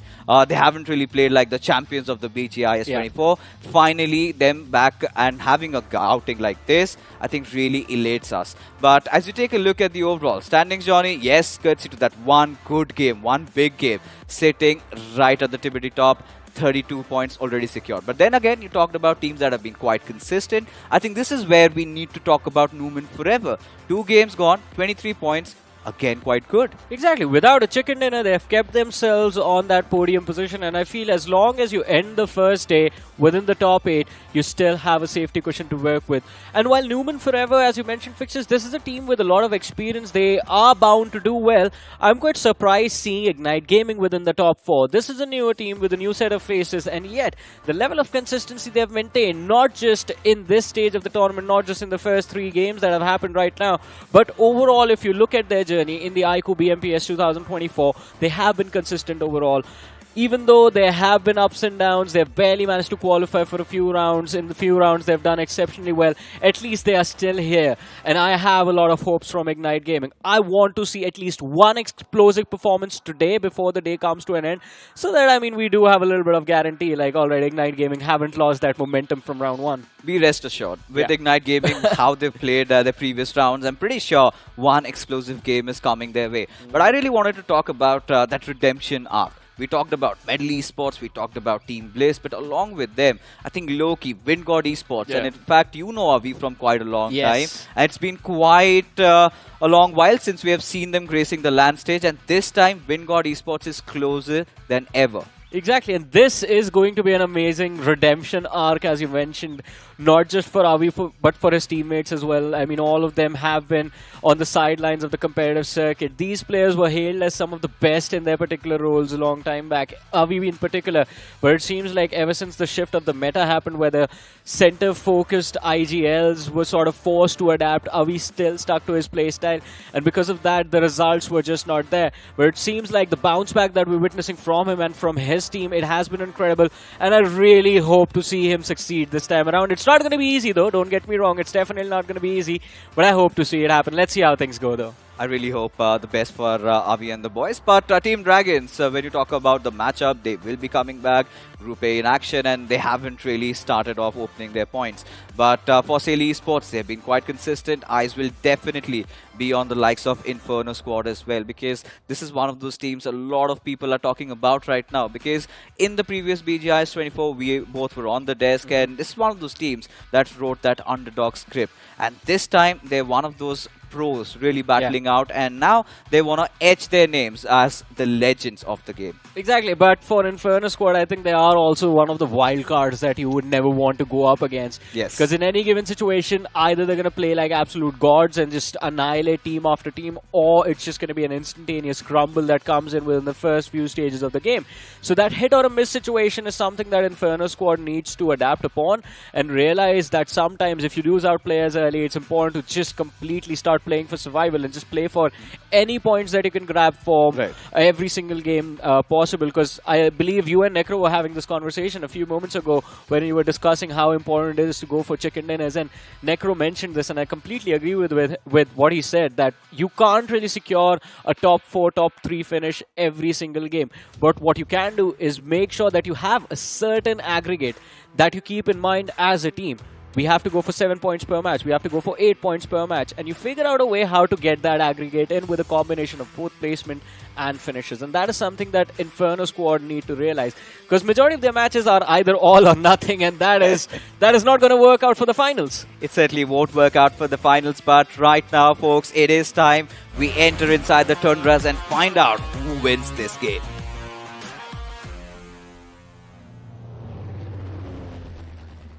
Alright, it is time, and now, finally, we are, as Fixtures mentioned, over the icy tundras of Vikendi, ladies and gentlemen. And of course, considering it is Vikendi, we have a very interesting flight path starting from the northeastern quadrant of the map, just north of Trevno, and it's going to end towards the western edge of Vihar. The flight path leading towards the northern half of the map, it's going to mean that the southern locations are going to be off limits, but that is what results in an interesting start to this map of Vikendi. Of course, only a few times. We are going to expect those early rotational clashes, but important games for teams that are looking to secure a safer position inside of the matches today, specifically teams like TWOB, who are going to be in this game along with the side of Orangutan as well. A lot of eyes on Orangutan. And of course, the winners of the previous match, X-Park, right off the bat, we see them heading towards the northwestern quadrant. Felt like there was going to be a soft little drop clash against the players of Inferno Squad, but I believe the players of X-Park, they do continue to glide, considering there is a little bit of a spread between the entire team. And Phoenix Esports as well, an interesting start to the game. They've sent Goku to Cosmodrome. Cheyenne, along with the rest of the team, are playing towards the northern shorelines of the map. And a central circle. If my man Necro was here with me, he would be praying for a castle shift in the end, but we have learned to accept that castle is not going to be one of the end game situations we are going to witness in Vikendi, at least not for this tournament. This one might just end around Mount Kresnik. That is one of the most common end zones we have seen in Vikendi this season. And along with that, Goroka is also another common end zone that we witnessed before. And Carpe Diem in a prime position to actually take complete control of that city. We have seen them do that before as well. Unfortunately, the last time they were there, they were beaten down to a pulp by Hyderabad Hydras. Although this time Hyderabad Hydra is not really there, so free reigns for Carpe Diem. But as we mentioned, that drop clash, X-Park against Inferno Squad, kicking things off. The first knock has been secured, converted into a finish. Joker extremely low with the DBS peek around the corner, and he gets the second as well. BMW IGL is going to be knocked and finished off. Joker with an incredible play. A 1v2 to kick things off. This is going to make the players of X-Park extremely happy. But Inferno Squad, how do they react to this? On the radar, we see there's no one around Joker and the rest of the players from the side of X-Park, so he does have a little bit of freedom to work with now. But this reset, it can lead to the players of Xbox just grouping up together and going for a hunt. They did see those parachutes, so they have a slight idea of where the players of Inferno Squad went. But Fixes, this is not how we expected the game to begin. And of course, we know if Xbox starts to bring in the aggression at the start of the game, they are going to keep at it till the very end. It almost feels like Team Xbox have channeled their inner demons. Yeah. The way they've been playing, they've realized that let's not keep things till the last day. Let's ensure in that very first half we collect as many points as possible, by the virtue of which we qualify and secure our berth for the Grand Finals. And I think for a champion team like this is what you would expect. Because a lot of those news had come out, a lot of those critiques had pointed fingers at Joker. And so far, according to me, I feel like Joker has been one of the best additions, especially something that X-Pac needed. But look at this, 8-Bit, one of those teams that really has a good time in the game of Vikendi, suddenly in troubled waters. Yeah, and this is not how this fight should have gone for them, considering Nova 21 from the side of Blind is all alone over here. The rest of his teammates are still in Villa. So he was outnumbered in a 1v4, and yet he finds that opening frag, a 1v3 now. And he's just buying time for his teammates to show up. The Molotov was perfect. Will force the players of 8-Bit to split up, but the push is still happening. Another preemptive utility on the staircase. He's looking for that second knock, doesn't find it, and Nova gets traded out. Blind Esports, the numbers equalized, although the backup has arrived. It is a little too late. A 3v3 between 8-Bit and Blind Esports. Fixes, who do you think is going to win this one? For Blind Esports now, they have to reset into this particular fight. They know that they've got the players of 8-Bit cornered to one location. It's all about how well you use your utility, how well you can flush out your opposition and get that one good knock. And Blind Esports, they will have that man advantage. And for how they've played, especially yesterday, I think I'm still not past it. As now, push comes to shove. Juicy still managed to get a knock onto its Osho. Trades coming in from Saurav, and there you have it. 8-Bit fighting back once again. Mighty being the hero. 2 frags and 8-Bit with 4 finishes already. So many mistakes from the side of 8-Bit that go unpunished into that one. Juicy, when it was being peeked inside of that corner room, did not even have his gun equipped. He was about to lob a nade, and yet the players of Blind miss an opportunity to strike, and they get punished quite brutally for that. Just one player lost for a trade of 4. And of course, this gives them, the players of 8-Bit, a brilliant position inside of the zone to work with as well. Just a little off-center towards the southwest of Villa. But this is a brilliant control point. Fixes a lot of compounds. They have decent utility now, and they can hold on to this position for at least the next 10-15 minutes. And this is what I wanted to mention. If you remember, even if you look at the statistics, 8-Bit has one of the best numbers when it comes down to the map of Vikendi. More often than not, we have seen them getting inside the top 3. Initially, when they lost out on one of their players, I suddenly felt a little worried. But then I realized that 8-Bit, they've been having the run of their lives. Every tournament, you go pick it up, 8-Bit, they've moved under the radar. But this time, in the iQOO BMPS, they've made their presence felt. Always in the top 4, top 5s, and this is a team, I feel like, if they keep on carrying to play like this, they are easily going to sail through the Grand Finals. But that's the problem with 8-Bit, right? Like, we know for a fact that they will make it to the finals. That has happened every single time. We've seen them on that LAN stage again and again and again. Yeah. But I don't know what happens at the finals. That is when they crumble. And it is quite an extraordinary feat, because there are only a few of those names that have been so consistent in every single official that has happened. 8-Bit being one of those. Unfortunately, they also turn out to be the uncrowned kings of BGMI. Haven't really won an official in a long time. Or ever, in fact.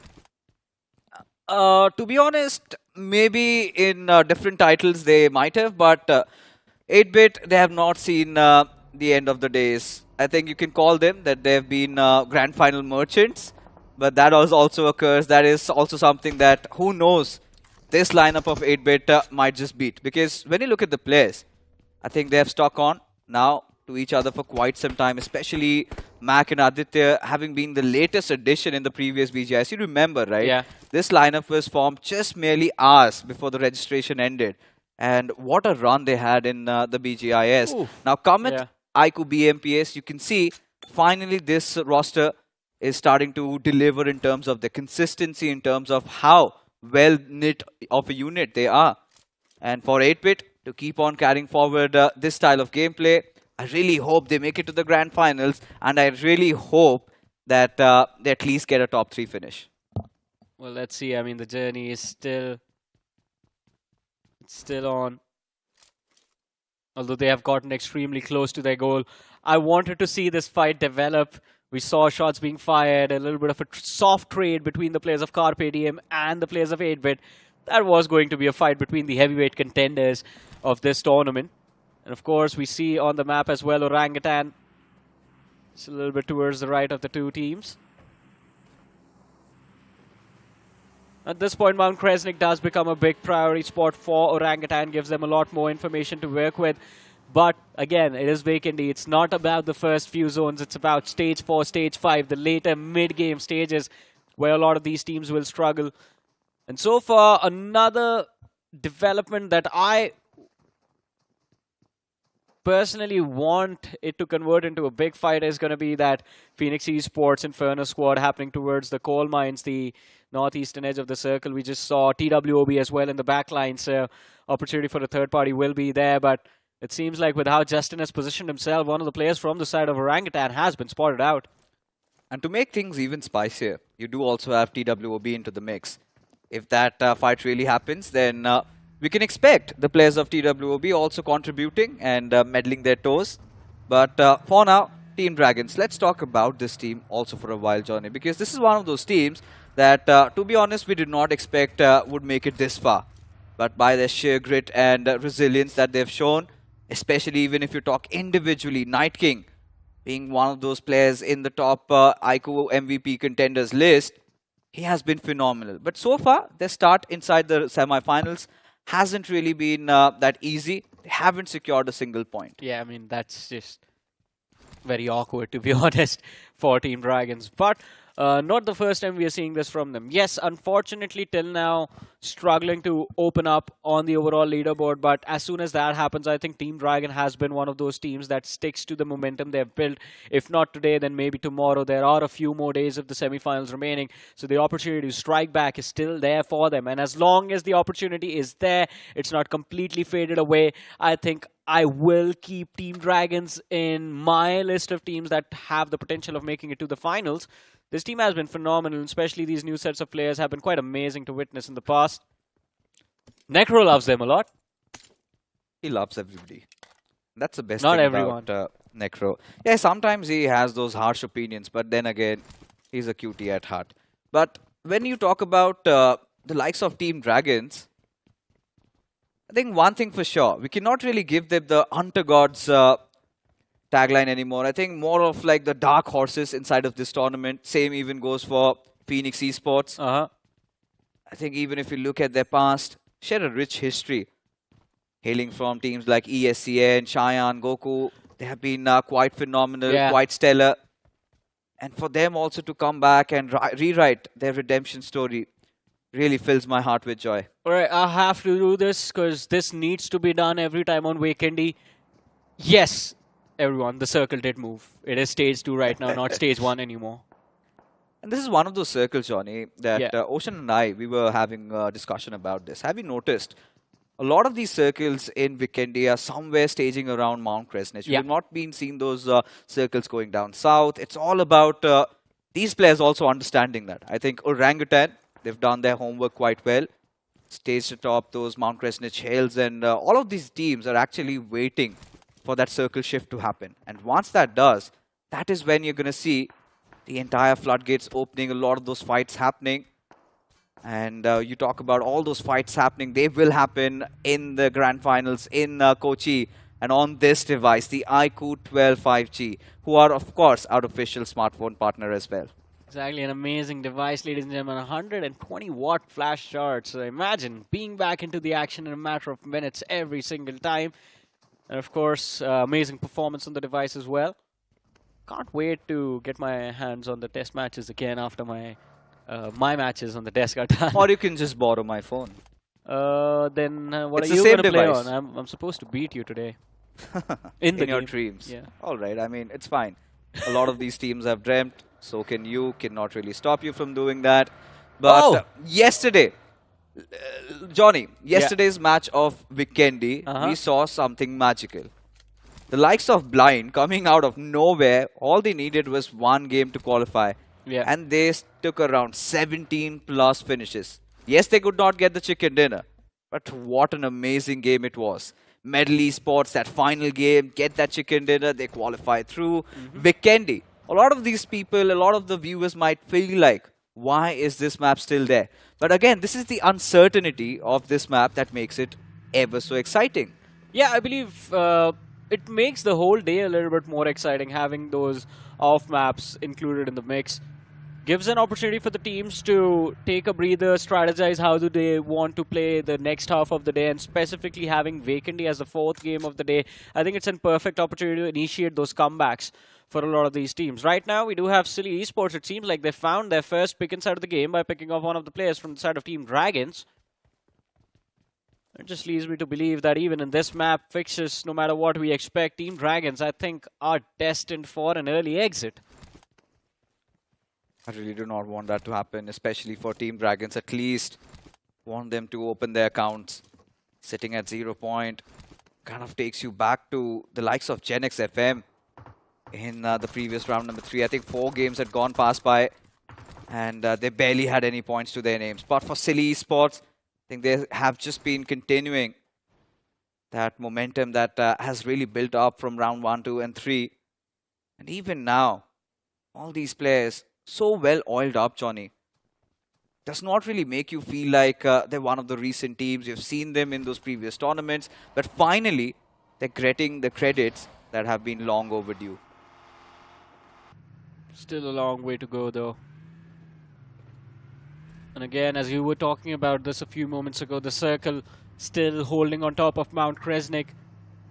The frozen lake of Goroka still there under the control of the players of X-Park, but not a lot of options available for them to move forward, with Carpe Diem blocking the access to the center, and of course 8-bit being there as well. Medal Esports closing in from their southern position towards the western edge, and God's Reign also joining the mix. Expecting a big clash towards that western half of the zone. Hey, but as it turns out, I believe Silly Esports, they have lost one of their players as well. No, it was actually Team Bliss. They are put under some pressure. On the other side, though, God's Reign, they find themselves across the players from 8-bit. Have lost one more under fire. Phantom on the run. Does manage to evade the aggression, does manage to survive. Just barely, though. Look at those flames coming out of the engine of that Zima. So lucky, man. Zima has such little HP. He's quite lucky to survive. Just a few more shots and would have gone up in flames easily. That was such a narrow call, especially for God's Reign. And when you look at the journey so far, they've played 2 games, and to be honest, we've been missing their true form. We know this team is of such high caliber that they can instantly switch gears, something like what X-Park have conjured in that previous game, but looks like they've landed into their own graves as God's Reign very close, and this time Fury decides to take a halt. I'm starting to ponder if this was the wisest decision. It was a trap and they've fallen into it. Medal Esports, I think it's their opportunity to strike. God's Reign, as you mentioned, Fury stopping over here, and it was a call made out of desperation because look at that, no HP to work with. And he stayed in that car. It would have been extremely risky, but the rescue mission is going to be underway. And Altu does show up to pick up Fury, and the whole team is going to be regrouped together. About this quick mobility from God's Reign. Could have been quicker with our official mobility partner, Hero. The Hero Extreme 160R4V waiting for the MVP of the finals. Yeah, and would love to see that to happen. And I heard that Salty, he's got his eyes on this. And seems like you two brothers might have a little bit of a tussle. What do you mean, us two? I mean, me and Necro have already decided. One for Necro, one for me. Then there's also Salty. Do not forget him. Yeah, not forsaken. He's going to sit in the back like a passenger princess. Oh, would love I would be taking pictures with my iQOO 12, of course. But now getting back to business, Johnny. Now this circle is finally going to take a hard shift. And with bated breaths, we await for that to happen. And that is where you would see all these fights to break out. Because when you talk about Vikendi and the entire topography, you know, so many of those smaller compounds are in such close proximity that everybody tends to find some real estate. And eventually early on, we did not get to see all those engagements. But look at Orangutan's positioning for now. Sitting atop the hills of Mount Kresnich, but they still have deployed a couple of their players even down the hills. Which goes on to show that they have that contingency plan set. If the circle takes a shift down south, they can instantly reunite, and that is how they would proceed with their fights. Another team that I wanted to talk about was Carpe Diem. I think Necro and I, we've all been complaining in unison about them not really getting those position points, but seems like they've heard us. Do you think they have heard you? I hope so. Oh man, Carpe Diem going for position points. Yeah. I don't think I've laughed this hard before in my life, especially in the last few months. But it's going to be exciting to see how they make it happen, to be honest, because Carpe Diem is a team that not just in this tournament, but ever since the team was formed, they've been so focused on just fighting every single time, every single game. They've always just gone for those finish points. But let's see, I mean, hopefully this is Vikendi. You are forced to play for placements every now and then. And Carpe Diem, even towards the ending stages of the match, if they have all 4 players, and I'm pretty sure they're going to rack up a lot of eliminations. But X-Park right now, a few moments ago we were speaking about them. They had control of the frozen lake towards the south of the Goroka city. And even though a clash was expected a few moments ago between them, God's Reign, Carpe Diem, X-Park did move up north. But God's Reign, after avoiding the conflict against the players of 8-Bit, they find themselves in a little bit of a kerfuffle against the players of Phoenix Esports, but from the distance, the distraction comes in the form of X-Park. God's Reign, they keep moving along their merry way, and Phoenix Esports, they are stopped in their tracks and forced to take a fight. The advantage over here actually lies with the players of Phoenix. They are inside the edge of the circle. X-Park on the other side, they have the high ground to work with, but they are outside the play zone. But this is usually X-Park's go-to way, especially in the map of Vikendi. Love to play from the edges, collect a lot of those finishes. Considering it's stage 4, still not worried about them. Will get the revive easily onto its Spray God and then make a move inside the circle. But look at them. They have nothing to really worry about. Look at vengeance in their eyes. X-Park now picking a fight against Team Medal Esports as the circle has shifted away. Orangutan, the likes of Mogo Esports in such good position. But X-Park, they do not care how many numbers they have. They instantly want to dive in, take this fight and see it till the very end. Yeah, but we talked about this OG and their positioning at the start of the game. And even now, it is going to be the prime spot. The only difference is stage 5 means you have to regroup. And Orangutan, they make the decision of getting all of their 4 players together. In the meanwhile, as you mentioned, fixes X-Park, Shadow 7 knocked and finished off. It's down to Joker, the man who has been responsible for keeping the momentum alive since the start of the game, to try and find an opening as the players of Medal Esports come charging forward. Medal in this one have a man advantage to work with, but look at the radar. Spray God on the flank can be the game changer for the players of X-Park, and Medal, they're still struggling to find an opening to charge indoors. Joker with the DBS looking for an opening, does not really succeed in connecting the shots on the players of Medal Esports. Goes a little aggressive, pushes on the outside, still looking for that opening, that first knock to kick things off, but the struggles continue between both these two sides. And finally, it is Joker who finds that opening knock. Another one as a brilliant nade from Saran connects. The numbers equalized, but X-Park, they still have an opportunity to strike. The first aid will kick in at the last second, and the last man from the side of Medal, he's fighting for his life. Paradox, it's down to him to try and see if he can find the elimination on the players of X-Park, and he does, but in the very next second, he will also bite the dust. What an intense clash between two of the biggest teams in this lobby. A strong message sent in by the players of Medal Esports. They're not the force to be trifled with.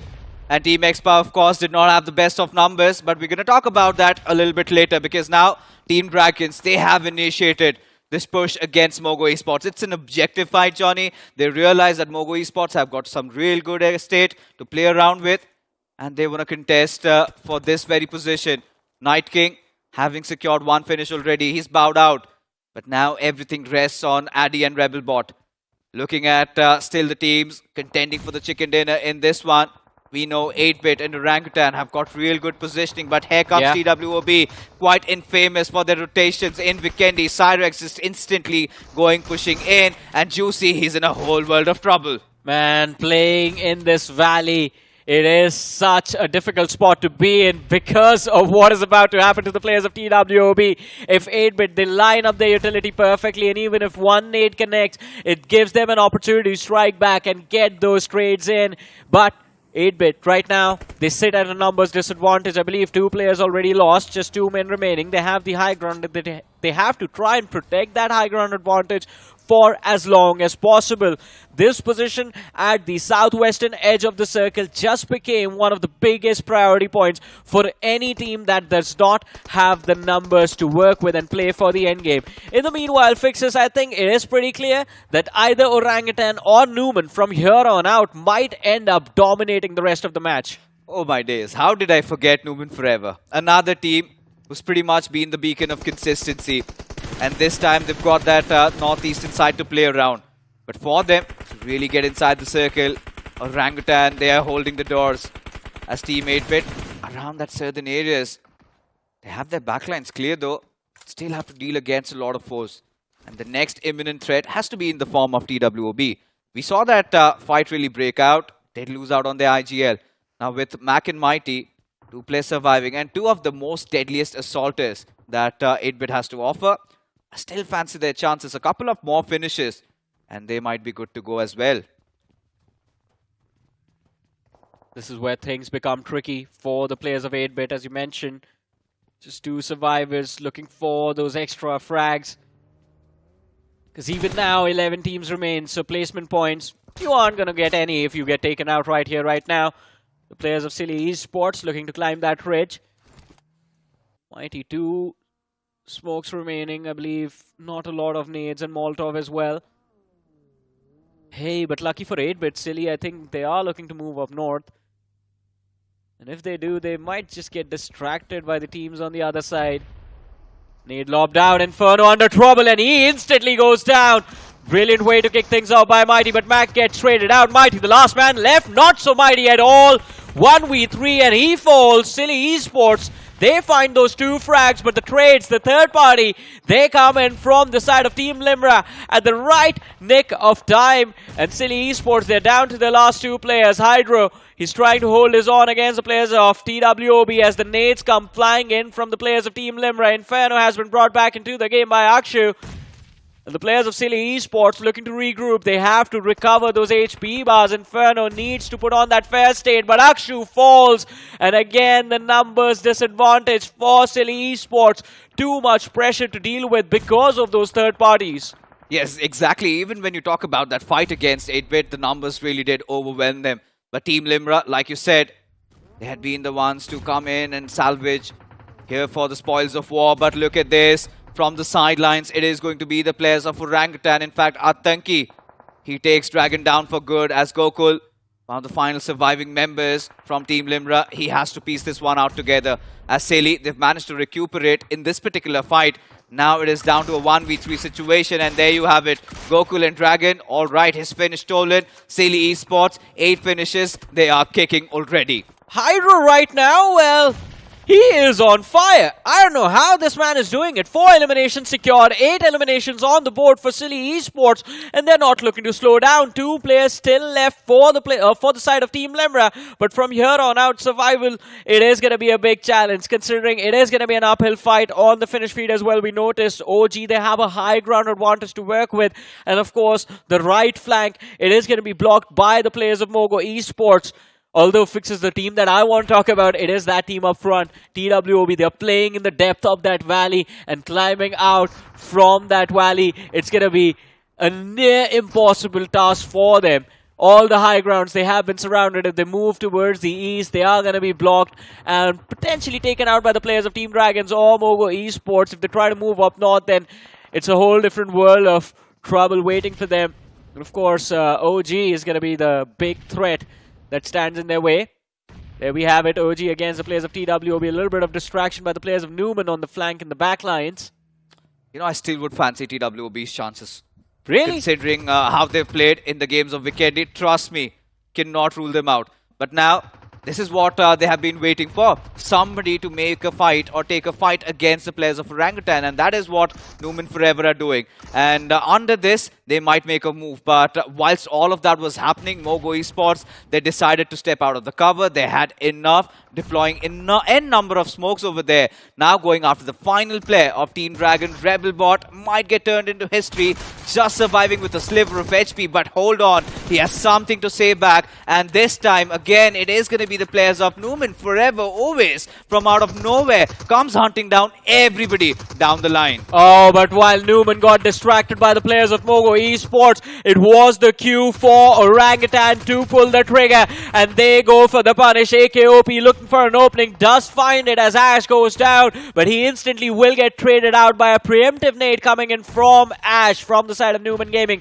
Omega, he's the last man left alive, and one nade can make history. One nade from him can change everything, considering the players of Orangutan right now are grouped up together. But we're down to the top 7 teams remaining in this game. 12 players still alive, and out of all of the squads that we were talking about, it is TWOB that have managed to keep all 4 of their players intact. But can they keep it the same way till the end of the game? That is going to be a big challenge for them, considering again we are down to the same conversation fixes. It's the high ground advantage for Orangutan, and they still have a lot of utility left. Look at that, the players of TWOB struggling to stay alive, struggling to stay on their feet. Cyrix and Prince, their HP bars are extremely low, and one nade or a Molotov could just drop them to their knees. They have to lie in wait, especially let the other teams fight it out. For Orangutan and Mogo to fight it up against each other, that is where TWOB, they might have a little bit of that breather. TWOB get themselves out of that tent, but suddenly expose themselves to maybe the likes of Mogo Esports. But let's not also forget that we do have Orangutan into the mix. God's Rain, this time, they've opted for that healing battle. Alto doing the heavy lifting over here, but Atanki spotting out Cyrix, and a couple of Lotus grenades might do the job for OG and might get them this chicken dinner they have been vying for. See, you said the right thing, Fixes. That low-toss grenades are going to be the thing that help Orangutan gain the edge and secure the winner-winner chicken dinner. But what I'm worried about is, do they have those nades on them right now? Because they used a lot of utility to try and push back the players of Numan a few moments ago. Before that, there was the threat coming from north from the side of God's Rain. A lot of utility was committed to that. And look at this, Atanki is down to his last nade. He needs to connect, and the connection is going to be an easy one as well. It lands close to the players of TWOB. Legit dropped extremely low, and Wizgod from the flank still has 4 nades to work with. Legit is going to be knocked and instantly finished off, and Orangutan looking to go for a big winner chicken dinner over here as TWOB finally brought down to their last 2 players. But this man Altu has a line of fire for Atanki, can change everything, can change and equalize the numbers between the 2 prime contenders for the win of this game. Even Hesperos can actually swing the advantage into the favor of TWOB. As of now, both the sides of God's Rain and Limra are focused on their own heal battles. But moment they run out of first aids is the moment everything will change. But hey, it's not even going to matter, as both of them just fail to continue their heal battle journey and get taken out extremely early. It's down to the top 2 teams, OG versus TWOB, and here come the players of Orangutan. Look at this, Prince and Sarvit, they know what fate awaits them at this point. Aru from the high grounds, Wizgod has already started cooking up that grenade, wants to flush out the players of TWOB as they are cornered, as the blue circle keeps on inching in ever so close. Orangutan are lying in wait, and there you have it. Aru and Atanki give them that opening, and that's all she wrote for TWOB as OG secure a massive chicken dinner. A massive one, and they made it look extremely easy as well, considering we saw them take the position on top of Mount Kresnik at the very start of the game. And as we talked about it as well, Mount Kresnik, Goroka Frozen Lake and Villa, just the northern side of Villa, these have been the most common circles that we've witnessed in the iQOO BMPS 2024. And of course, we saw a lot of top contender teams fighting for those positions extremely early. We had 8-bit that tried to go for that Villa control, just playing west of Villa. We had Carpe Diem playing for that early Goroka control, and they did have it as well until the circle sort of decided to move towards Mount Kresnik. And Mount Kresnik was Orangutan. It belonged to Orangutan from the start of the game till the very end. There was one opportunity for TWOB to actually swing the game in their favor, and that was not because of what they did, because of what Newman was doing actually, but the moment Newman got taken out, I think we knew Orangutan was going to walk away with the chicken dinner in this one. I think the window was too small for TWOB, and their options were quite limited. I think there was that one small window where Mogo or OG should have fought it out amongst each other, and then TWOB could have made a move. But then again, considering how things started off with them and they were in such a sticky spot, still getting a good second position finish is not too shabby. Because when you're looking at the grand scheme of things, TWOB has been ever so consistent. Again, a second position, again a couple of finishes to their names, nothing to really scoff at. But hey man, before this game we were talking about stories of redemption, right? And Orangutan, another story of redemption. One of the biggest names in the community, one of the biggest names in the Indian esports circuit. Yet, they've been struggling in officials for a long time. This time around, I think they've showed up with a different mindset and, of course, showed up to prove that why they are considered one of the best teams. AKOP, personally, for him, I mean, I think everyone's waiting for a haircut, right? I mean, we all are, at least for AKOP. But I don't think it's all about that haircut anymore. I think it's the departure of Salty from OG. That Wait, really? Yeah, of course. He's no more a part of OG. That means that OG, the curse might have been lifted, because when he went to Revenant, we all saw what happened. They crashed out from the second round. And yeah, this man is cursed pretty much. That is what I can conclude, because barring that, now, when you even look at Ash also, he was also a part of OG. He goes on to Newman forever, and look at them.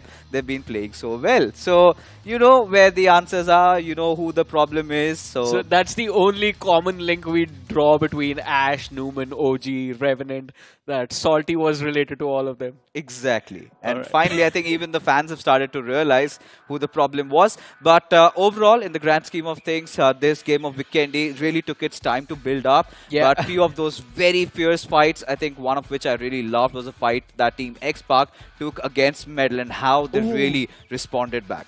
That was intense. And Medal Esports, I'm quite surprised they didn't just charge indoors with those DBSs and just lobbed a few Molotovs beforehand. They gave the players of X-Park an opportunity to set that fight up. But hey, nonetheless, it was an intense conflict, and of course, X-Park did secure 5 points at the end of the match. But looking at the point rankings, Orangutan, of course, dominating majority of the game, 19 points from this matchup. TWOB, of course, as well, having a decent start, 10 points from this game. Silly. Now, Silly Esports is a team I'm always excited to see, and even in this game, just one placement point, but 8 finishes secured. I think for Silly Esports, the consistency run is still continuing for them. They've been getting those decent 7 to 8 average points per game. So nothing too shabby from their side. However, a little bit concerned about Team Blind, considering their onslaught yesterday in the game of Vikendi and such a huge collapse. Yeah. Because I remember that area of Port Vosto where it was surrounded with 3 teams. They took them all down. And after that, just went on, took THW. They had so many finishes. But suddenly, it was just yesterday and today, and it's a stark difference of their approach. And for Inferno Squad, this is not a good game. However, I'm really surprised with Carpe Diem, considering when we looked at the circle, they were at such a good prime position, but them to come out with just 1 point, I don't know if I can really digest that. I think that western edge of the play zone, especially stage 4, stage 5, became an absolute nuisance for anyone who was still there. Carpe Diem, they were still sticking around. Even X-Park fell down to the same situation. That western cluster, you had God's Reign, you have X-Park, you have Carpe Diem, you have Medal Esports, and none of these teams made it through to the late stages. God's Reign did, all thanks to that heal battle coming in, but had they stuck to fighting, they would have been taken out early as well. One of the surprises in this game was Medal Esports, actually. That early exit resets all of that hard work that was done beforehand, and now they're going to be fighting to gain those points back in the upcoming matches. Yeah, for Medal Esports, the one thing is looking really good is that they're not really just shying away from fights. If fights come at them, they're actually engaging in that, and they're actually coming out victorious also. That fight against Team X-Park just wanted to, make themselves in such dire circumstances. They wanted to push themselves to the very limit. Yes, Medal Esports, that was quite a nice smacking from their side. A good message delivered. Exactly. I think it is time, before you head to the finals, warm yourself up, get ready for the action. Medal Esports we're going to have to see if they make it to the finals. But before we move to the upcoming matches, we're going to take a very short break, ladies and gentlemen. Stay tuned, keep watching. We will be back after this. Don't go anywhere. Have you seen my phone? Yes, I have. It's so gorgeous. Yeah, bro. Really? Hey, but have you all seen it? Mega Taskers win at every level. iQOO Z9S Pro with 3D curved AMOLED display. Fully loaded for Mega Taskers. Search iQOO Z9S on Amazon.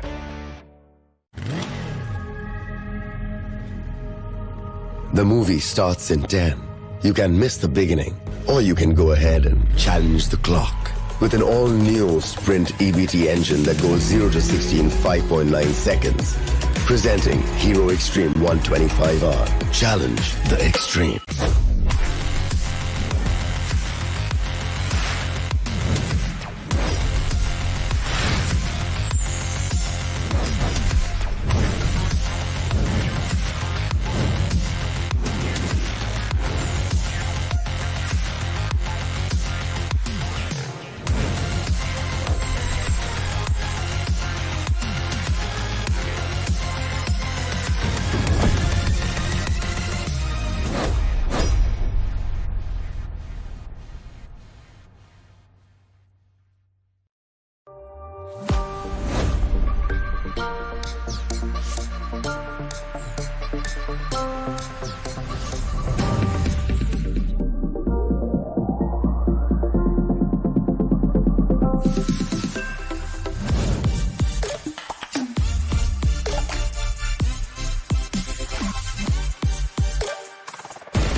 Welcome back after that break, ladies and gentlemen, to the iQOO BMPS 2024, and of course, with the side of Orangutan walking away with an amazing chicken dinner. We have Salty joining us finally on the panel with a few words said by Fixes. Salty, how are you doing, first of all?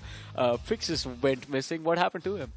He went missing. He possibly is not going to come on the desk for the rest of the semi-finals. I've taken care of him. The next on target is going to be you, Johnny. I didn't want to announce this on broadcast, but you guys know, right? I've been taking boxing classes for a couple of days. So right now my hitting abilities have definitely gone up. So be careful, Johnny. Be a little careful. Alright, I mean, I have to be careful, just like TWOB needed to be a little bit careful inside of that match. Although, they did protect themselves in the early stages. We saw the players of 8-bit trying to take them out with all of that utility, and 8-bit went for a 2-2 split, which backfired upon them, unfortunately. But I'm happy seeing TWOB be consistent and be present inside of that top 5 consistently. Even the previous round, they did quite decent for themselves. And this is the form that we expected this team to be in from the start of the tournament, to be honest. Exactly, right? I mean, TWOB, they started things off not just inside of the semi-finals, but even in round 1 as well. And they never really kept their foot off the gas pedal. Yeah. It has been ramming every single time, and in the final circle as well. And it's not even like they are shying away from taking fights. They're taking fights, they're preserving their numbers advantage, but still, every single time they're making it to the final circles, it's absolutely crazy. But giving it to 8-bit, I think you can give them the leeway. They've done enough. They've done a pretty good job, ladies and gentlemen. And if you guys also want to have a pretty good and nice time inside of your games and your scrimmage as well, why not consider yourself the flagship device, the iQOO 12 5G. Of course, it's power-packed with features. And the best part about it is, since iQOO, they are our official smartphone partner for the event, they've graciously awarded 4 iQOO 12s to be given away. All you've got to do is go down to Google and search iQOO 12, and potentially you might be one of the lucky ones. But coming back to the conversation once again, Orangutan, good start for them for sure. And I believe that this all comes down to the fact that they made that amazing comeback inside of round 3. Yeah. Their confidence was high. They played their first couple of games really well. Now their third game, once again, an absolute beauty. See that one word you mentioned mid-sentence, confidence. It always felt like that was the main reason for the downfall of OG. For some reason, the best players in the country just ended up doubting themselves a little too much. But as you mentioned, this time around, they have set themselves up for success. Their hands are warmed up. They're focused on every single match that they play, one match at a time. That's the mindset this team is moving forward with, and that is what I like about OG. OG was bound to be successful. It was just a matter of time, but same can be said for the side of Newman. Now, Newman Forever, an amazing team on paper, looks like one of the best you can ask for. And even in this tournament, they're off to a great start already in the semi-finals, right? 28 points secured in the 3 matches that they played. But can they keep this same momentum going? They have to make sure that the average points per match is consistent throughout the semi-finals. That is what their fans want to see, and that is what we would like to see from the side of Newman Forever. On the other side, now I guess it is time for us to witness the players from Reckoning Esports again in action, and this team built with the young players, they are all about just going at it with everything that they have, and it is going to be exciting to see what they bring into the upcoming game.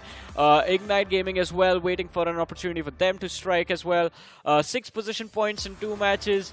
Yeah, that's a little bit on the lower side, but then again, they have 14 eliminations to show for the 2 games, an average of 7 per match, which in itself is pretty amazing. Exactly right. I mean, for Ignite Gaming, they do not really need those position points. They have been, their main driving force, in fact, has been those finish points. And in fact, it's not just Ignite Gaming. Even Phoenix Esports, as a matter of fact, have been doing the same thing, as a matter of fact.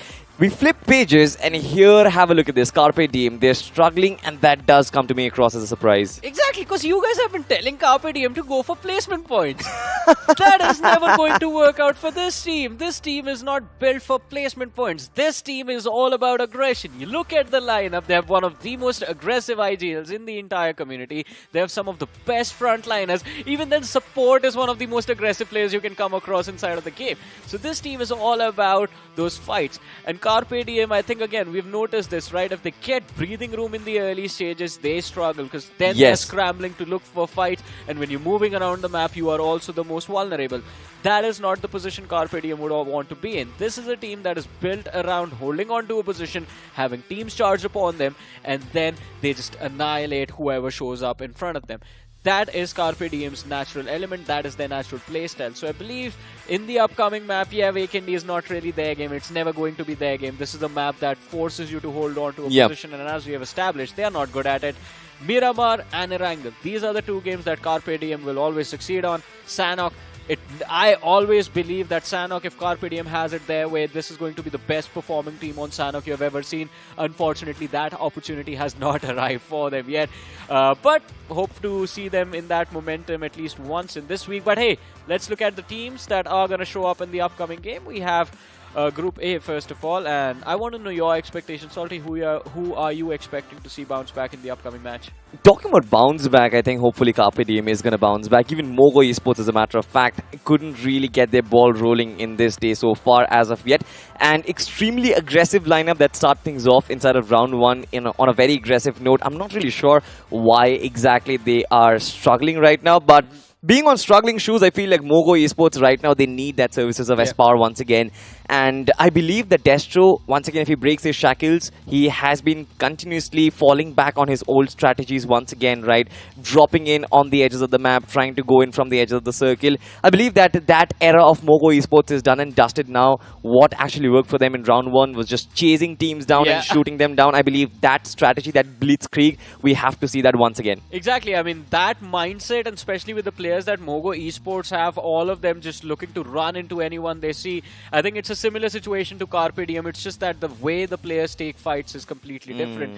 And Mogo Esports, as you mentioned, I think it was the last match they played, the last Erangel they played in round 1, where there were just 4 buggies charging towards anyone they saw. And within the first 10 minutes of the game, by the way, they took down 2 teams, completely wiped out 8 players without even breaking a sweat. I think if Mogo Esports go back to those shenanigans, they can succeed. But let's see how this game of Miramar is going to turn out. Of course, a lot of big contenders looking to make a comeback in this upcoming matchup, and of course it is time for us to jump into the action as well. Here we go.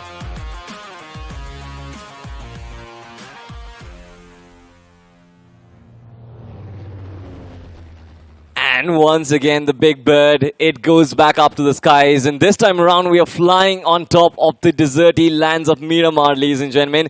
This is going to be the 5th match inside of the semi-finals, duking it out between Group A and Group B.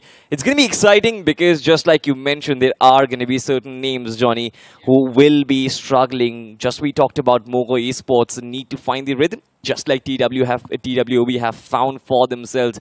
They certainly have been consistent in all the 3 games that they've played, but I want to see how they want to end things up. Can they actually end things with a big chicken, which has been run away from their grasp, is still going to be the question. But as of now, we start things off. The last Miramar that we played, there was that little early scuffle between Sarkar Gaming. So I really want to see if Sarkar Gaming this time around will be a little safe and sound. They have taken their exit, possibly going to go towards the Chumasera lands. But let's see what happens. Johnny, what are your thoughts? Any prediction? Well, for this match, considering Versatile is there, I am going to go with Versatile. Turns out every single time you have Miramar and Somraj, it's the safest bet.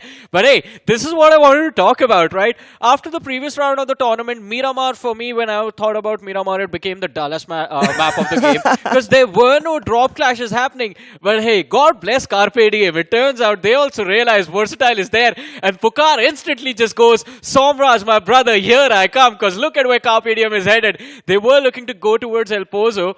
But I believe as soon as they saw the parachutes of Versatile drop to the ground, they expected, all right, they're not going to go to that big city towards the west. And even Carpe Diem, they take an early drop on the ground looking for vehicles now. This Pukar-Somraj duo that we have been trying to build up so far, it actually came to fruition on the map of Erangel as well. But now look at this. What exactly is happening? God's reign. They've actually found a crypto in the form of Crypto himself.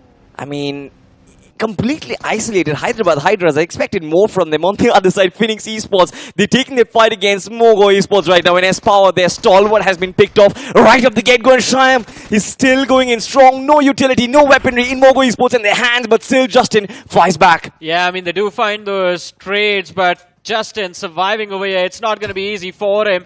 Just has a UMP, no helmet, no armor, no utility, just one first aid. So he whiffs the shot, he is done, and he whiffs almost half that clip off the UMP. He's going to get taken out, and Mogo Esports, my goodness. Alright, first of all, that early clash between God's Reign and Hyderabad Hydras, did not expect that at all, happened in the middle of nowhere. And what is Mogo Esports doing here? They like to start their journey on Miramar from Impala. The optimal start would have been to take an early exit either towards the north or towards the extreme southern highway, and yet they chose to land towards, well, the northern periphery of Los Leones. Got caught off guard by the players of Phoenix Esports, and Phoenix, I have to give them huge props. They got lucky, but they also did handle the pressure brilliantly. Now, Mogo Esports in this map, Salty, have been completely shut down already. They have been shut down. It's just one player, Destro, who is still surviving. And honestly speaking, I'm not even sure if, in spite of having the center of the circle, Mogo Esports will be able to make use of much of this map. They needed a lot of points to resurrect back on the overall standings, but it seems like that will be denied. And you have to give credits to Phoenix Esports and the way they have been playing. Like, I have been drawing parallels with them and the Flash. They come in like a Flash, extremely fast, and they exit the fight extremely smoothly as well, without taking a lot of casualties. That's been their go-to mantra, and look at this right now. They're possibly hunting down for Destro at this point. Don't know exactly where he is, but they have a sniff of the opposition. Yeah. The hunt is on Destro. The maestro from Mogo Esports.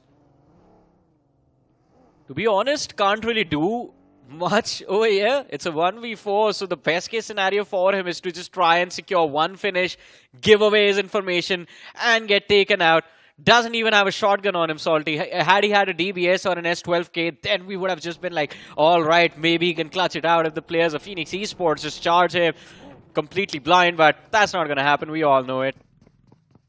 I'm not counting him out as of yet, Johnny. I believe that we've seen enormous numbers of 1v4s in this tournament so far. And now look at this, the first man. Wait, what?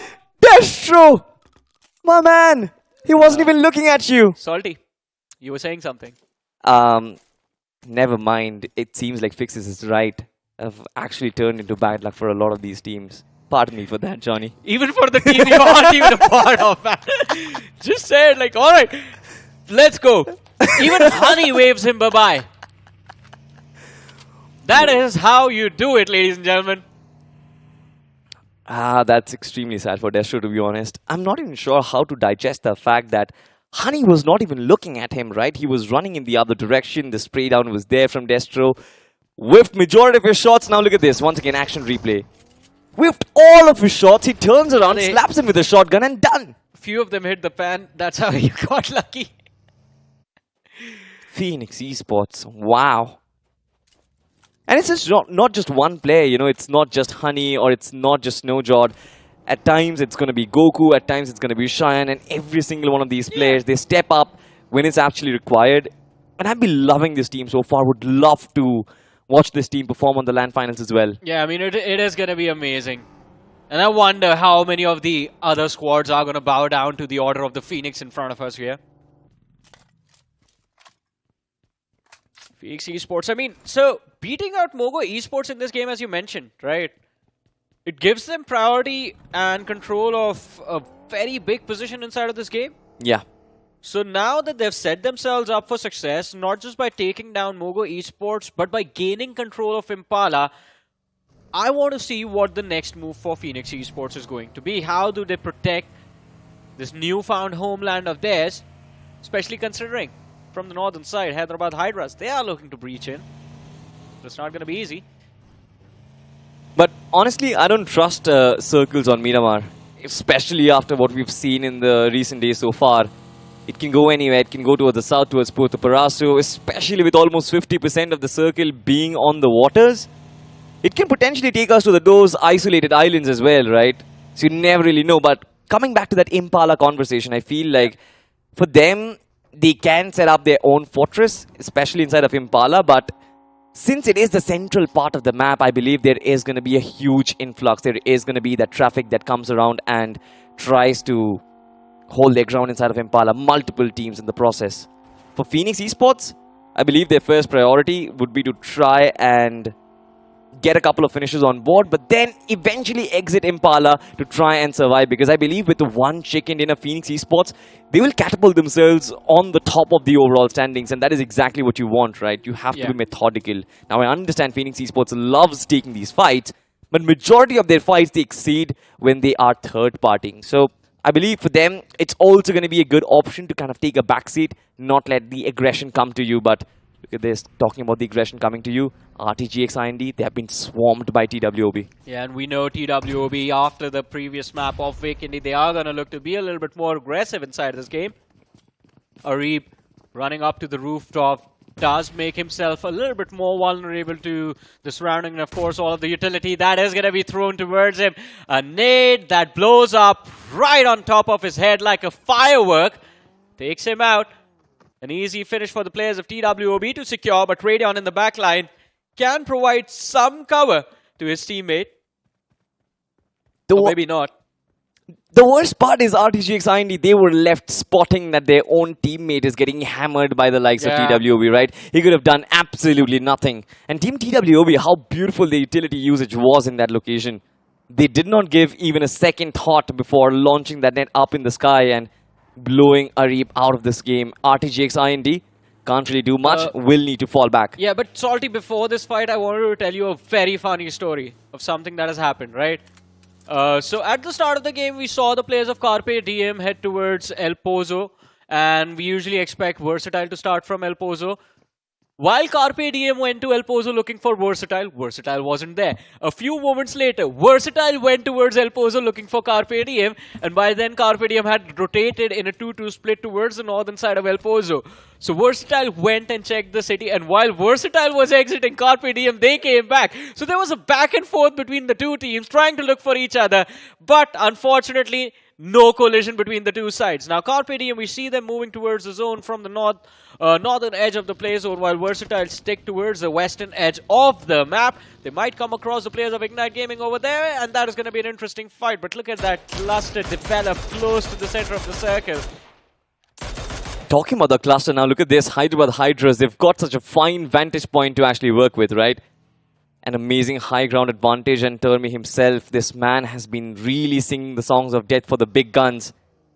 Yesterday, that 1v4 against iQOO Soul is still echoing against all the fans and in their ears once again. But talking about Carpe Diem and their play strat so far, why I feel, Johnny, this team has been struggling lately is because of one line that you just said, right? When they're moving around, they're extremely vulnerable. As a fighting squad, they are an extremely formidable opponent, but when they're moving around, I believe there's that extreme lack of coordination. Individual players get picked off, and it's just one or two players who eventually reach the final circle, significantly reducing the firepower and the threat that they possess against other teams. But It seems like Carpe Diem and Pokar has been trying to put a lot of work in that department, because in the grand finals, Johnny, I believe it's not just the finish points that will give you the advantage. The position points, in my opinion, give you stability, and the finish points will give you the gigabanger performances. I mean, I agree with that, but can somebody tell Wingard that they are being baited over here? Hero Extreme Godlike and Jonathan in particular holds on to a very important position, but those few shots fired will make the players of Wingard aware of the threat waiting for them on the other side of this ridge. No incentive for both these teams to fight, actually. Both of them in a decent position inside of the play zone right now. And as you were talking about it, Carpe Diem, their struggle with placement, their amazing consistency in those team fights, 100% agreed. Main problem for them is what we have seen teams like Mogo Esports actually be consistent with. Or in fact, X-Park is one of the best example. Mid-fight readjustments.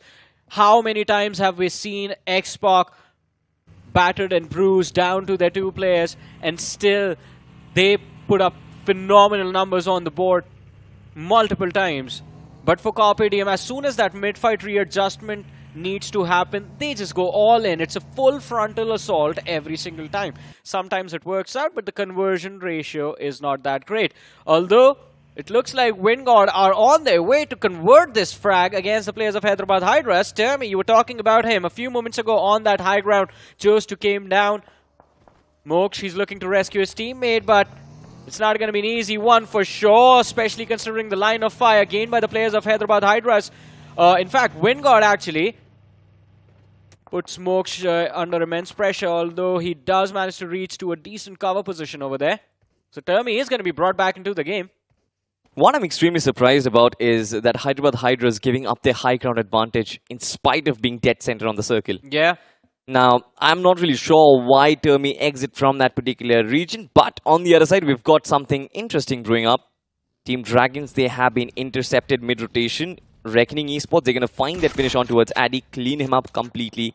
And then Gravity IGL is going to kick things off. He's got 2 eliminations of his own, and Reckoning, if they actually find another chicken dinner to actually work with, I believe their lead on the overall standings will be pretty high enough, and we can ensure that this team can have that one comfortable foot inside of the grand finals. It's still very difficult to actually ensure your qualification because you play those 16 games.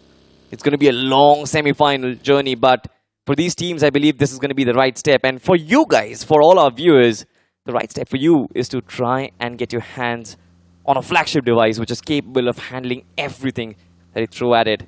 Talking about our official smartphone partner, the iQOO 12 5G, has an amazing 120 watt flash charge, but more importantly, all our esports athletes in Kochi, they are going to be using this device. So you can understand the level of performance that this phone actually exceeds out of it. Yeah, the biggest esports tournament in the country being played on one of the best devices you could ask for.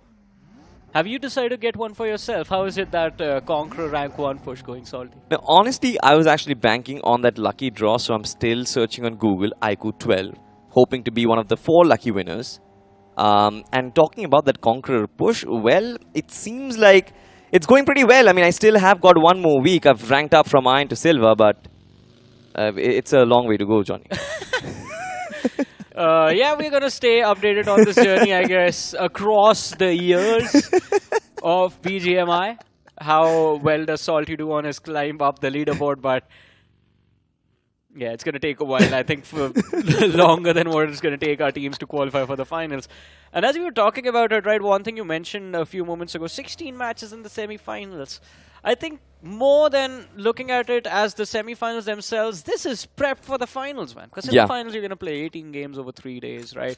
You have to be consistent to the best of your abilities. And if you want to be able to lift that trophy, this is where it all begins. So for all of the top contenders that we were talking about from the start of our journey, right? TWOB, God's Reign, 8-Bit, Mogo Esports, Reckoning Esports, X-Park, be it Versatile, every one of those teams, right now in the semi-final already are looking to be as consistent as possible. But hey, the shift of the circle, a curveball for most as it moves towards La Benedita, between La Benedita and Los Leones. So the teams that were playing from Impala, now it becomes a challenge for them to figure out how to exit that city, because it is an open exit. That's just a wide open field just west of Impala, and it will become a big challenge to cross that open field. Because look at this, Phoenix Esports, the first team to enter that big city, also the first team to take an exit, find themselves on the western edge of the circle. But as they decide to move out on the radar, the players of Wingard show up. Luckily, Phoenix Esports do manage to get themselves to a safer position, but how long are they going to survive? Because I believe everything inside of the circle with any decent cover is already taken. Exactly, right? Even Team Versatile, they have found themselves a lovely little spot to actually hold. And now I believe Carpe Diem, even they are going to have their fair share of struggle trying to inject themselves inside the circle. You talked about Phoenix Esports. Not really the best of positions where they can hold, but certainly one for a pit stop, where they can try and gauge the surroundings, understand where exactly the teams are. We do have the head-to-head between TWB and Phoenix Esports. Both teams performing exceedingly well, exceeding our expectations by a massive margin. But now Phoenix Esports, I believe they have sniffed the presence of Sarkar Gaming in the backlines. Shots were taken. I believe they still are trying to get information from the third party, but as of now, nothing major. Who do you pick between the two sides, TWOB, Phoenix? I mean, we do have the stats on our screens, but I want to know your thoughts. I'd pick Phoenix any day of the week, because this is the team that I believe they're playing right how I would like to play. Come in like a flash, eliminate the opponent, and walk out. We call it the shock and awe strategy, sort of. Yeah, I mean, it's more like a surgical strike and you watch the explosion behind your back. That is exactly what I'm talking about. Ooh, that hero moment. You Yeah. walk away from an explosion without looking. Well, I believe that's going to happen to the players of Wingard. Reckoning Esports, they found the opening from the distance. It is going to be a struggle to confirm those finishes, though. And Reckoning Esports being Reckoning Esports, not really known to charge anywhere without all the information they need to work with. On the other side, on the finish field, a big fight actually breaking out between Team Versatile and the players of God's Reign, and it wasn't a team fight. God's Reign, their frontline scout, has been picked off. So they won't have any information now about what is going on inside of the play zone. They will have to move in completely blind. Wingard on the other side have managed to recover. The player that was knocked out has been given a revive, and this is what happened. Venom, while he was scouting for information, while he was looking for a position where his team could rotate and make a safe haven, he gets taken out. But more trouble for the players of Wingard as the players of Carpe Diem show up. And every single time you see Carpe Diem, there is going to be that slight hesitation on whether I should take those shots upon them or not. You know, problems for God's Reign is going to surmount because now they have a high ground in front of them. Venom, just like you mentioned, did go in for the scout. Did get the information that Versatile is on the other side of it, but now from the backlines, Hero Extreme Godlike has actually approached them. So there is going to be that sandwich situation which might lead God's Reign to take an exit, but if they handle that pressure, that also comes with a pro of them accumulating a lot of points on the board in terms of the finishes. Now, talking about the finishes, Hyderabad Hydras, they are taking shots against Team Dragon. One of their players, Night King, was knocked out. Now Team Dragons are left with just one player surviving. But the Hydras themselves, they're yet to find a very comfortable position inside the circle, Johnny. Yeah. Yes, there are going to be no troubles around them. They're still at the edge. But if the circle does take a curveball, which it did, I believe they're going to be in trouble. Trouble also in paradise for Rebel Bot. Team Dragons, they have been completely eliminated. And what a shot, what a connection it was from Radon. Yeah, that was way too quick, man. A quick 1-2 knockout. And Team Dragon, they're going to be knocked out back into the lobby. But RTG IND, there could be a different can of worms waiting for them as they find themselves moving around with the blue zone itself. And it's not going to be an easy rotation considering it is quite late inside of the game to tank the blue zone damage. Same goes for Team Godlike as well, but at least they have all 4 of their players intact. But the circle again taking a hard shift between La Benedita and Los Leones. So this is an end zone in the middle of absolutely nowhere. But Phoenix Esports, they've tried to take control of the center. One of their players did get knocked out in the shack. It was Honey. Luckily, there is going to be an instantaneous revive, but the pressure is still going to be felt as the players of Phoenix Esports are being surrounded by TWOB from south. You have Versatile towards the northwest and Hyderabad Hydras towards the northeastern edge. Absolutely. For Phoenix Esports, I believe they knew the script, right? If they make that mad dash towards the center, they are going to be charged in from multiple directions. But Johnny, while the map was on the screens, my eye was glued onto that southern periphery because there are so many teams around that boundary. You've got Team 8-Bit, you've got Team Limra who are guarding the shorelines of the circle. But then there is a Reckoning, there's Carpe Diem, there's Sarkar Gaming, and there's Wingod who is trying to approach. Even Hero Extreme Godlike went through a longer rotation through the blue, and now finally, from the northwestern part of the circle, they will find that injection point, find that little bit of a space, but back into a fight. Carpe Diem, they start and engage. The nades do come flying in, but not a lot of damage on towards Hunters, Johnny. But Gamla Boy is going to be taken out, Fierce knocked out as well, and Carpe Diem, they can't really react in time. Max, the nade is going to be extremely off, so it does absolutely nothing. And Reckoning Esports, they have the man advantage to work with, but Max alone can turn this around, and Pukar from the backlines actually shows up as a big helping hand, but the distance that was closed in a few moments ago, that backfires, and Max, who is going for a revive on his own teammate, is going to be knocked out. Pukar, he's the last man surviving for the side of Carpe Diem. Hey, bonus points in the backlines. Wingod Esports get caught completely off guard. Pukar gets another point in the back, and it's all about grabbing those finishes right now for this team. They can't really play for survival from here on out, down to the last man. Even if they secure 2 to 3 eliminations, Carpe Diem, they should be in a decent position for tomorrow. But unfortunately, time is running out. The damage from the blue is going to be a little too much to deal with. But Reckoning Esports, as they escape and evade the fight against the players of Carpe Diem, the northern rotation does play a big hand for the players of 8-Bit, who have been holding on to this high ground for a long time. But the circle again takes a leap, and this time in the middle of the road. It is going to be TWOB with the prime spot to play out the rest of this game. But let's see, 8-Bit versus Reckoning Esports. This is going to be a big fight as well. Exactly. Now, Reckoning Esports for them, I believe, is that fight against Carpe Diem, which completely got them dispersed, right? The team got split into 2 halves. 2 of their players get taken down. Now, Hunters and Gravity IGL will have to figure out a way to enter the circle with TWOB marking the edges. I'm not really sure if that is going to be extremely easy. You've got Team 8-Bit approaching you from the backlines as well. It's just Mac, in fact, from this team who is still surviving. But for Reckoning Esports, this is such a tough time for them.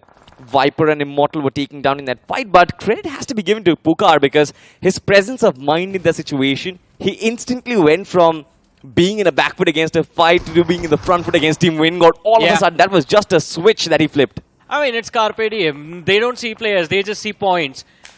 But Sarkar Gaming right now, stuck in the middle of nowhere. Can't really do much. TWOB, easy line of fire. Sarkar Gaming getting taken out towards that northwestern edge. Now this cleans up a big position inside of the play zone. There's the entire eastern quadrant to work with. And Wingod, even though they have lost players, they can play from that eastern edge for survival. Hyderabad Hydras now on our screens a few moments ago, playing outside towards the blue, still stuck towards that northeastern edge. Not a lot of room to work with, especially with Phoenix Esports blocking their way, but TWOB controlling the entire southern quadrant all by themselves. A big opportunity for them to strike, a big opportunity to secure what was missed out on in that previous game of Vikendi. This chicken dinner can actually be theirs. This potentially can be theirs, but look at the amount of pressure that is coming in from every single direction, right? You've got Ignite Gaming, Hulk, of course, through the clusters of smoke that he has dissipated in front of him. I believe he's trying to spot out a couple of players in the form of Legit, who has been venturing out in the open way too much. But from the backlines, it seems like Ignite Gaming, they have a little bit company. Wingod Esports, they've spotted Avi.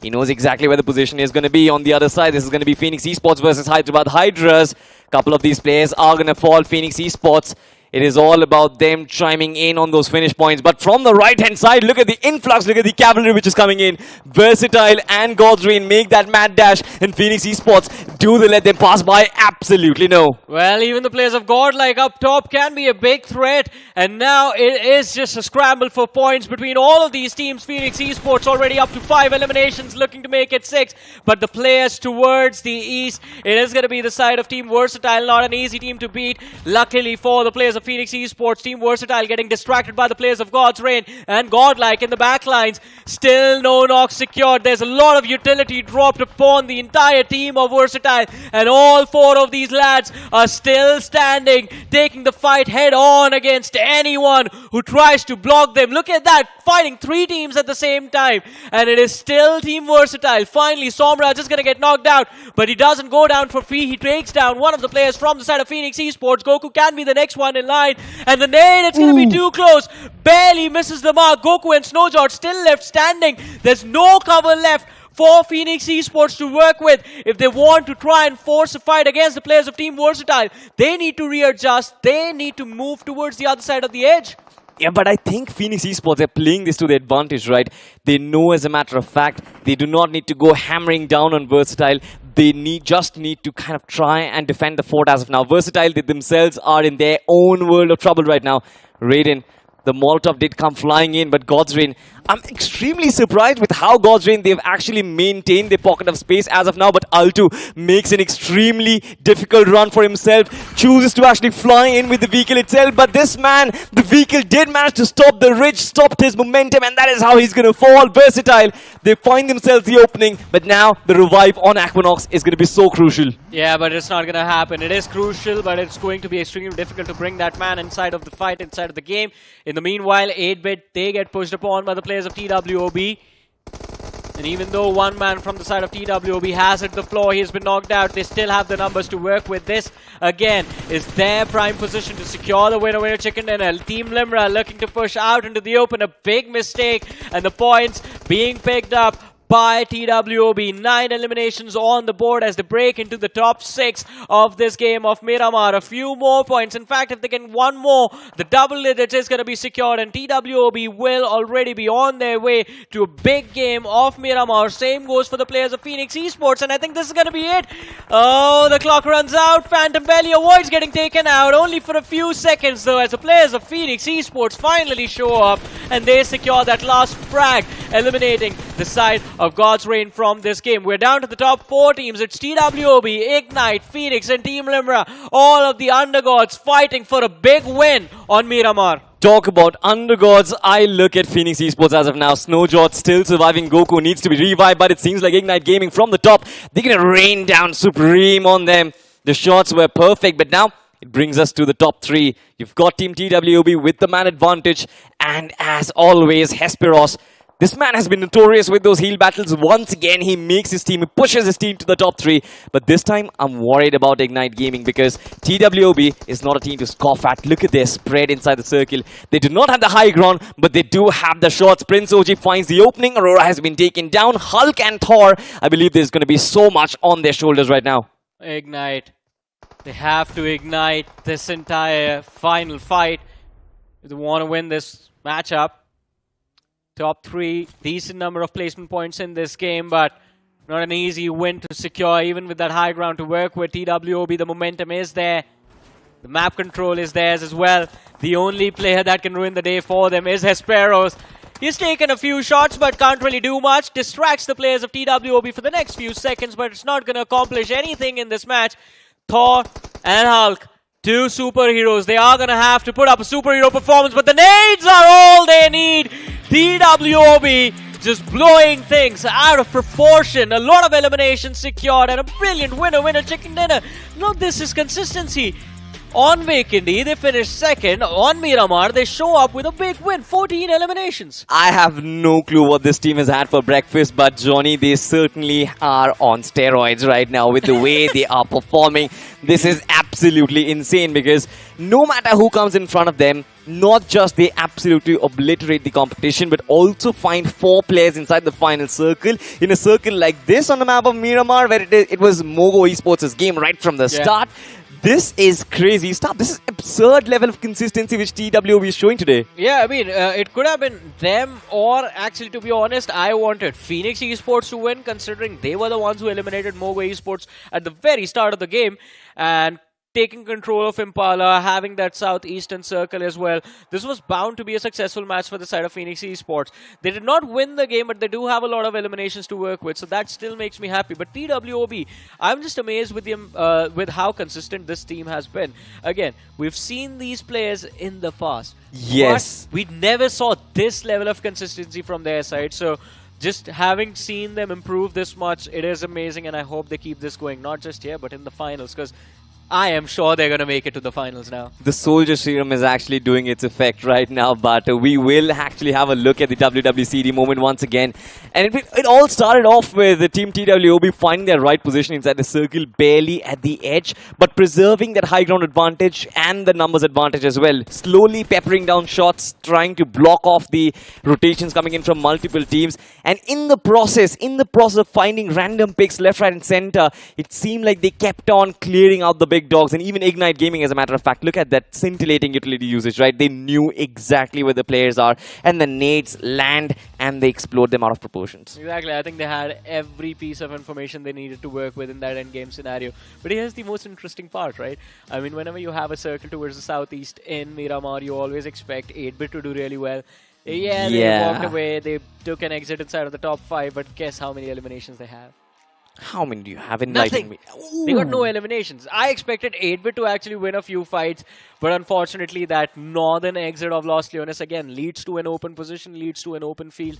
And 8-bit, they have this usual strategy for every single time there's a southeastern circle in Miramar.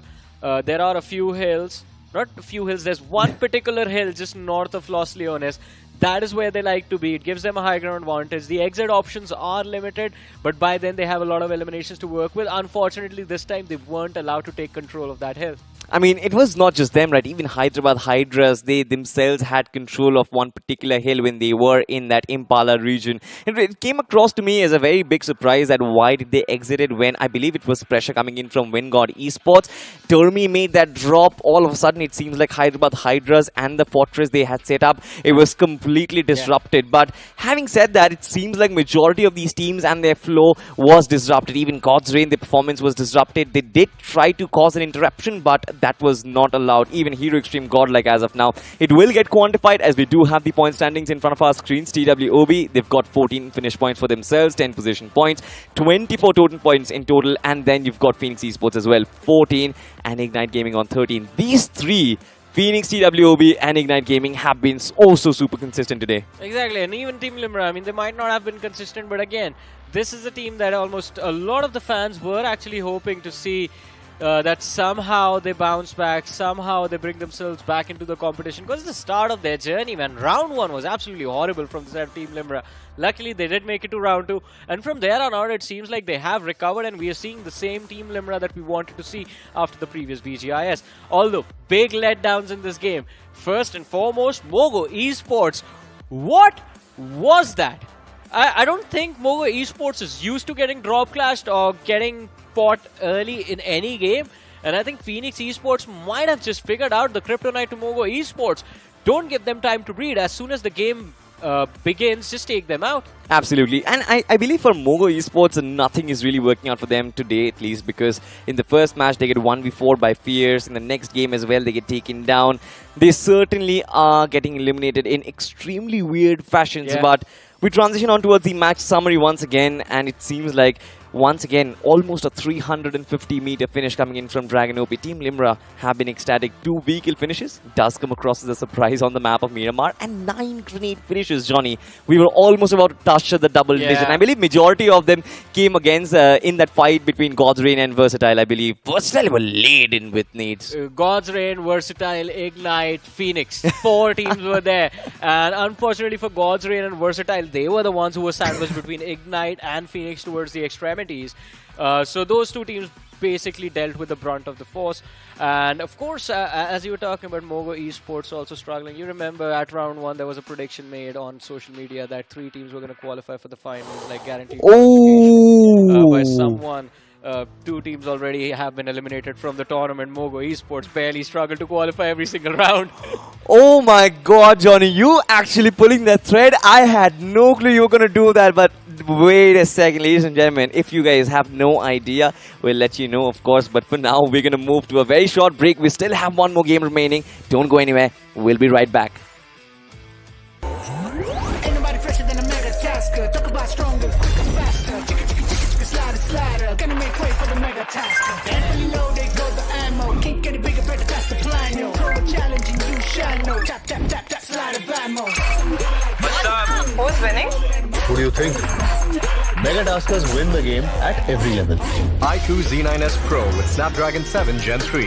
Fully loaded for Mega Taskers. Search iQOO Z9S on Amazon. Move out with my baby on the side.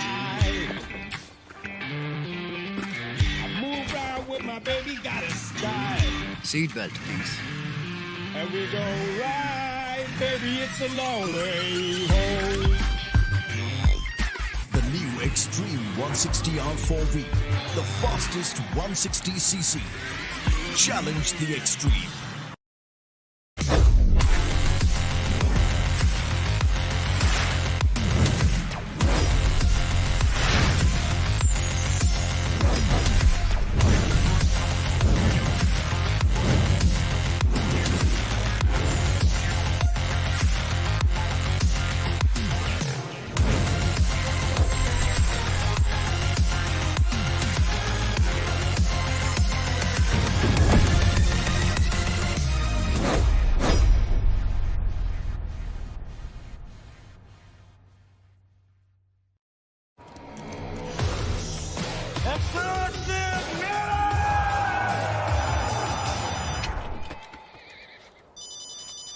Mummy का phone है एक बेटा किसी और को बात करनी है क्या मम्मी से?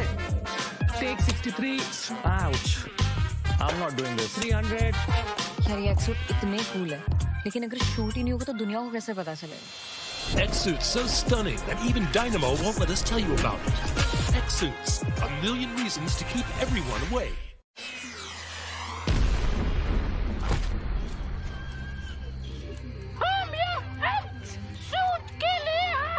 भाई इसको कोई एक्टिंग सिखाओ यार। क्या हो रहा है? Cut, shoot cancel. आना pure.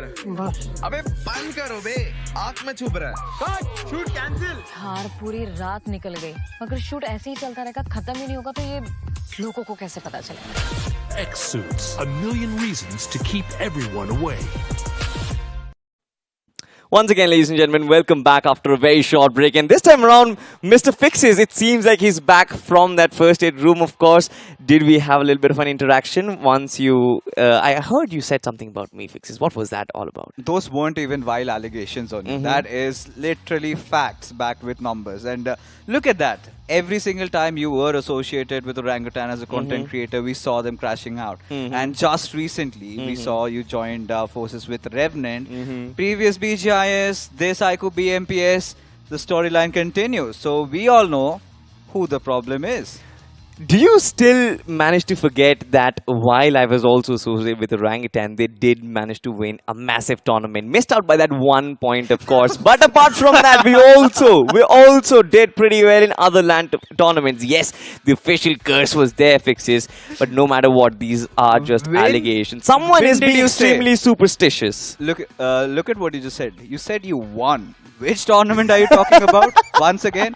And well, I'm a lawyer, so you might think twice before coming in with those arguments. But you know, there is no argument actually. It is in front of us, and something that is also in front of us is this majestic device. Our official smartphone partners, the iQOO 12. And we all know this has been set in stone right now. All the top athletes of BGMI, they're going to be competing against each other in Kochi on this very phone. It's a flagship device, and there is also a giveaway that you might want to tell our viewers about. Exactly. So all you've got to do is go to Google and search iQOO 12. You can be potentially one out of the 4 lucky winners who actually get their hands on this lovely device. And I mean, no matter what the banter is between us, this is where we can agree, one point where we can agree that this is one of the best devices you can actually use for your esports career as well. So if you want to be an aspiring pro, potentially play the next edition of the Pro Series, why not start your journey with this device, and maybe you will be here. But Fixes, enough of talk, enough of banter. Let's just have a look at the overall standings, something which TWOB,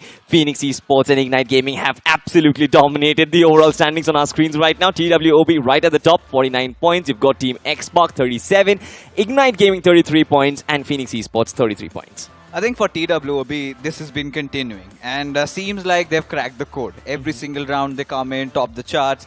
This is just now another day in the office for them. But for Xbox, really happy to see them stage such a huge comeback, and out of which 27 points came from just that one game. But Ignite Gaming, Phoenix, like you said, have been quite consistent, even reckoning courtesy to that first game chicken dinner. They're also sitting at 30. And Numan Forever also have been quite consistent, even Orangutan getting that chicken, 27 points. So I think the top order looks quite good. Godswain, they've got a bit of recovery as well. But what I'm really concerned about, Salty, is going to be Mogo Esports and their decline today. Absolutely. Even Blind, as a matter of fact, they're supposed to play the last game expecting a little bit of their heroics that we saw yesterday.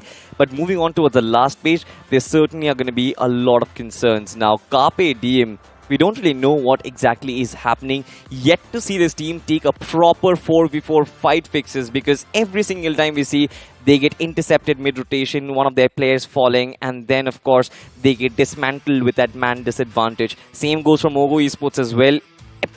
Absolutely weird eliminations that we've got to see them. In the first match, Fierce took them in a 1v4. In the last match as well, them drop clashing against Phoenix. I'm not really sure what is going wrong, but their luck just does not seem to be in the right place right now. It's just not about luck, it's about how they're placing themselves in those fights, with what intentions they're heading at.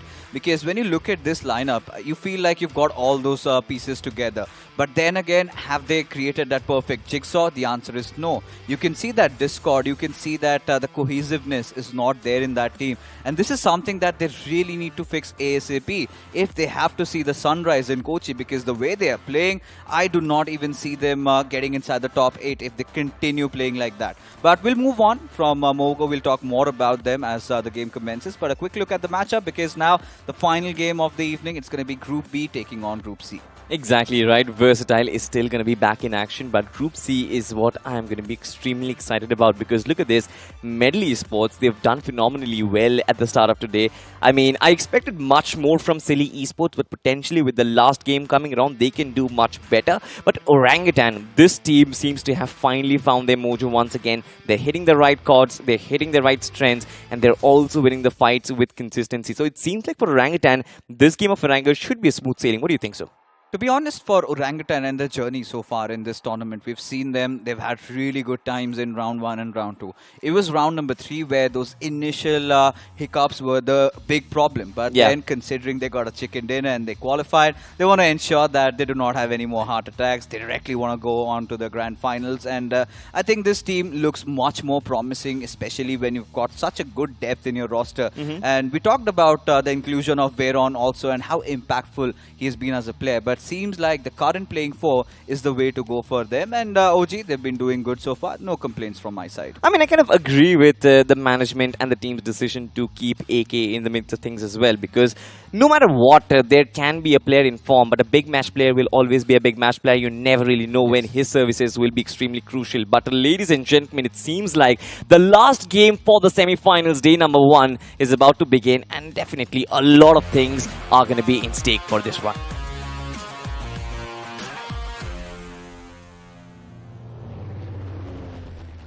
The final game of the evening, and this time it seems like the flight path trajectory quite the opposite of what we witnessed in the first game. This time from shooting range towards Ferry Pier, towards that western side, as a lot of those teams dropping down on the east, they're going to have quite some trouble.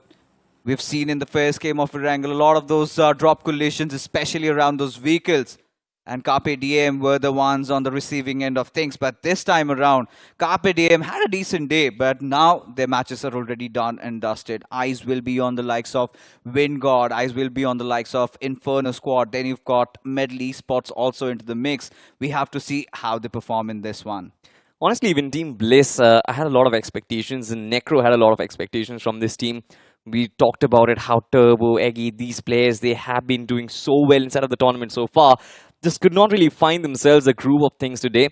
But hopefully, as soon as the games progress in the last match, they are going to find their mojo once again. But talking about the flight path, it does not seem like majority of the teams are going to be in any world of trouble, at least in the northern part of things. Team Wingod, they've got their lovely split working out. Team RTGX IND sticking to that position of Siverny. And I'm going to be exceedingly looking at Rozok and the Water City region, because I presume with the vehicle spawns that are over there being extremely high, I believe there are going to be multiple teams trying to fight it out from that location itself.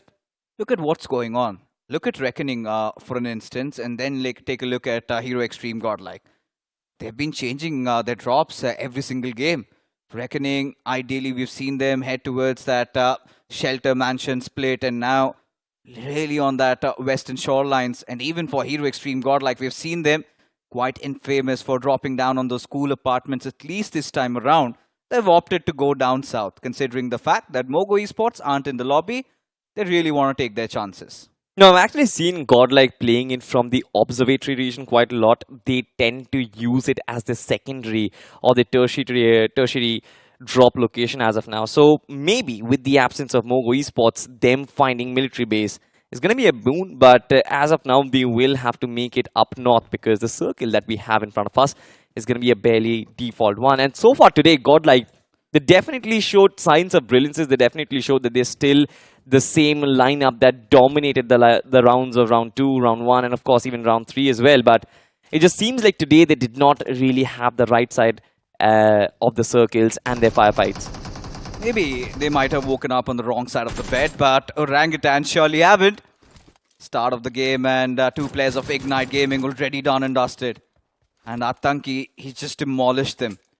For Team OG to be off to such a great start, especially considering where this fight really took. This is not where Orangutan tends to drop. The idea was drop down, take those vehicles. And something that did not work around for Ignite Gaming, they also had the same idea. And both of them colliding, and Atanki was just in the right spot at the right time. Hence you can see that early advantage. And this is definitely going to bolster up their confidence, considering how well OG has been playing. But then you look at the 2 remainder of the players of IG. Seems like OG now are in 2 minds if they actually want to see this to the very end.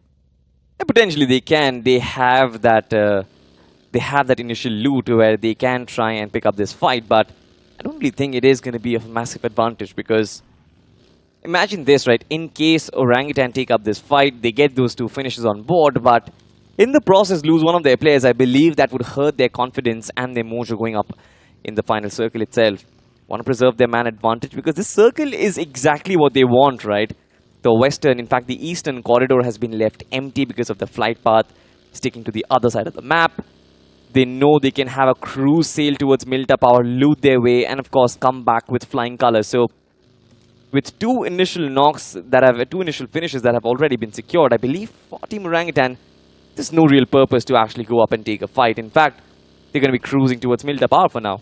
To be honest, Salte, I really felt like they should have fancied their chances. Because let's talk about OG having such a good day in the office. A little bit of that hiccup is something that they can afford. I mean, you need to take those risks sometimes. Because Ignite Gaming, I think they would be shell-shocked with what just happened to them. They really did not see this coming. Felt like they were rattled. And if OG could have really made that advance, maybe the idea was that they did not have the exact information on the whereabouts of the remainder 2 players. Maybe they spotted one and they were in 2 minds about the position of the other. But you were talking about Hero Extreme Godlike and them really not having the best of the starts. I completely agree with you, because when you look at the past statistics, when you look at round 1, 2 and 3, day number 1 had been always great for Hero Extreme Godlike. This time the competition looking oh so intense. Maybe they go back to the drawing board, figure out what is missing, and they might come back and have a good day tomorrow. Again, right, for the semi-finals, we figured that it is going to be an exceedingly long journey, right? Yeah. So, the first day shenanigans, yes, certainly it is going to be there, but again, one more good game, at least in the first couple of days of the semi-finals, I believe. They will be able to kind of cruise through back on the first 8 of the overall standings once again, but for now, the top 5 players from the last game, we've got Legit from TWOB, and of course, this man has been firing high. 5 finishes once again for him. Phoenix Esports, in fact, Snowjot this time stepping up. And one of the reasons why me and Johnny had this conversation. One of the reasons why I currently am loving what Phoenix Esports is doing is because it's not depending on that one player or that one hero, right? Every single player, they can step up, be it Goku, be it Snowjoy. They know when to step up and kick things off in style. I think these players are quite underrated. When you talk about Phoenix Esports, even when you take a look at how many finishes each individual has accrued, Cheyenne is their top fragger. But when pushes come to shove, like you said, Goku usually steps up. We saw glimpses of that happening in that first game, and then Snowjoy also. So I think every player knowing where their role really lies and them playing together as a whole oil team, that really shows that this team can go way far. Maybe inside the Grand Finals also.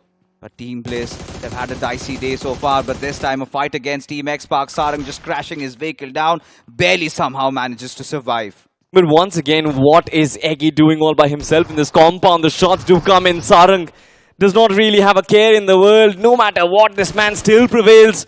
But this time around, Team Bliss, they come in with the cavalry and Sarang needs to heal himself up. So far, he does not have those first aid kits, so needs some sort of support. They face each other with the nades, but it's not going to connect. Sarang needs to patch himself up.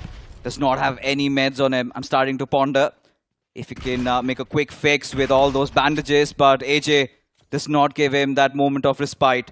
At this very point, Team X-Pac, now the numbers have started to dwindle. Yes, Spray God is in the vicinity though, but AJ, he knows of Spray God's presence, and there you have it, one mishap.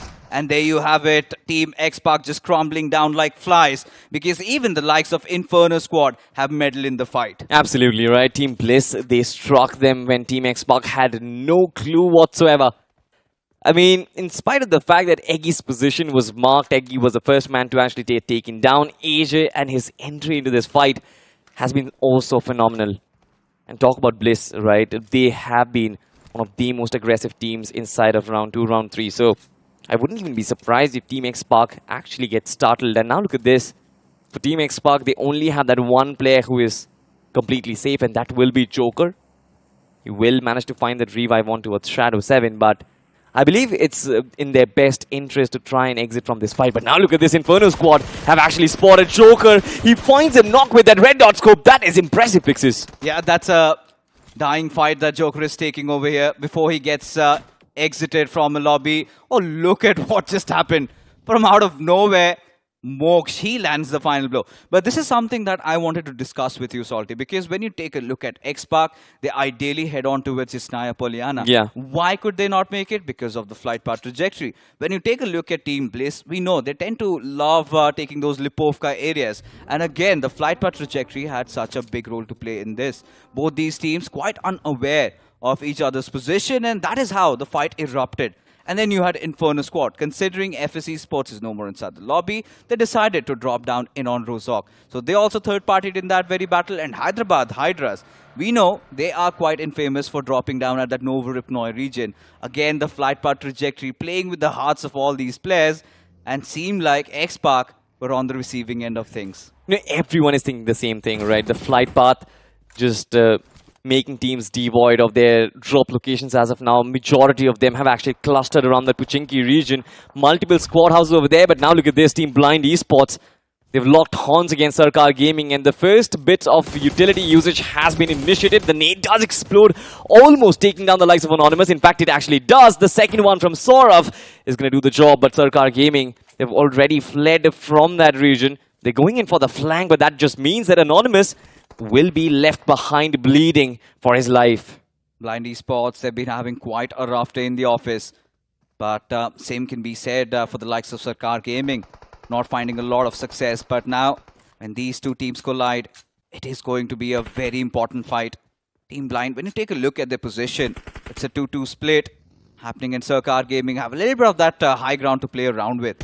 And this point, this could end up in a little bit of a standstill, even with the players of Team Blind deciding to back off. It's all about the backline players of Blind, especially Osho and Nova, trying to provide that cover fire, get that one knock, so that the other players of Team Blind could really escape from that very situation. But will they escape is going to be the question, because now the backline was successful in finding a knock on towards Sarkar. And Blind Esports, it seems like now they are charging front. It's Nova 21 and Osho 69 who are leading this charge. And look at this buggy go. Barely skips past this man Dash. And he's still trying to go in for the shotgun, but the sprays miss. In fact, what a massive whip from both of these players. It was a comedy of errors, but still Sarkar Gaming, they managed to prevail in the trades. And now these two players who are still standing on their feet will look to clean things up. Kicking himself in the feet over there. Really gutted, especially considering that pump action shotgun. And now Sarkar Gaming. KSR and Sarkar, two players still alive. Dash down on his knees as Nova lining up that grenade, just cooks it. Is it going to land at his desired location? Yes, it will. And Sarkar, he falls down. He does fall down, of course. There's nothing that they can potentially do, right? Sarkar Gaming, they were absolutely ambushed. And I love the setup of Blind Esports, once again breaking it down, right? Sarkar Gaming, they got the first blow, of course, Anonymous being taken down by the nade itself. And then from the back lines, it was Nova 21 really just pulling in the trigger perfectly. Sarkar Gaming did not really have an option, honestly. They had to breach past Blind Esports and the defenses to try and enter the circle. The gatekeep setup that was there, it was successful, and now they have those finish points under the belt. I really felt for a moment maybe Versatile could also chime in that very particular fight, had it prolonged for maybe 30 seconds more. But Blind Esports, yes, they come out swinging, do get those 3 finishes, but it came at a cost, Salty. And for Blind, I think having more consistent games at this point is more important than getting those early finishes. Because when you look at the circle, it's again one of the circles we saw earlier today as well. A little bit towards those central areas, has high chances to end around that sheltered area or region, or maybe could take a hard shift around the eastern areas of school, around the volcanic hill. So that's going to be quite exciting to see. But when you take a look at Reckoning Esports, this is a team that got the chicken dinner in the first game of Erangel. And when we draw parallels, look at this. Ignite Gaming, they have been so good inside of the semi-finals. 21 finishes. Even in the first game we saw, they were off to a great start. And even the survival game has been really strong. And in every single department have performed actually better than Reckoning. This is what these young teams have been doing, right? I mean, just performing under the radar. Reckoning Esports, of course, being in the limelight of the whole nation right now. Even their performance is not anything to scoff at, honestly. Yes. 19 eliminations, it's pretty great. 21 minutes of average survival time. That is also brilliant. In fact, that first chicken dinner, I believe, that was extremely technical from the side of Reckoning Esports. And that is exactly how you want this team to play. Playing from the edges, try and preserve your manpower. Gravity IGL, you know he's going to give you the best in terms of the final circle positioning. And of course, you've got Viper and Hunter. One of these two lads will always kicking game in, game out. So no real troubles to actually worry about. But look at this, the corporate squad, Silly Esports. They certainly want to inject inside the circles, but it seems like they are confused on which vehicle they want to get into. What is this happening, Fixes? Quite an expensive garage, I'm pretty sure, for the players of Silly Esports. But yeah, I hope they make it inside the LAN so that they could have their hands on the iQOO 12 5G, our official smartphone partner for the iQOO BMPS. And we have talked about the features of the phone. It's a flagship device housing the Snapdragon 8 Gen 3 and a lot of those other juicy features. But coming back to the conversation that we were having, Salty, I really want to see how Reckoning pull off this particular game, because ideally they've opted for a very different strategy. The drop location absolutely changed, something that they have not practiced in the past. And this is also something that we did talk about in the earlier stages of the game, where we wanted to see all these teams try to experiment. Considering Reckoning did have a really good start, I think this is somewhere they can try and somewhat check things around. Now, I believe that Reckoning are going to be tested in this game. Part 1, of course, is because the circle all of a sudden betrayed them, moving extremely towards the north. Team Versatile, they're going to find themselves the center of the circle. Not just the center, but also all the compounds inside of Yesnaya. Now, is it going to be an urban battle? I don't think so. It is still going to venture out towards the open rice fields. But as of now, it seems like in the open land, there's going to be a mammoth fight happening. Team Hero Extreme Godlike, they will be under the crosshairs of Team Orangutan. The rear tire is going to explode, and that will prevent Jonathan from actually pushing out. AK does have the opportunity from actually completing this mission. Jonathan has been struck down. The rest of the players will try and provide some sort of cover fire. Orangutan have been held back, but Atank is still going to find the finish. It seems like Team Orangutan, they've found the deadlock on towards Hero Extreme Godlike. They are the harbingers of death and destruction, whilst we have Hyderabad Hydras taking on the likes of Inferno Squad. And Zaref, he was surviving for quite some time, but again, it is going to be the man himself, Terminator, who comes to the rescue, to the aid. But seems like Hyderabad Hydras aren't out of the woods yet, as Wind Gods, they've also decided to charge in inside this fight. Oh no, these are all free finishes for Wind God Esports. For absolutely nothing, they get those 3 elimination points. Feel extremely sorry for Hyderabad Hydras because that effort was monumental. Inferno Squad could not do much. The offense was beautiful. The cavalry and the support from Hyderabad Hydras was also brilliant. But Wind God Esports, their timings on these third parties have recently been pretty good. But apart from their driving skills, I feel like this team, they certainly can cruise through to the Grand Finals. Yeah. Do not want to see more of this. A little bit more of indulgence in those fights would be better for Wind God Esports. Chiming in, getting 3 finishes secured. But for Hyderabad Hydras, we have to talk about Tommy. The way he's been playing, always rescuing his team, always getting them those finish points. But this is how it all began. Hyderabad Hydras had a really good dip to hold on to. And Inferno Squad really had the same thought. And Hyderabad Hydras, the moment they heard those vehicles coming in, they were quite prepared. But still, there were quite a lot of those exchanges, out of which Wind God really came in and took away all the spoils of war. Eventually being that final player team to survive from that dip of death. As anticipated, Salty, the circle goes in for a northern shift. And this is one of the circles that we have also seen in the past. And this is one of the circles where I really feel like, that the teams like Silly have a good position to hold. Oh no, for Orangutan, I think this actually calls for a lot of trouble. Wizgod just burnt himself alive with that Molotov, but now look at that, the nade! The succession was brilliant. AKOP was taken down from the vehicle itself, and now it's just Aru who is still surviving. Metal Esports, 3 players were still chiming in from the backlines. It's going to be top dog. This finish on towards Aru is going to be extremely important, but Encore has been chipped in. Aru still manages to survive, but not for long. Sahel OP was also brilliant. The nades from Encore were also pitch perfect. Middle Esports, they managed to survive, but they have the edge of the circle, and it seems like Hero Extreme Godlike might approach them. But wait a second, Team Reckoning Esports, they are approaching Numinex forever. They've started to unleash themselves as Hunters. Gets a beautiful knock on towards Oasis as Numen Forever down to their final 2. Of course, you have Omega trying to get a revive on towards Mafia, the best player so far from this roster. As Omega, he needs to buy some time. He needs to lob this grenade. He needs to find that opening. As this grenade sails away, Immortal position already compromised, but Omega, he also is going to be taken down over here. Hunters shows no mercy, but a grenade coming atop. Mafia takes not just 1, but 2 players down. Imagine this, even Gravity Igel is quite low on HP, and now it's all down to Hunters. If Hunters gets taken down, it will come back to a 1v1 once again. And we have seen Mafia pull off these shenanigans time and time again. The nade is being cooked up. He knows exactly where the player is. It is going to explode. And now Gravity Igil has been left open. The shot connects. He confirms 3. It's all down to a 1v1 right now. The jump shot, will it connect? Mafia is almost on the verge of doing the unthinkable. Reckoning Esports, they want to finish things off. Yes, they do so as well, but at what cost?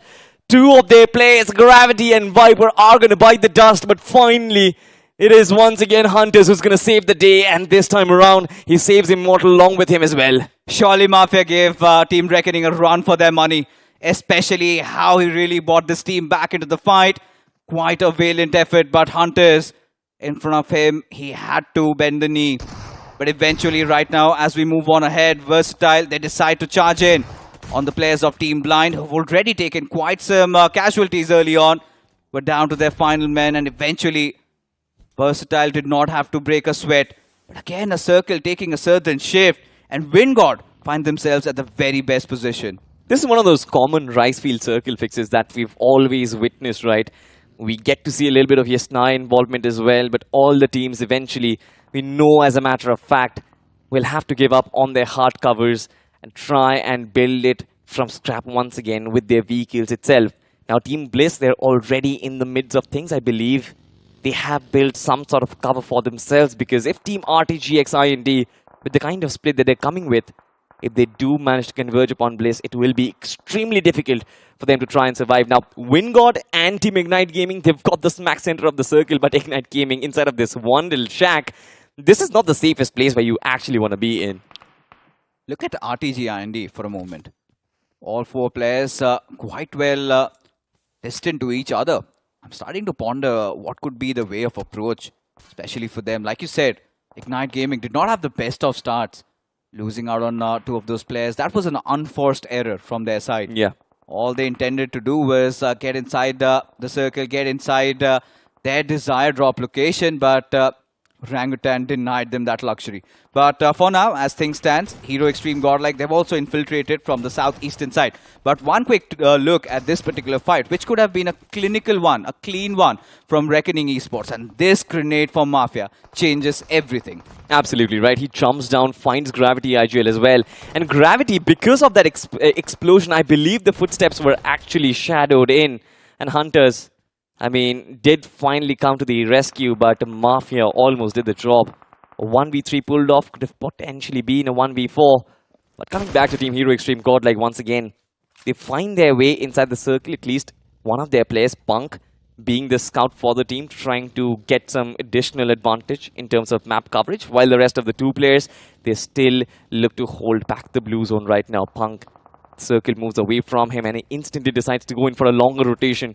But does he have an idea that Sarkar Gaming, Ignite Gaming as well as Medley Esports, they're also in the same territory? This is such a complex circle to approach as RTG IND just run down Immortal and Reckoning. They bite the dust. For RTG IND, they're starting to finally fire on all cylinders, putting the pedal to the metal. Because at this point, still having 4 of their players alive, they would start fancying their chances to get the chicken dinner in this one. Because like I said, this is an open circle. You have to be well versed with the topography, and considering this is a map of Erangel, I'm pretty sure all these IGLs are a very important game for Team Bliss. Pretty much now at the peripheries around the edges of the zone. And Team Versatile, they are certainly those formidable foes that you want to avoid. Talk about Team Versatile, it seems like they are very interested in this property of real estate that they have right in front of them, right? Team Bliss, they have one of the best compounds in the circle. And they know, as a matter of fact, if they eliminate them, if they try and beat them down, the real estate is going to be theirs. Now, an inherent advantage in terms of a 3v4 fight, but I believe that the distance that is between Versatile and Bliss will kind of protect Bliss, as a matter of fact. Because as soon as these players do manage to chime in, charge in with their vehicles, I believe a couple of these players can be sprayed down. And talk about being sprayed down, it seems like Silly Esports. Even they are knocking on the doors of Hyderabad Hydras and Termi himself. All 4 players starting to chime up, wrap him around from all different directions. And Termi, with the smoke itself, has denied vision so far. But how long can he hold the fort is going to be the question. The Grand Deception honestly feels like he's an invisible cloak around him. So would love to see how far can he pull the strings for Hyderabad Hydras. How deep can he go? Because at this point, for Hyderabad Hydras, they somehow survived that onslaught. Somehow Termi managed to escape at the right nick of time. But seems like Ignite Gaming weren't that lucky. Already one player down on his knees, Sarkar, and Vermithor has to fight against the zone. And eventually he succumbs. The play zone engulfing him. And at this point, Hero Extreme Godlike. 3 players still alive, just 1 finishes to their name, and now a fight against the players of RTG IND. Ralphie taken down as Radeon provides a beautiful trade, and suddenly, in the blink of an eye, this fight is over. 2-minute directions for Hero Extreme Godlike to actually check RTGX IND. Their split actually helped them through. I love the fact that their formation was such where their trade potentials were running. Radeon from the backlines was brilliant, but now the fight against Hero Extreme Godlike completely made them open and vulnerable. Team Wingod again touted to be the third-party kings. They want to actually chime into this fight, get the remainder, be the scavengers. The nades do come sailing in, but they are not on direction. In fact, the smokes has been able to protect RTGX IND, but for how long is going to be the question. A close affair with Radeon. Nades once again being exchanged. Wingod Esports, so far nothing has struck them. All 4 players still alive. I really want to see RTGX IND. How far can they make it? Even Lobster is on the flank, so he can be the differentiator. He certainly can be at this very moment because RTG IND, they literally have the ball in their court. The way they've started things off, the way they engaged in that fight against Hero Extreme Godlike, still coming out as victorious in that one. This one game is very crucial, very important for WinGod, considering the circle isn't too far away. But look at this split coming in. You've got Top Dog right at the smack center, and then you've got Sahil OP playing around the edges. So I'm pretty sure Medal is well aware of the whereabouts of WinGod. And if they can piece things together, who knows, could prove quite fatal for the likes of WinGod. It will be extremely difficult for Top Dog to try and put the pincer in from both directions. But now look at this Team Versatile Esports potentially going against one of the top contenders in this one. It's Silly Esports right on top, and once again, the artillery charges in. Ranveer is quite low on the HP. The next grenade might actually take him down. Look at the amount of nades that actually sail in. Silly Esports, they have a dip to actually play around with, and they have managed to survive. Versatile, they will be pushed by the blue zone. Raiden taking in chip damage. Even Top Dog holding the fort right now. But Versatile, for them, I believe the best way to keep them alive is going to be to try and utilize a little bit of smokes up front. Put up those virtual covers, because right now everyone is open and the third party artilleries are going to come in chiming. WinGod have a little bit of that fridge advantage to play around with. What they do not have is the circle at this point. They have to let the others fight it out. Silly Esports and Versatile, they've got the numbers up, and seems like it is going to be a frontal battle at this point. Inferno being the spearhead of this attack, he is launching a lot of those grenades at Versatile's way. Versatile already have one of their players down, but suddenly Top Dog out of nowhere, he also decides to meddle his foot in. But now at the junction where we are at, it could be anybody's game. But right now Versatile are looking quite strong. Maybe we spoke too soon because Raiden has been taken down. Not quite strong anymore right now. We still have 4 teams and 12 players left fixes. But it seems like Versatile, they're going to try and leapfrog their way on top of Medal Esports. Silly Esports, completely unaltered by that decision. They still want to take down the outliers. And now look at this, the nades coming in from Inferno, doing the better out of Aquanox as well. Medal Esports' Top Dog has been managing to hold down the fort, the central part of the circle, for quite a long time. His shotguns, he's going to still miss the mark. Once again, another vehicle flies in. Is he going to hit the target? Not really is going to be the answer. Silly Esports, they take away that position, and now it's all down to Somraj. Even he falls, and we are down to the top 2. It's going to be WinGod versus Silly Esports for the one who actually takes the chicken dinner. Loving this ambush coming in by the players of Team Silly Esports. But look at this, WinGod, they want to capitalize on this situation. Inferno and Hydro, they have to work things out together. And now it's a 4-on-2 situation. It's going to be quite exciting considering Akshu still down on his knees. Hydro getting picked off, leaves Inferno as the final player surviving. Wow. As WinGod showing no mercy over there, will finally clinch the final chicken dinner of the evening. And when there were doubts at whether WinGod, really the wins have been taken off their cells, they have finally been put to rest. I love the fact that WinGod have finally found consistency. Yes, one thing is for certain, if they manage to put their 4 players inside the final circle, they have that inherent advantage, no matter if it is the map of Erangel or if it is on the map of Miramar. One thing which they still have to improve upon is their performance on the off maps, but I believe if they do so, they will be one of the toughest contenders for Kochi itself.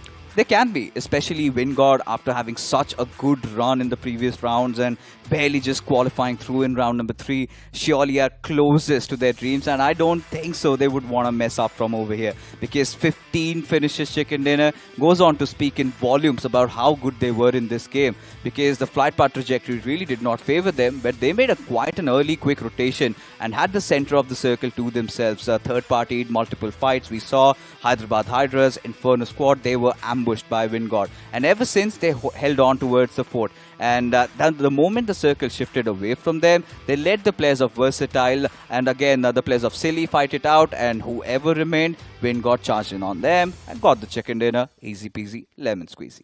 Easy peasy, lemon squeezy for them, of course. But I believe that a lot of work has actually been put in the backlines as well, especially if you consider WinGod and the performances in the previous officials, right? A lot of communication issues were there. Their 4v4 gunfights were not as strong, but now come iQOO BMPS 2024, especially in this stage right now. You look at how strong their formations are. You look at how strong their convictions are as well. Avi is no more hesitating in whether he wants to move into a fight or no. Savitar is coming in crucial times as once again. And it seems like this team has kind of checked all those boxes that were missing, checked all those questions that has been answered. And now they certainly are going in full force. Look at that. Majority of them, every single one of their players, they're performing at the peak of their powers. Finally, when we get to see a replay, it shows that Wingod, they literally were all over the place. Dealt with the players of RTG R&D, went after Team Blaze, and then Silly Esports. I would not say this was the wrong move. They wanted enough finishes, and Silly Esports, again, getting a second position finish isn't too shabby. They have been consistent throughout the day. So loving what they have showcased, but for Wingod, who was languishing down at the very bottom, this chicken dinner is definitely going to give them a huge sigh of relief, and especially will instill a lot of that momentum that is needed to play well tomorrow. So as things stand for Wingod, like you said, the discussion, this could have been their last dance, because even the owners have shown faith in Avi for quite some time, but the results were completely lacking, not just in the official tournaments, but also in the third-party tournaments, where they were failing to get inside the Grand Finals or even see the day of those semis. This time, this Wingod, they know everything is on the line. They're playing as if it's their last tournament together. Absolutely, and they are being successful with it as well. And not just Wingod, I believe a little bit credit also has to be given to Medal Esports for the way they have recovered inside of this tournament once again, finding themselves inside of the top 4. Love that split coming in between Sahil and Top Dog. Could have actually been useful if the other two players were also alive, but their manpower was a little too low. But still, Medal Esports being successful in finding footing and finding finishes in the final circle, it does come across to me as a positive surprise. But ladies and gentlemen, we'll have to find out how many points did they acquire from this game. And Wingod Esports, of course, no surprises there. 25 points they are going to sit atop everyone else. And then look at the vacuum. Silly Esports straight down to 8 points. Versatile on 8, Medal on 8, Bliss on 6, RTG on 6, Hyderabad Hydras on 6, and even Orangutan on 5. It seems like majority of the finishes was squandered by Wingod, and the rest, they were all in the middle bracket. Everything just kind of getting equally divided. Everybody being happy, nobody going home disappointed. I'm pretty sure once we have the bottom half of the standings, over here you can see those question marks being raised. Team X Park had an explosive day. This time around, a little unlucky when they were trying something new. Same goes with Inferno Squad as well. They were looking all good. They did manage to salvage a finish off of the players of X Park. But eventually, it was that fight against Hyderabad Hydras where Wingod also decided to chime in. Ignite Gaming, couple of early losses. And Numan Forever also. I think valiant efforts from Mafia's side. But that was all she wrote. But for Medal Esports, like you said, I think the problem really arose when they took that fight against Orangutan. Where Aru and his heroics did manage to deal a hefty blow to them. And just with those two players, had there been 4, this chicken dinner could have also been theirs. Could have been there. Definitely could have been there. But the match summary, of course, we've had 5 vehicle finishes and potentially the longest. 220 smokes utilized, and even the longest finish, look at that, 377. But, you know, coming back to, I believe, Sahil OP, Orangutan, they certainly were looking very strong, and then 2 back-to-back nades completely blew things off proportion. Still waiting for that trademark, that marquee performance from AKOP as of now. It's yet to come, but at least the rest of Orangutan, they are performing extremely well to kind of try and camouflage his absence so far. But his absence has been majorly striking Orangutan so far today. Have you think? I feel like in this particular match, Orangutan took too much on their plate. For in the first few moments, you could see that they were chasing down the players of Hero Extreme Godlike, went after them, got that one finish on Jonathan, and then Hero Extreme Godlike decided to just tuck their tails and run away, maybe readjust themselves, because then what happened was Medal also joined suit. And Orangutan, maybe they were caught off guard in that situation, because we came midway into that fight. We really do not know what happened to the others, but they were in the middle of nowhere. I think this time the idea from Orangutan side was to play somewhere around the center, maybe a different approach towards the game, quite uncanny to how they usually play. But this did not work out, but still, overall, OG has had a really good day in the office. Majority of the teams who actually suffered initially and were on the bottom 4 of the overall standings, in fact, the match standings, were because of the fact that they were completely drawn off guard because of the flight path, I believe. None of them could reach their locations. Even Orangutan they had their success, their fair share of success with Atangi finding those 2 initial knocks. knocks, but I believe that was all about Yeah. it. Even Hero Extreme Godlike, they tried something new with their drop standings as well, going towards military base, but also that not being extremely successful. But talking about the overall standings right now, have a look at this, right? You've got TWOB right at the top. A level of consistency that was seen from them today is extremely uncanny, but definitely a pleasant surprise. Almost 50 points coming in from them in the 4 matches that they have played.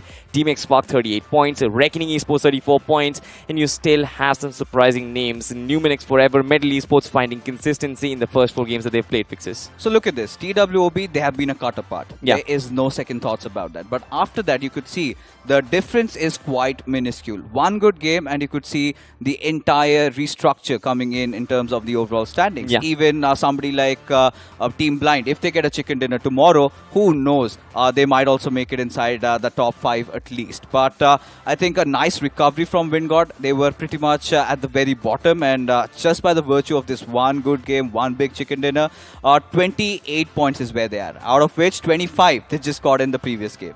Exactly, and anyone who has actually crossed that 20-point marker, I believe, will consider themselves somewhat safe inside of the competition as of now, but good performances need to be coming in, especially from the ones who are in the last page, especially Hero Extreme Godlike, RTGX IND, not being able to convert those games for themselves. For Hero Extreme Godlike, I feel like they were extremely unlucky in every single game that they've played, but you can't really say the same thing for Carpe Diem and Mogo Esports. It seems like their problems are extremely evident, Fixes. For Mogo Esports, surely. Carpe Diem, yes, they have been trying to make amends, especially to their style of play, where they want to focus on those position points a little bit. We've seen instances of that in Vikendi, but feels like they were quite uncomfortable. I think this is one of those teams that should be playing from the edges, take a lot of those fights, and that is the way to go for them.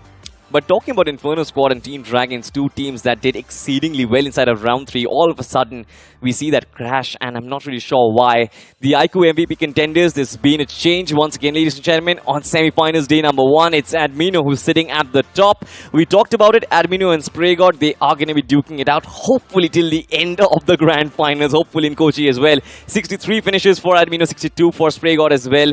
33 and 36% contribution respectively, but then you've got the new entrants, Legit, Hydro and Dragon OP, all young guns, and they also are hitting things in style, 55, 54, 52 respectively. I'm so excited to actually see these new faces, because potentially imagine this, what if the MVP of the tournament can also be the rising star?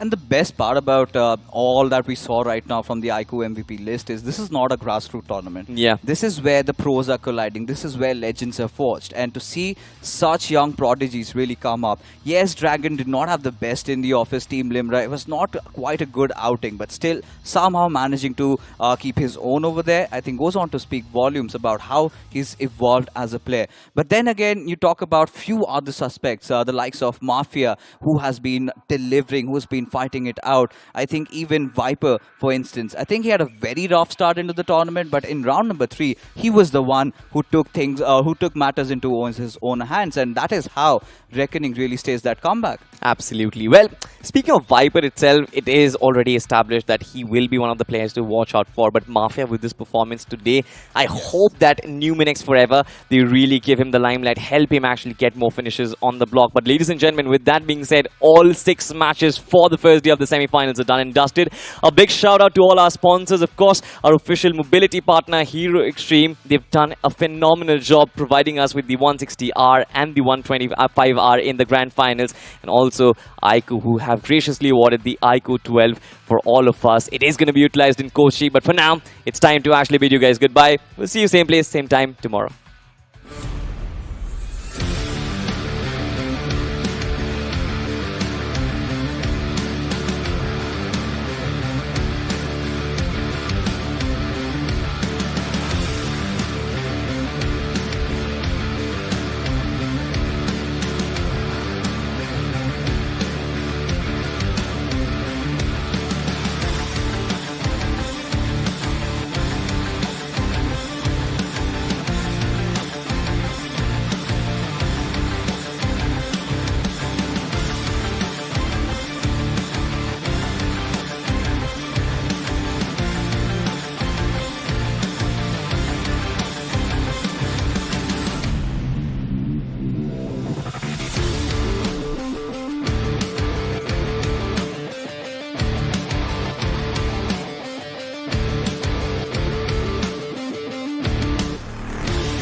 Ain't nobody fresher than a mega tasker. Talk about stronger, quicker, faster. Slider, slider. Gonna make way for the mega tasker. And fully loaded, go the ammo. Can't get it bigger, better, that's the plan, yo. Throw a challenge and you shall know. Tap, tap, tap, tap, slide of ammo. What's up? Who's winning? Who do you think? Mega Taskers win the game at every level. iQOO Z9S Pro with Snapdragon 7 Gen 3. Fully loaded for Mega Taskers. Search iQOO Z9S on Amazon.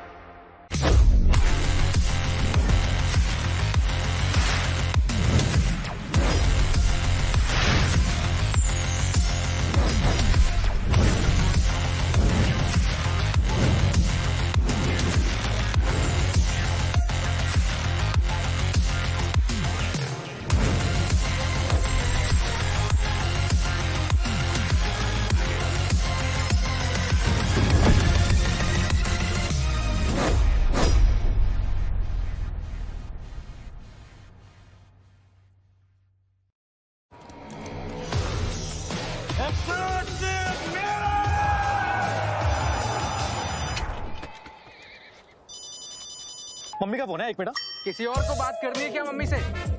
Take 63. Ouch. I'm not doing this. 300. यार ये एक्सूट इतने cool है, लेकिन अगर shoot ही नहीं होगा तो दुनिया को कैसे पता चलेगा? X-Suit's so stunning that even Dynamo won't let us tell you about it. X-Suits, a million reasons to keep everyone away.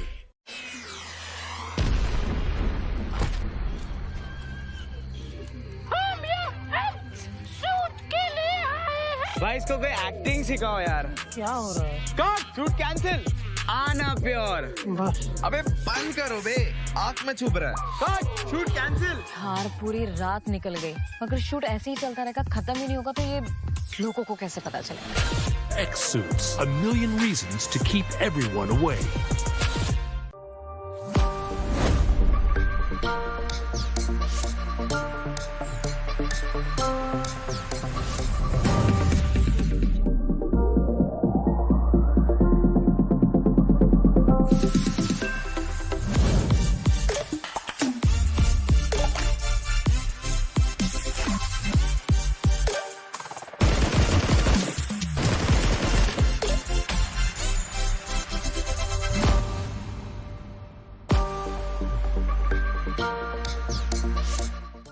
ये है बदनसीब लाल।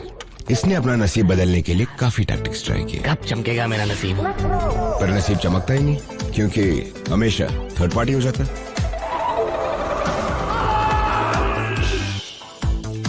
गोल्ड स्पिन में आइटम्स जीतने के टैक्टिक्स तो बहुत होंगे, तो मेरी मान बस स्पिन करता जा। अरे मिल गया। Let's get spinning.